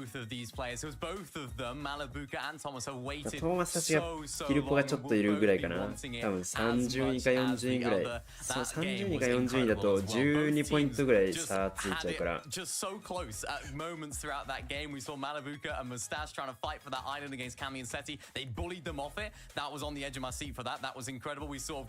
いやむずいラインではあるなでも確かに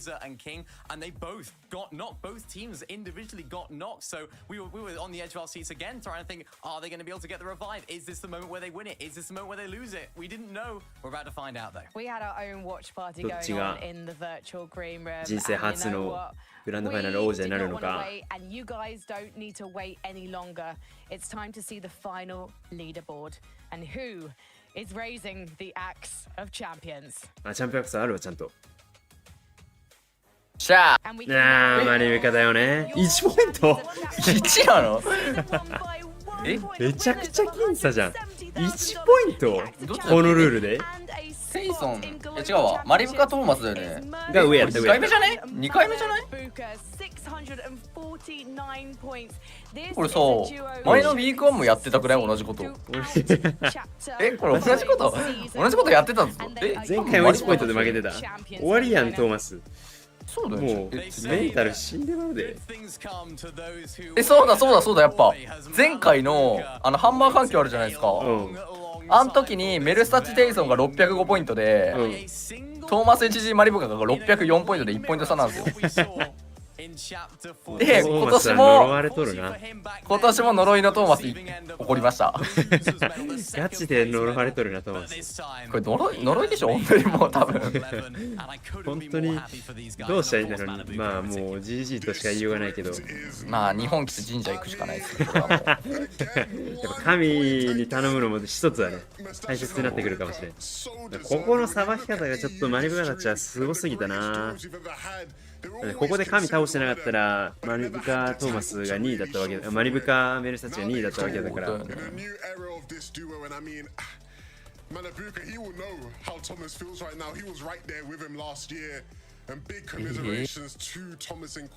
かわいそうなんかトーマスがあげてんじゃない銅のチャンピオンアクスみたいなちょっとさ2回目だからさすがにあげていいんじゃないこれはね世界大会には行くことはね確定したんでトーマスも世界で見れるんだけどいやけど1ポイント差はちょっと悔しいよ正直このルールでねしかもポイント 1.5 倍のこの大きく変わっていくルールでいやでもさすがのメルスタチマリブカやなこのデュオはちゃんとグラファイ1位で通って勝ってくれるのも俺的には熱かったね1年ぶりのカムバックでやっぱり最高のデュオやな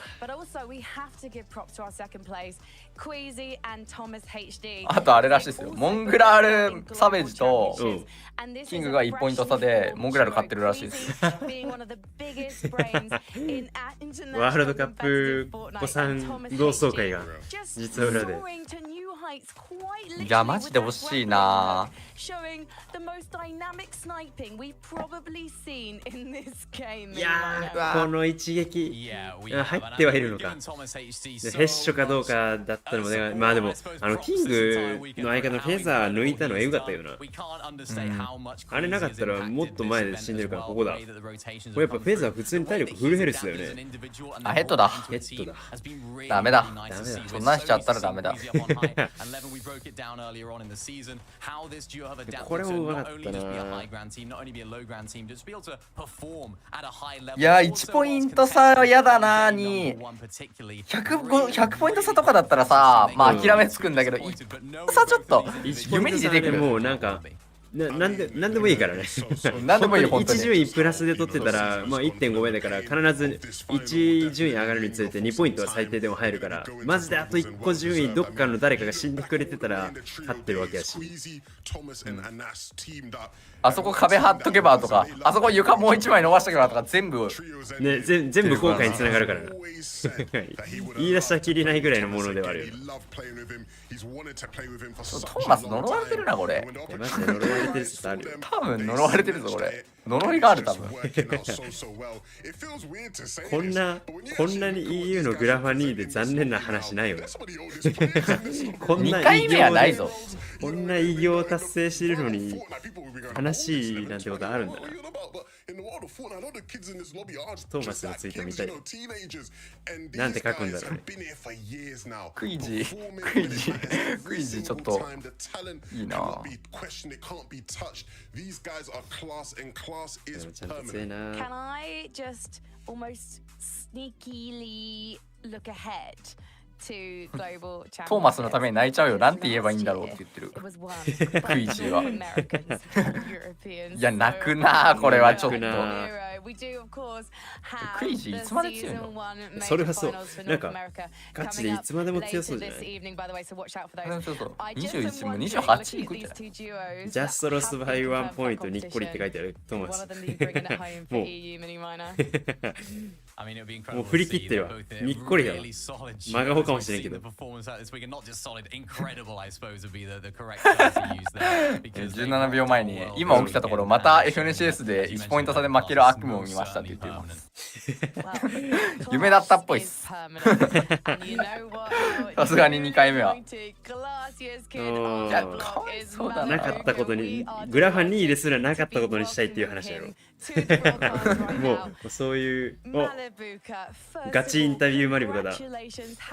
初グラファ1位だからな。マリブカもでも感慨深いだろうな、普通に。I don't know, it feels amazing. Like, I was ready to get second again, but somehow we won. I don't know. なんだこれ、神みたいな家。ね。テレビがあって、ベッドが真後ろにあって。後ろの電飾めっちゃ気になるんだけど。なんクリスマス終わった後みたいになってない？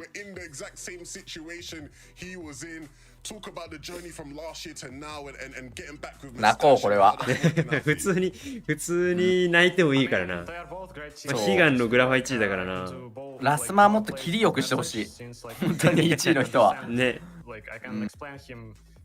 more specifically stuff that I want to do, but like Thomas is also a goat and I really feel bad for him.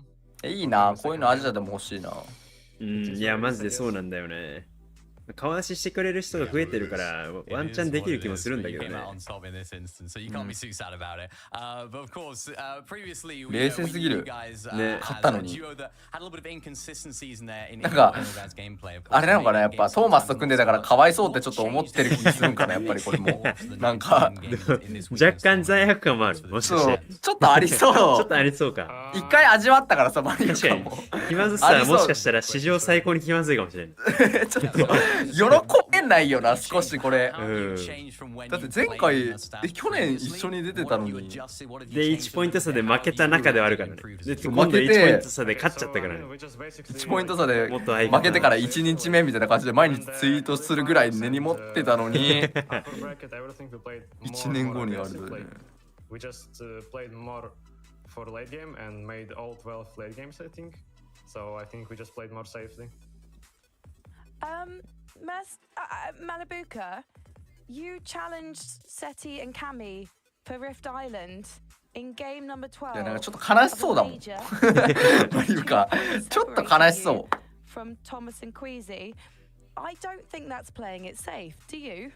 気まずいな。この。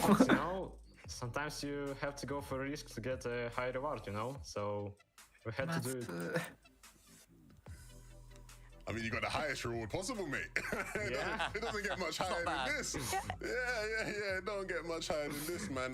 なんで最後の立ち回りで神とセッティラストマッチあのシチュエーションで攻めたの？普通だったら攻めるの安全じゃなくないっていうキャスターの質問は分かったけど答えがちょっと分かりづらかったな。なんて言ったんだろう。まあでもいつも通りやっただけだよみたいな感じだった気するな。かっこよ。I'm going to do both of those things. Believe in myself and use code Malabuka. Apart from using code Malabuka, how can we find you online? そういう運命です。トーマス HD は。トーマス HD は永遠の2番手かもしれない。永遠の1ポイント差で負ける人です、多分。これからも。いやでもこれそろそろ世界大会優勝の布石かもしれんから。いるからな本当に。ちなみにゼロ君とかもねマジで結構毎回遅い。アジアもな。呪われてるんだよな多分。呪われてるんだよ。ミニピオとゼロ君結構マジで毎回かわいそうだからな。多分ねあるね呪いは。なんだろうな。巡り合わせなんだろうな。ここは運だろうな本当に。I'm all in on the EU, mate, and I have dreams. I have dreams for these young duos of Europe, but I love the fact that he was saying, oh yeah, we played it safe, but definitely safer than 海外のリプランがもうアンラッキーとかリプとか言われてるもん。何をツイートしても。そういうポイントさ。買おうぜ5000万とかで。1ポイント。1ポイント。だってあと1ポイント高ければどうなんだろう。ビクロイの数だからどうなんだあとろうね。1ポイント高かったらビクロイの数なんでいけてる。ああいけてるんだ。トーマスたちビクロイしてるんだね。リートいるから見たい。アメリカは10時から6時に配信終わると思ってたけど普通に7時回るわ。まずいですこれ。3時間の睡眠逆に取らない方がいいまであるかもしれない。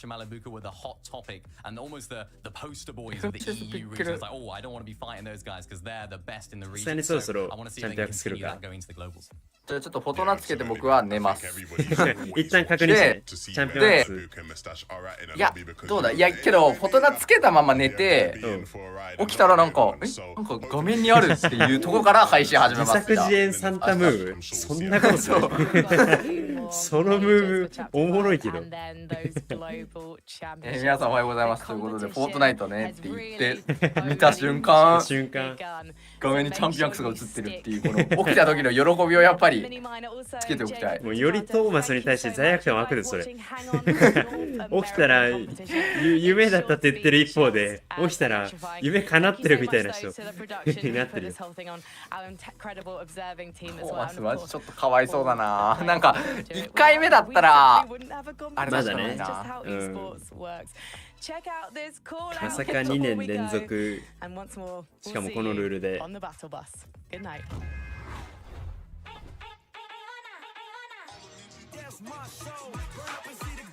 あ、いう地域はこれで終わり。いいよね。スキンのトレーラー普通にかっこいいよな。マリブカが優勝と。最強ですね、やっぱり。最強でしたね。いや、マリブカメルスタッチの復活からの1位はかっこいいな。ねえ。一つの王道デュオが入ってきた感じだったな。マリブカメルスタッチ特集になってる最後のハイライト。すごい。これも作られんだ、すぐ。しかもこれ全部。これビクルシーンか。これアッパー、これアッパーか。これアッパーだ。アッパーなんだ。あ、お前ね、今1000ポイント入ったね。もうアッパーだな。すげえトレッキング。いや、すげえ。すげえ。いいね。もう PV だもんな。いいな。さすがだ。さすがやったね。じゃあ我々も一旦寝ますか。もう寝ます。寝ますか。面白いの見れたのでもう。ね。まあまあ俺はワンチャン起きれたら10時からまたアメリカ、はい、多分見るメンバーは変わってます。よかったらね皆さん、まあ学校ある人もいるからなかなか寝る起きるじゃなくて、そうそう見れる見れないがあると思うからね、みんなも見れる人はよかったら来てくれたらなぐらいでいいんで、まあアーカイブとか基本的に残すし、多分ハイライトの動画にもなると思うから、そっちで見てもらっても構わないんで、よかったら EU のね配信最後まで見てくれた方々お疲れ様です。ありがとうございました。じゃあ配信はこれで終わろうと思うんで、じゃあザーゴさんもありがとうございました。はい、ありがとうございました。じゃあ皆さんお疲れ様です。